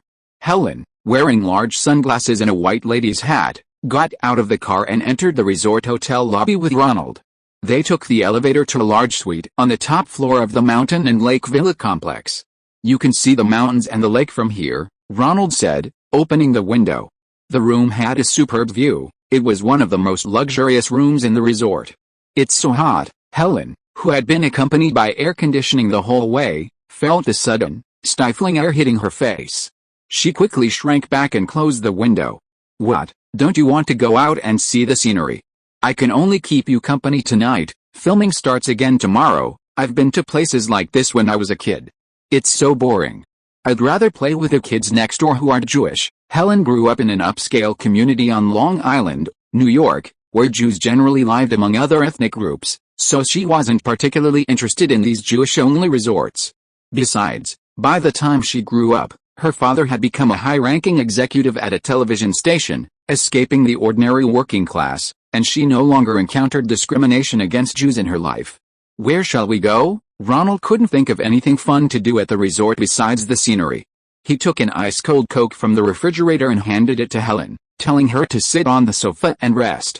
"Don't you miss me?" Helen took off her sunglasses and hat, sat on the sofa, and casually lifted Ronald's belt buckle. Helen pulled the hem of his t-shirt down his pants, her small hand slipping inside. Her hand, holding the ice-cold Coke, suddenly slipped inside Ronald's upper body. The cold fingers stimulated his hot body, sending shivers down his spine. "Of course I do," Ronald shuddered, his mind instantly clearing. "You're so strong today." Helen lay exhausted on the bed, tracing circles on Ronald's chest with her hand. Perhaps because of his Chinese heritage, Ronald's body hair wasn't very thick. His smooth skin, however, made Helen find it incredibly sexy. The sticky sensation on her fingers brought back the feeling of being brought to a climax. "I'm going to take a shower," Helen said, blushing. She jumped out of bed, wrapped in a white sheet, and went to the bathroom. The weather was hot and humid, and Ronald was also covered in sweat. He pulled on his CK shorts and grabbed a Coke to replenish his sugar. All physical contact between the male and female actors was prohibited, including Ronald's. He had been holding back for so long, watching them dance those suggestive dances every day. Ding dong, the doorbell rang. "Who is it?" Ronald went to the door barefoot. He hadn't called room service. "Ronald," came Cynthia Rhodes. Her fair skin was flushed slightly, everyone was sweating in the sweltering heat.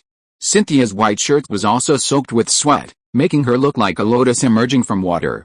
Seeing Ronald shirtless and covered in sweat, wearing only shorts, Cynthia shyly lowered her head, looking at her feet. "What is it, Cynthia?" Ronald didn't fully open the door, speaking to Cynthia through it.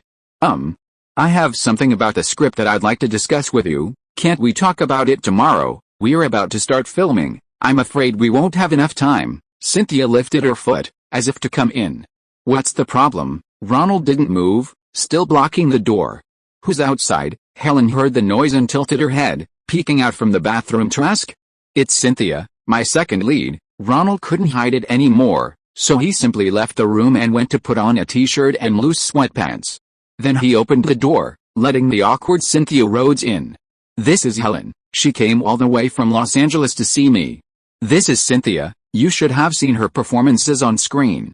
I specifically asked her to play the second lead. Hollywood can't find a better female dancer than her." Helen also put on a silk nightgown, drying her hair with a towel in one hand. "You two talk, I'll go order some dinner." "So, what do you think needs to be changed in the script?" Ronald asked Cynthia with a smile, keeping the door open.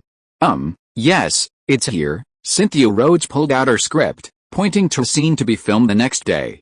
Eleanor wrote Penny as a character who sleeps around with both dance partners and waiters. But I don't think she's the kind of girl who sleeps around for fun or career advancement. She should be a good girl, And her relationship with a waiter who got into college is because she loves him. It's just that she met a jerk. So I want to add a scene where Penny, facing baby's accusations, defends herself from the perspective of a poor dancer, saying she's not the kind of bad woman who sleeps around. Ronald glanced at Cynthia when he heard sleeps around with both men. She seemed to have already identified with the character of Penny, and indeed, Cynthia's Penny was quite different from the Irish girl in Eleanor's writing. Eleanor wrote based on her own feelings. She liked the male dancer Johnny, and of course, she had a tendency to belittle Penny, who was Johnny's dance partner. And Cynthia, Ronald thought of Cynthia on the set of Dragon and Phoenix. She hadn't succumbed to Frank Stallone for the sake of her future. She must have used her own experiences to embody the character of Penny. In fact, her understanding of the character seemed to have surpassed that of screenwriter Eleanor, who treated Penny as a mere plot device. Okay, you're right. I'll call Eleanor and ask her to come over and talk. Ronald picked up the phone to dial Eleanor's number. It's too late today. No, don't let me disturb your creative process. Helen had already dried her hair with a hairdryer and was listening to Ronald discuss the creative process. She found Ronald's focused work very attractive. Yes, I don't have any extra time to discuss this tomorrow. I also need to get location designer David Chapman over to build the set for your extra scene. I think Cynthia's idea is excellent, I completely agree, but wouldn't adding a set at the last minute slow down the filming schedule? Screenwriter Eleanor had been filming with Ronald for a week and understood that the most important thing when making a movie is to complete the daily scenes according to the schedule. I don't think there's a problem. I can work overtime tonight and be ready by tomorrow night. Location designer David Chapman looked at Ronald's hand-drawn sketches and said that as long as Ronald paid overtime, he could bring a few set technicians to build the necessary dressing room set. Okay, then organize all the documents, and we'll settle on this. Ronald gestured to assistant director Emil to organize all the drawings and documents, then opened a bottle of Coke and started heating his now cold pizza. Honey, let me heat it up for you. Helen came over, took the pizza from Ronald's hand, and playfully slapped his hand. We're leaving now. Everyone immediately understood and took their leave. Ronald saw them all to the door. Cynthia Rhodes got her wish and had an extra close-up scene. Eleanor adjusted the unsuitable parts of the script, and everyone was very satisfied. Especially the location design, David Chapman. Everyone was very satisfied with his efficiency. Ronald pulled him aside and said privately, if you want, you can sign a long-term contract with Daydream. I'll give you a fixed salary and pay for your health insurance, and you can also take on other projects.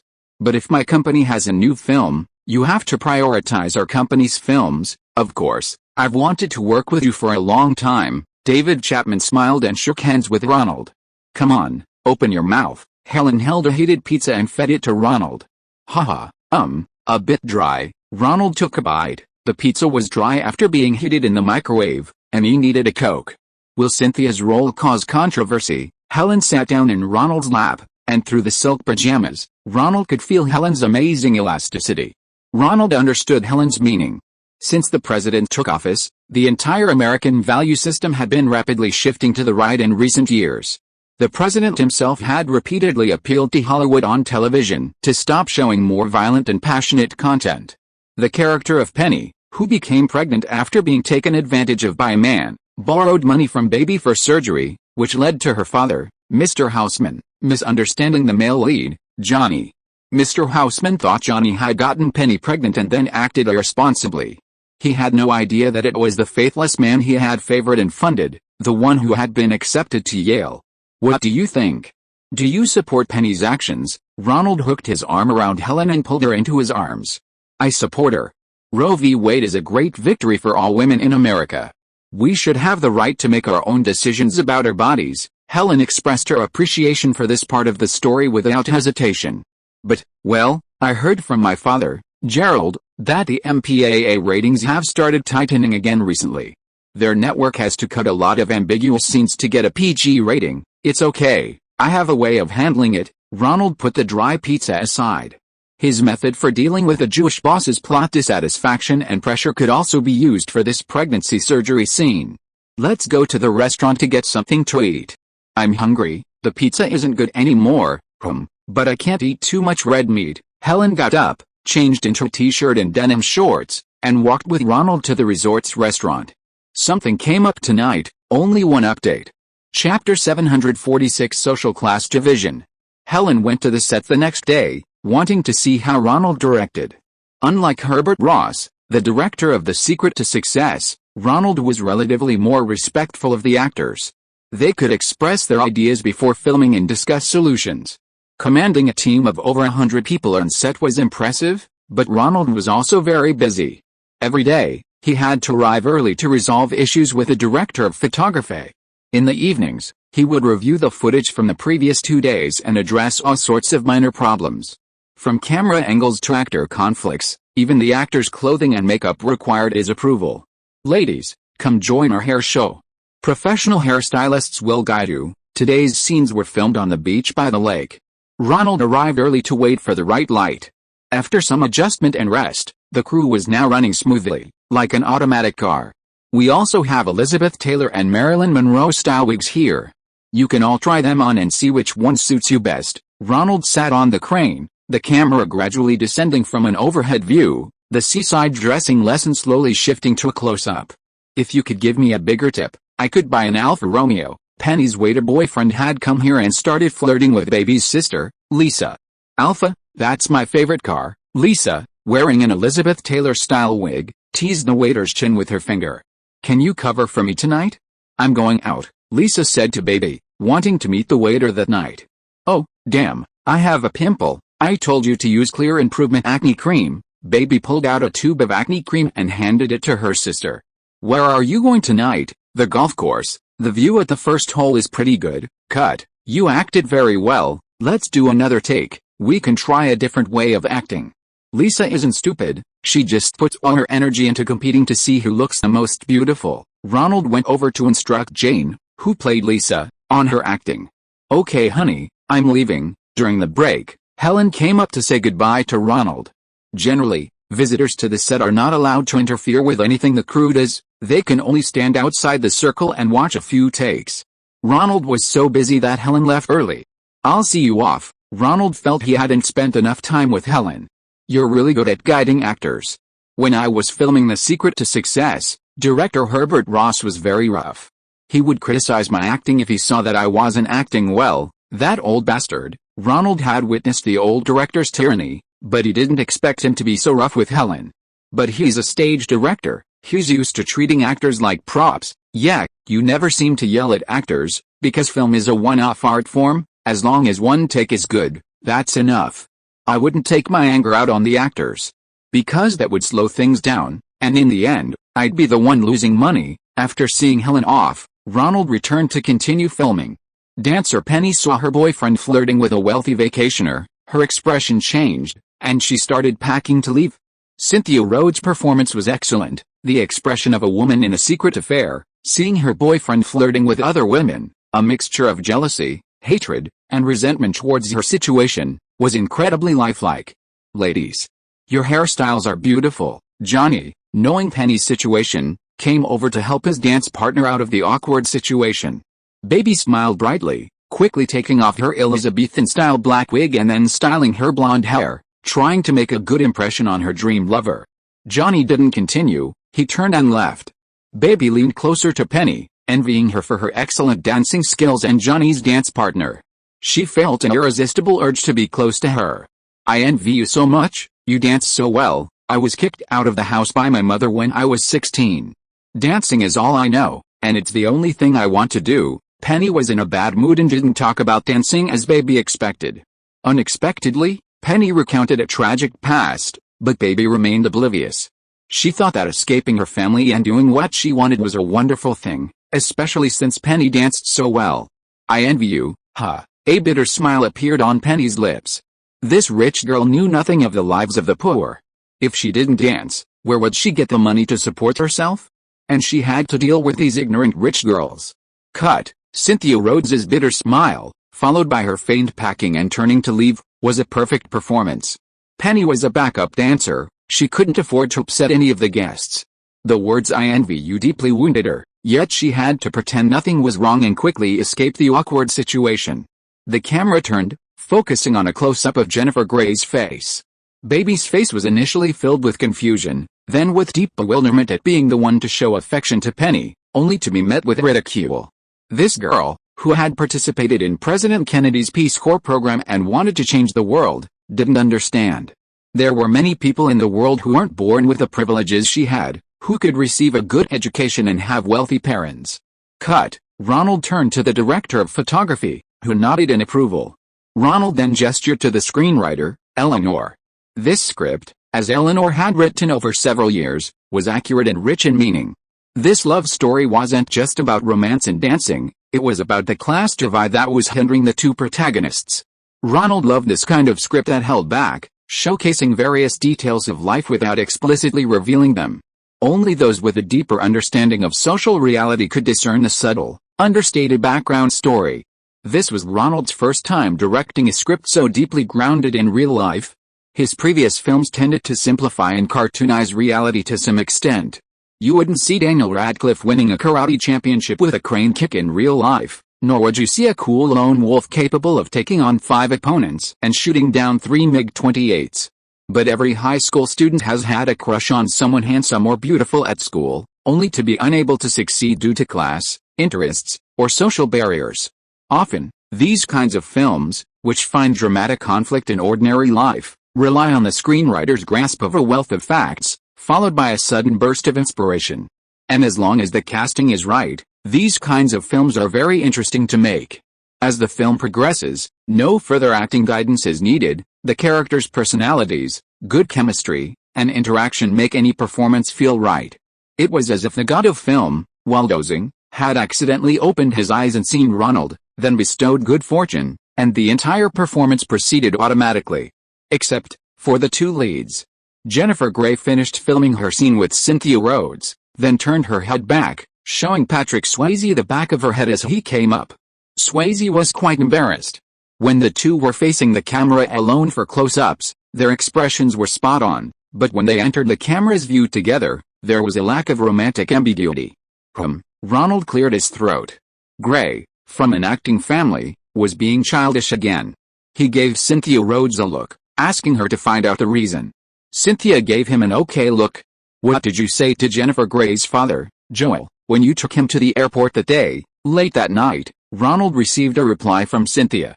Jennifer seemed to have had some disagreements with her father, Joel. Her father's advice was forgotten because she no longer trusted him. Cynthia's phone call mentioned the film's assistant director, Emil Adelino, but she didn't explain the specifics. So Ronald called Emil to his room and frankly asked him what was going on. They were about to finish filming the scenes at the Mountain Villa and move on to North Carolina, where there were long scenes between the male and female leads. Such chemistry would definitely be a mess, and Ronald's entire investment would be wasted. It's nothing, Joel is one of us. I thought Jennifer already knew, so I accidentally let it slip. What, one of you? Oh, Ronald understood it was about his sexual orientation, then he realized, really? Are you sure? I'm sure. He told me himself when I dropped him off. This? He didn't even realize it? Besides, doesn't he have a wife and daughter? Most people can't tell, Emil said, touching his nose.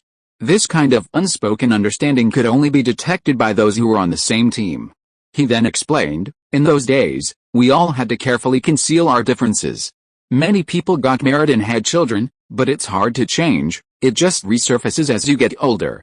Joel divorced Jennifer's mother because of this. I have no experience with this kind of thing. How should I comfort Jennifer? The only way is to let her figure it out herself. Compared to her mother, children are generally more forgiving. Ronald was completely speechless. Who could have known this would happen? It's difficult for actors to have personal issues disrupt their performance and rhythm during filming. They can only adjust on their own. But Ronald's production budget was tight, and adjusting slowly meant going over budget again. I'm sorry, Ronald. It's my fault. Emil had no choice but to apologize. The actor couldn't get back into character because of his words. It's not entirely your fault, but you must never talk about your sexual orientation on set again. I won't ask, and you shouldn't bring it up. Ronald waved Emil away, then fell into deep thought. What could he do to rekindle the chemistry between Jennifer Grey and Patrick Swayze? After racking his brains, Ronald decided that the best way was to have Jennifer Grey and Patrick Swayze film a dance scene or two as soon as possible, giving them some physical contact. Perhaps this close interaction would alter their hormone levels and rekindle their strong feelings for each other, which had been somewhat strained. Chapter 747 Theme Song Finalized. Action. Ronald climbed back onto the crane. He wanted the lighting atmosphere to match his pre-designed vision. A wooden bridge led to a platform extending from the mountain villa, offering a perfect view of the lake. Ronald had previewed the lighting setup in the viewfinder. It was pre-planned. Red, yellow, and green paper lanterns cast a hazy glow in the light drizzle, as if each lantern was enveloped in a halo. The crane rose from the ground, then a wide shot opened. All the other lights were deliberately turned off, leaving the area dark. Only the viewing platform opposite the wooden bridge was brightly lit, instantly conjuring the urge to join a lively dance party. Cut. This lighting technique, invented by Francis Ford Coppola and his slapstick comedy Old Time Buddies, was indeed excellent, easily creating a mesmerizing atmosphere. Another box office flop, Ghetto Justice, also used this warm, reddish lighting throughout to create atmosphere on the actors' faces. Setting up lights on wet ground to reflect multicolored light were also very effective techniques for creating atmosphere. Although these directors weren't box office successes, they paved the way for later directors to explore a new audio-visual language. No wonder Coppola is often called a director's director. Other directors in the industry can always gain more inspiration from his films than the average viewer. Move the camera to the observation deck, Ronald ordered the camera crew. He was about to have Jennifer Grey and Patrick Swayze dance together, and hoped his preparations would alleviate their discomfort. "Should I clear the set?" Ronald asked his elegantly dressed assistant choreographer, Miranda Garrison, as they reached the observation deck.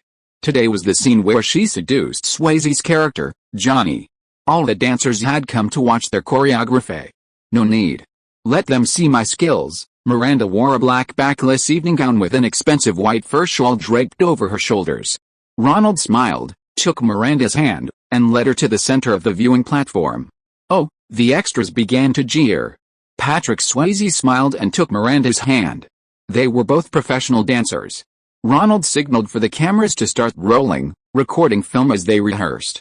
Miranda reached for Swayze's neck, and the shawl slipped down. She simply used her other hand to remove the shawl and tossed it to the ground. The prop master saw this and was heartbroken. It was borrowed from a store. If it fell to the ground or got wet, they would have to pay for it. Ronald grabbed him, glaring at him. Miranda's improvisation was superb. Her portrayal of a middle-aged housewife wanting to devour a beautifully sculpted dance teacher was spot on. How could she let a small shawl ruin it? What if we interrupt it? What if we don't have that feeling when we actually film it? Experienced actors often get the fullest, most authentic emotional response on the first take. After that, with more experience, they tend to become cliched. "Hi, Max? Is my dance class starting to work?" Miranda, playing the wealthy Vivian, asked the hotel owner Max with a smile. "Excellent, first rate." Max knew exactly what Vivian was up to, but as long as she could stay at the resort, he usually turned a blind eye. Besides, Vivian's husband was paying for it. Vivian turned around with a contented look and ran a finger across Johnny's face. "Cut. Bravo." Ronald clapped first, leading the extras in applauding Miranda's adorable acting. "Really? I'm afraid I'll act even worse when we film the actual movie." Miranda quickly picked up her fur shawl and dusted it off her hands. "It's all right, I've already recorded everything." Ronald gestured to the cameraman for acknowledgement, receiving an OK sign in return, followed by a thumbs up in approval. The camera panned back to show the boss, Max, greeting the Houseman family. Max hoped his youngest son would pursue the doctor's youngest daughter, Osman, and thus took good care of them. His son had been accepted to Cornell, while baby was going to Mount Holyoke College in Massachusetts, a traditionally auspicious school for arranged marriages. "Doctor, aren't you going dancing?" The camera focused on the Houseman family. Only Lisa, who was out on a date, was missing. "We're waiting for a waltz," the doctor's wife answered for her husband. The waltz was a more traditional social dance, less about flirting compared to modern music. Vivian Priceman. "She's the kind of woman we talk about who lives in Kellerman all week. Her husband is a car dealer and usually only comes on weekends." Max explained to the doctor about this woman of a flirtatious nature. Baby was held by Dr. Houseman's shoulder, as if he didn't want her to hear about this sordid side of society. Jennifer Grey looked helpless, as if saying, "Why wasn't I the one seducing Johnny?" Cut. Ronald called for a stop. This scene was very well acted, and Gray's state of mind perfectly matched Baby's feelings in this scene. She was also envious of Swayze's wife. This kind of mistaken entry, mistaken exit mentality was very suitable, at least before filming Baby and Johnny's official relationship. Script supervisor. Ronald called the script supervisor, who began to record the position of each shot. Soon the lighting crew would change the lighting, and the set crew would also change some props. To save money, the spicy dance was shot in jump cuts. On this viewing platform, many scenes would be filmed at the same time. Baby, Swayze called Gray affectionately. Johnny, Jennifer Grey and Patrick Swayze slowly embraced each other, and then began to dance the mambo to the music. Cut. This was the 7th time Ronald had filmed this scene. The two actors stood there stiffly, speechless, as if they hadn't communicated at all. The seamless connection they had during the auditions, the blush-inducing feeling that could be felt simply from dancing without words, was completely gone. That's enough for today. Ronald's attempt to use physical contact to get the two leads back into character had shamefully failed. When there was feeling, a glance, a touch of fingers, could send shivers down their spines. When there wasn't, even a passionate kiss was devoid of emotion. Ronald, here are all the theme song demos submitted. Back in the hotel room, Ronald had no time to rest, continuing to work with screenwriter Eleanor to select the theme song. Music director Danny Goldberg was incompetent. Although he had extensive experience working in major studios, many of his methods didn't work with Ronald's stingy crew, and he couldn't handle anything alone. For example, he had done a terrible job with his theme song submission. Normally, a major film studio could simply submit a request, make a few calls to friends at record labels, and they'd get a plethora of excellent song choices. But Ronald had fame, not money. The major record labels were unwilling to give away their star songs at low prices to Ronald's small production. He eventually turned to independent songwriters and producers he wasn't familiar with, but by the time the film was halfway through shooting, he still hadn't found suitable songs. Impatient, Ronald directly called Jimmy Reiner, a music broker who handled the rights to old songs. Through Reiner, he sent out invitations to all interested independent producers. Finally, after an urgent call for submissions, Reiner arrived at the Mountain Lake Villa with over 50 demo tapes. It was already late at night, and Ronald, exhausted, was still listening to each tape with screenwriter Eleanor. Perhaps the price he offered was too low, or perhaps director Goldberg's idea was right. Good songs wouldn't be missed by major record labels and would end up in the hands of independent producers. They listened to over 40 tapes, but still weren't satisfied. None of these will work. We need a song with the basic structure of 1950s music, but with some new pop elements. It also needs to be in sync with the final dance sequence, Eleanor complained incessantly. It is indeed a bit lacking in quality, Ronald said, scratching his head. If all else fails, we'll just play a mambo-style song during the final dance scene, and then solicit new songs for post-production recording, but that way, the actors won't have the resonance of a live performance with a suitable theme song. And Jennifer and Patrick won't have the chemistry. Ronald got annoyed just hearing this. He opened the last cassette tape and put it into the recorder. Now, I found the moment of my life. No, I've never felt this way before. Yes, I swear, it's true. I owe it all to you because I've had the best time of my life with you. Ronald and Eleanor sat up at the same time. Although the song started slowly, the melody and lyrics perfectly matched the atmosphere of the scene. Then, in the second section, the tempo picks up again to the normal rhythm of a mambo, which is perfect for editing, using cross-cutting of close-ups of faces and close-ups of the dance. Who sings this? Such a magnetic voice. Ronald was overjoyed and insisted that the two singers from the demo sing this song.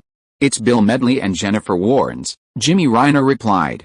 Seeing Ronald's somewhat confused look, he added, Bill Medley is the long-haired guy from the Justice Brothers group. Ronald knew the group. Their most famous song, You've Lost That Loving Feeling, was the song the Lone Ranger sang a cappella in the bar in Top Gun, the song he used to pick up Charlie. It was also the song Charlie requested on the jukebox after their final reunion in the bar. Bill Medley was indeed the powerful baritone from the beginning. It's him. I'll take this one.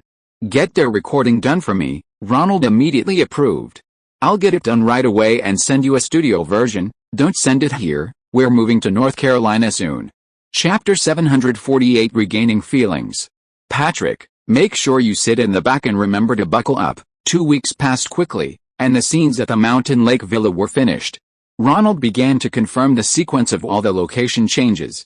The main cast and crew left in the rented bus, the equipment was transported by the crew's regular trucks, and some individuals drove themselves. Ronald allowed them to drive themselves to the location in Gloucester Park, Asheville, in western North Carolina. Ronald personally reminded these actors about safety. "Don't let Patrick drive, you'll have to work harder," Ronald instructed the crew member who was hitching a ride with Switz. Finally, Ronald boarded the bus himself, went to the last row, lay down, and fell asleep. "Ah, phew, we're here, Ronald, we're here." Screenwriter Eleanor came over and shook the exhausted Ronald awake, who was snoring. "Ah, we've arrived." Grove Park in North Carolina was originally a Boy Scout base, and many of the remaining cabins were used as accommodations for the dancers. The set design team had already done some preliminary repairs, painted them white, and aged them. This place, along with the Mountain Lake Villas in Virginia, was originally part of the Borscht area, a Jewish resort area in Eastern Europe and Russia. Location designer David Chapman explained to Ronald, showing him the various locations. "That's Lake Lure over there, we can film scenes on the lake," Chapman said, pointing to a lake in the distance. "Let's go check out the locations later," Ronald instructed Chapman, who is very particular about the locations. Chapman had already agreed to sign with Daydream Pictures after this film and continue as location designer for his next movie, Moonstruck. Ronald picked up his luggage and went to check into the hotel. It was the Lake Lure Spa Hotel, not far from the park. Autumn was the off-season, so he booked the entire hotel. Ronald chose a single room and put his luggage away. He gave the waiter a $20 tip. "Thank you, sir. Are you here to film an adult movie? We've had film crews shoot here before. You'll be able to find your movie in the video store, right?" The waiter took the money and asked Ronald with a smile. "What? An adult movie?" Ronald was taken aback. How did he get the impression that he was filming an adult movie? "Isn't your name Dirty Dancing? I thought." "I'm sorry, sir." The waiter realized his misunderstanding and quickly apologized. "What's going on? Emo, come to my room." Ronald asked his assistants and found that many people here did indeed mistake Dirty Dancing for an adult movie.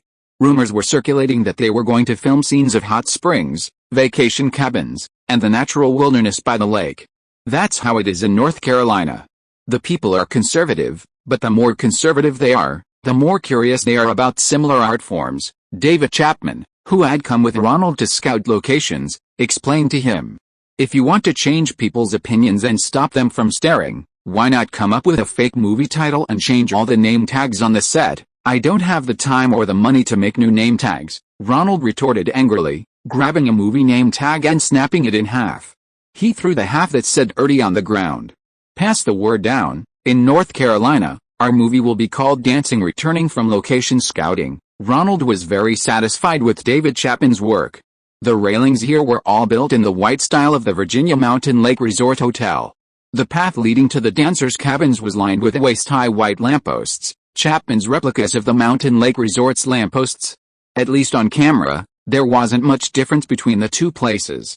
Action. That afternoon, Ronald started work. "Wow, it's so cold here." Unlike the sweltering heat of Virginia, North Carolina felt like late autumn. Jennifer Grey, playing Baby, wore a shirt, jeans with the cuffs rolled up, and white flats. A gust of wind blew, and she shivered. On a wooden bridge with white railings that stretched down from the mountain path, she began practicing the mambo rhythm. Unlike the other actors, Jennifer Grey hadn't received any dance training. Her dance skills were practically beginner level, so this scene was essentially a natural performance. Grey didn't do a good job, and with the cold wind blowing, she panicked and kicked at the white wooden railing. Cut. "Great. Let's do another take," Ronald thought to himself. This was exactly the kind of natural performance he wanted. Baby had raised enough money for Penny's surgery and offered to take Penny's place, partnering with Johnny to perform mambo at another hotel. Baby was willing to do anything to dance that kind of sexy dance with her sweetheart. Ronald had his assistant bring over a wool blanket for Grey to wear. The realistic portrayal of frustration from practicing difficult dance moves was very authentic, exactly the effect Ronald wanted to achieve by preventing Grey from dancing. Grey went to the trailer, changed into a pink vest and denim shorts, and then came out to continue filming. Action. Grey practiced the dance moves, climbing the stone steps of the mountain path step by step. Cut. Ronald quickly told Gray to rest in the trailer. The temperature was barely 68 degrees Fahrenheit, 20 degrees Celsius, and the cold wind made them shiver. Patrick, Ronald called over Swayze, who was about to be filmed. HMPH, Jennifer Gray turned her back again. Oh, SHXT, Ronald slammed a baseball cap with the words Dirty Dancing printed on it, the dirty part of which had been taped off with tape, to the ground. I need to resolve this immediately. Ronald called Patrick Schwitz and Jennifer Gray into a room, locked the door, and had Emil guard the entrance, preventing anyone from approaching. This kind of thing had to be resolved privately. Truth time. What's going on between you two? I'm fine. Jennifer seems to be having trouble with real life. Schwitz snapped, Jennifer not clearly separating work and personal life. What did you say to me during the audition? You said you wanted a romantic love story with me. Gray also got angry. Schwitz hadn't expected Gray to take those words seriously. It was just the right atmosphere back then. Ronald was also annoyed by the two immature boys and girls. What was the difference between this and a high school football player and cheerleader bickering over a girl? Give me a straight answer, can you act in it or not? Ronald started considering revising the script. Recasting was definitely out of the question now, and if the two continued to bicker like this, he would have to reduce their screen time and give Cynthia more screen time.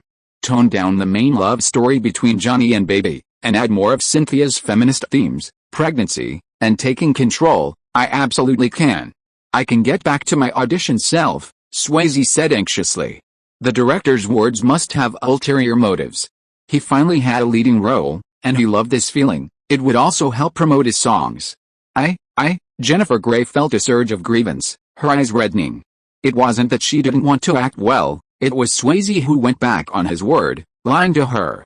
And during filming, she even learned that her father was, well, she didn't know whether to be angry or amused.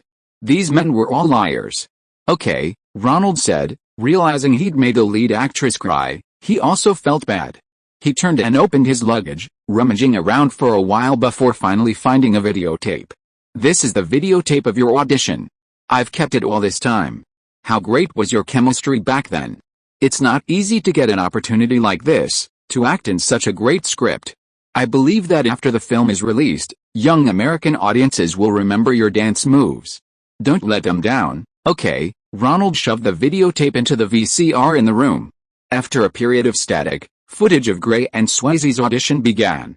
Almost instantly upon seeing their chemistry, Ronald had chosen them, rejecting Sarah Jessica Parker as a replacement. Gray, her face in her hands, still ignored Swayze. She watched the television, admiring how close she and Swayze looked on screen. Although he liked to boast, make inappropriate jokes, and sometimes wasn't serious about acting, he was undeniably handsome. Swayze also stole a glance at Gray. While the girl wasn't particularly beautiful, she was incredibly attractive when she was moved, and her figure was top-notch. Ronald watched the two men closely, seeing their hands draw closer and finally intertwine. He breathed a sigh of relief and quickly left. Damn, I feel like a... Ronald lit a cigarette and smoked with assistant director Emil and screenwriter Eleanor around the corner, waiting for the leads inside to rekindle their feelings for each other. Finally, after more than half an hour and repeatedly watching their audition footage, Patrick Swayze and Jennifer Gray walked out of the room hand in hand again. I've talked to Jennifer, and there are no problems with our upcoming scenes together, Swayze told Ronald. Jennifer Gray was still a little shy. In front of everyone, she pulled her hand away from Swayze's. Gray's cheeks were still slightly red. She didn't speak but simply nodded. You two should get some rest. Your scenes are tomorrow morning. After the two leads left, Eleanor and Emil immediately came up to congratulate Ronald. Stop talking, I'm exhausted. You guys should get some rest too. Ronald closed the door, turned off all the lights, and lay down on the bed alone. He had used every trick in the book to make this film, which he had poured his life savings into, a success. If you are listening to this novel on a channel other than Fanfic World, it means it was downloaded and re-uploaded without effort. We warmly invite you to visit our channel, Fanfic World. There you will find the original version of this story and many other novels of various genres. We look forward to seeing you dive into a world of incredible novels. Chapter 749 Perfect Teamwork. Perhaps it was the effect of Jennifer Gray and Patrick Swayze's heart-to-heart talk in the room. From the next day onwards, their teamwork was incredibly smooth. Many of their scenes together featuring only the two of them on camera, required a special chemistry. Judging from the reactions on set, Jennifer always looked at Patrick with affection in her eyes, seemingly sending signals of love no matter what she did or danced. Patrick, too, changed his initial dislike for Jennifer's poor dancing skills and truly embraced the mindset of a male dancer accompanying guests. The cabin originally intended for the Boy Scouts had been transformed into a simple room for the backup dancers. Although simple, it was clean, with white sheets, a tidy floor, and neatly organized belongings. Johnny, who lived there, was clearly a man with plans for his future. Patrick stood behind Jennifer, had her raise her hand, and then gently stroked her arm and armpit with the back of his hand. Jennifer Grey was very ticklish, and even the slightest touch made her laugh. Patrick could only feign the helplessness of a lover, though he couldn't help but admire the Jewish girl's clumsiness. He always offered her the utmost patience. Dancing isn't just about the steps, you also need to pay attention to your heart. Patrick took Jennifer's hand and placed it on his chest. Click, click, can you hear it? Follow the rhythm of your heartbeat. Jennifer nodded vigorously, and gradually her dance steps became smoother. Cut. With Ronald's call to stop, everyone on set began to applaud. Clap clap, that was amazing. Screenwriter Eleanor covered her cheeks, almost moved to tears. Ronald waved, signaling assistant director Emil to oversee the lighting for the next scene. He quickly sat down in his designated director's chair, picked up his thermos, poured himself a cup of goji berry black tea, and drank it. Filming with his own investment felt completely different. Trying to do everything perfectly within the limited budget had taken a toll on Ronald's mental energy. Although his body could still support over 10 hours of work a day, mental exhaustion meant he had to sit down and rest whenever he had the chance. He pulled out a copy of Confucius' teachings from his bag to clear his head. Gaining knowledge and putting it into practice in the process is indeed a pleasure. Indeed, his control over directing was increasing every day. Directing acting, casting, understanding audience preferences, and avoiding sensitive social issues, Ronald derived considerable enjoyment from these tasks. "Alright, we can shoot the next scene now," Assistant Director Emil reported. "Clear the set." Ronald put down his book and gave the order.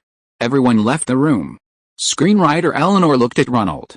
"Should I leave too? You can ask Jennifer if she'd be willing to have you there when she's being intimate with her crush, the single-eyelid heartthrob," Ronald chuckled. Screenwriter Eleanor was good in every way, and she diligently provided consultation to the crew beyond her official duties. But she simply loved empathizing with Baby, enjoying watching Jennifer Grey portray her younger self on set, whispering sweet nothings to Patrick Swayze. Okay, Eleanor knew that filming an intimate scene would hinder the actor's performance with an extra person. "But I want to watch the rip with you when it arrives." Ronald nodded in agreement. The set was quiet. With only director Ronald, the director of photography, a lighting technician, and a sound engineer present, a staff that couldn't be smaller. Jennifer Grey, wearing an old-fashioned white lingerie, walked in. "Get ready, and when you feel the emotions are right, tell me.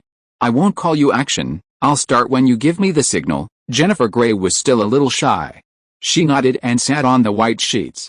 Ronald turned around and saw Swayze, shirtless and showing off his muscular body. He quickly waved him over, then put his hand to his mouth, gesturing for him to whisper. Intimate scenes are a huge burden for any actor. Actors are in a profession where they project their inner emotions onto the camera, and intimate scenes involve the most private and vulnerable parts of a person. It's best not to give loud commands in these scenes, lest the emotions that have been painstakingly built up be scared away. After more than 10 minutes, Grey finally signaled to Ronald. Ronald gestured with his eyes for the director of photography to start the camera, and then the sound engineer raised the boom boom above the bed. Grey pulled back the white covers. Swayze was already there waiting for her. Jennifer Grey was hugging Swayze, revealing her smooth back. The close-up shot was going to be of the two leads, very close. The camera lens was only a foot away from them. Grey was very brave, completing the scene in a very suggestive manner, as if the camera and she weren't even there. "Cut," Ronald called softly, then gave Grey a thumbs up, indicating that the take was great. Grey curled up on the bed, burrowed under the covers, then pulled a blanket over herself and came out to drink water and rest. "Makeup, hair, come in and touch up your makeup," Ronald shouted. Many scenes were going to be filmed in this small room. Next up was Cynthia Rhodes' abortion scene. When Baby learned of Penny's predicament, she went back to her father, Dr. Houseman, and obtained several $100s, which were still quite valuable at the time. She secretly gave this money to Penny so she could hire an underground doctor to perform surgery on her. Because the Supreme Court hadn't yet upheld Roe v. Wade, it was illegal in New York State, so they could only find a doctor carrying a dirty scalpel. After the surgery, Penny developed a fever and lower abdominal pain, and her condition deteriorated significantly. To save her, Baby had to beg her father, Dr. Houseman, to help Penny. Dr. Houseman, kind-hearted, saved Penny. However, he was very displeased that his daughter had lent money to Johnny, a petty criminal, for his girlfriend's surgery. Action: the set was illuminated by the highest-powered headlights, shining brightly on Cynthia Rhodes's face as Penny. This time, Ronald had instructed the makeup artist not to apply makeup to Cynthia. Under the bright lights, her unpowdered face would appear sickly and pale. The camera slowly zoomed in. Cynthia lay there, clutching her stomach, water droplets that had been sprinkled on her forehead trickling down her neck, as if she were sweating from pain. Cut. Ronald turned to the director of photography who had called for a stop. Usually, it wasn't the director who called for a stop, it was a technical problem that forced a pause. For example, discovering the film hadn't been loaded, or the sound recorder had malfunctioned and wasn't recording synchronous sound. Cynthia's face is still too beautiful. The director of photography gestured for Ronald to look at himself in the viewfinder. Huh? Ronald quickly went behind the camera. Weren't we told not to wear makeup? Sure enough, looking through the viewfinder, Cynthia Rhodes's face was fair and rosy, naturally beautiful. Ronald went to the window and stared at Cynthia's skin for a while. The skin tone of her face and neck was exactly the same. Ronald took her hand, rolled up her sleeve, and found the color was almost identical. You really weren't wearing makeup, Ronald couldn't help but marvel. It's rare to see an actress maintain such flawless skin under the lights without makeup. Perhaps it's related to Cynthia's dedication to dancing. Makeup, give her an ugly makeover, Ronald called the makeup artist and explained his request. The makeup artist quickly applied a deathly pale foundation.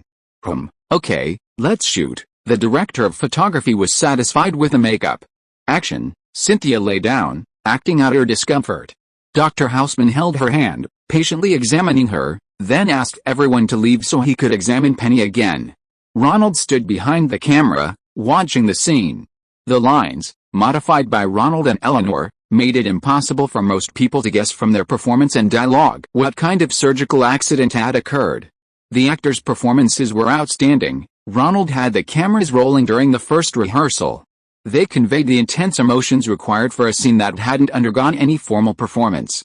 Jonathan Demme's technique was proving quite effective. Especially for films that emphasize the characters' inner interactions, spending a little more money on film stock is absolutely worthwhile. For action scenes, more time needs to be spent on rehearsals, waiting until the moves are perfected before filming. No single method can handle every film, and Ronald is constantly learning. Penny is lying in bed when Dr. Houseman calls everyone together, telling them Penny is out of danger. He then calls Baby aside, asking her to come with him, and refuses Johnny's offer to see her off. He also lectures him on the importance of taking responsibility. This scene is finished. The next scene requires relighting and camera movement, and filming will resume 2 hours later. Everyone is wondering why Ronald hasn't called cut yet. Just as the actors are about to turn around to check on Ronald behind the camera to see if there's a problem, cut, Ronald loudly shouts, announcing a break. Everyone assumes it's some effect Ronald needs and doesn't ask. Actually, Ronald has been daydreaming. Cynthia lay on the bed, but her legs were still tightly together with her toes pointed, a sleeping posture completely different from that of most people. This was a condition reflex developed from years of dance training since childhood. Whether sitting, lying down, or walking, she always maintained the graceful posture of a dancer. Years later, seeing this sleeping posture again, Ronald could only chuckle to himself. He waited until the film crew moved the cameras to the new shooting location and were satisfied with the result before going to eat. Baby and her father, Mr. Houseman, left the cabin together. She knew her father had misunderstood Johnny. In reality, Penny was pregnant with the waitress's child, but the tacit understanding between father and daughter had been broken. Mr. Houseman began to intervene in his younger daughter Baby's life, ordering her to never associate with these bad influences again. Later, Johnny was caught having an affair with Baby, who had secretly come over, by Vivian, the wealthy woman who was also having an affair with the waitress who had gotten Penny pregnant. Vivian tried to seduce Johnny, but failed because of Baby's presence, so she reported Johnny as the thief who stole expensive handbags. As a result, although the report lacked evidence, the hotel owner, who had also wanted his son to marry Baby and had noticed the ambiguous relationship between Johnny and Baby, fired him. Johnny lost his job and could no longer continue his relationship with Baby. He had no choice but to drive away, and the two embraced and wished each other good luck. To the strains of Swayze's own rendition of She's Like the Wind, the two lovers were still separated by the obstacles of reality. Baby's relationship with her father, Mr. Houseman, also hit rock bottom. He was extremely unhappy with his daughter's close association with this group of bad influences, and that she had even lied to him about lending him several $100s to cover for Johnny. Dr. Houseman felt that his beloved daughter had changed. She no longer seemed like the understanding and empathetic daughter he could communicate with. Cut. With these scenes from Act 2 completed, the plot had progressed to the irreversible Act 3, where all the conflicts had converged, and the story was rapidly heading towards its conclusion. Chapter 750 Unexpected Injury. Not far from the Boy Scout camp was Lake Lure. Ronald and the film crew arrived early that morning. The props team had already set up a wooden bridge for the two leads to practice dancing.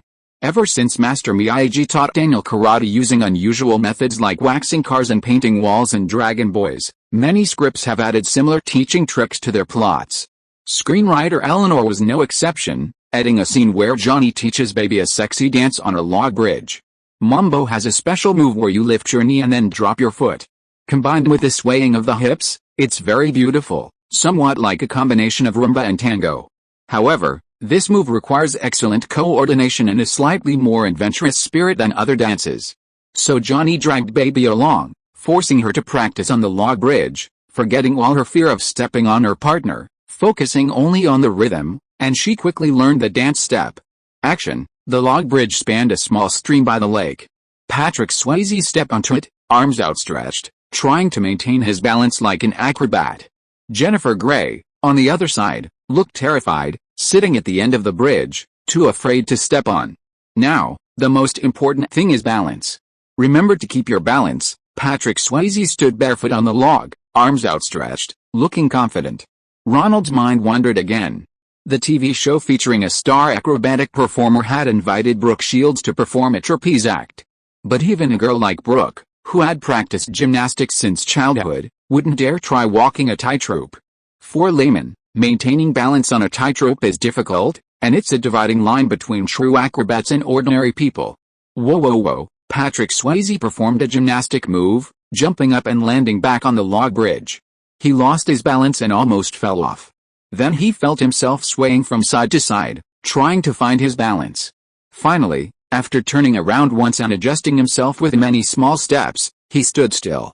Cut. Ronald quickly had a staff member help him down and handed him a blanket. The weather was very cold today, and perhaps because the temperature affected his muscle coordination, Swayze almost messed up a simple movement. However, this misfortune turned out to be a blessing in disguise. His struggle to maintain his balance unexpectedly became an interesting interlude in this lesson. Ronald planned to use it in the final cut. For the next shot, we'll use a stunt double, Ronald said to Swayze. Eleanor had also written a scene where Johnny had to do a vertical jump, turn 180 degrees, and land steadily on the log. She wanted to show Baby that as long as she focused on the rhythm, there wouldn't be any problems. I'll do it myself.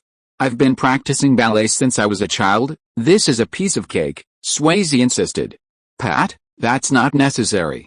We can have a stunt double film a leg jump, spin, and landing, then cut to a wide shot for you.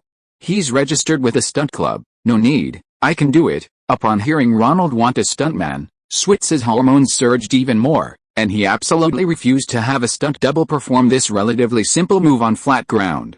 Ronald tried to persuade him a few times, but seeing his stubbornness, he gave up.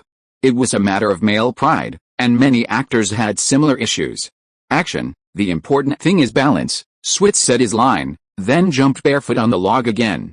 Whoa, he encountered the same problem upon landing. The move wasn't difficult on flat ground. But first, this time he was barefoot, not wearing dance shoes. Second, the log was wet from the light rain and slippery, making it difficult for him to maintain his balance. Thud, seeing things were going badly, Switz jumped off the log. After landing hard, Switz clutched his ankle and squatted there for a long time. "What's wrong?" "Doctor," Ronald, sensing something was amiss, immediately called for the doctor who was on set. This was a dangerous stunt shoot registered with the Stunt Guild, and guild regulations stipulated that a doctor must be present, otherwise, the stunt performers could refuse to film. "It's nothing, just an old injury from my dancing days," Swayze insisted, saying it wasn't serious. But the doctor's expression was clearly off. He had Swayze sit down and then examined his swollen ankle. "There's fluid buildup in his ankle joint. Your actor has a long history of dance training, so his synovium is severely worn down. The sprain just now aggravated the problem.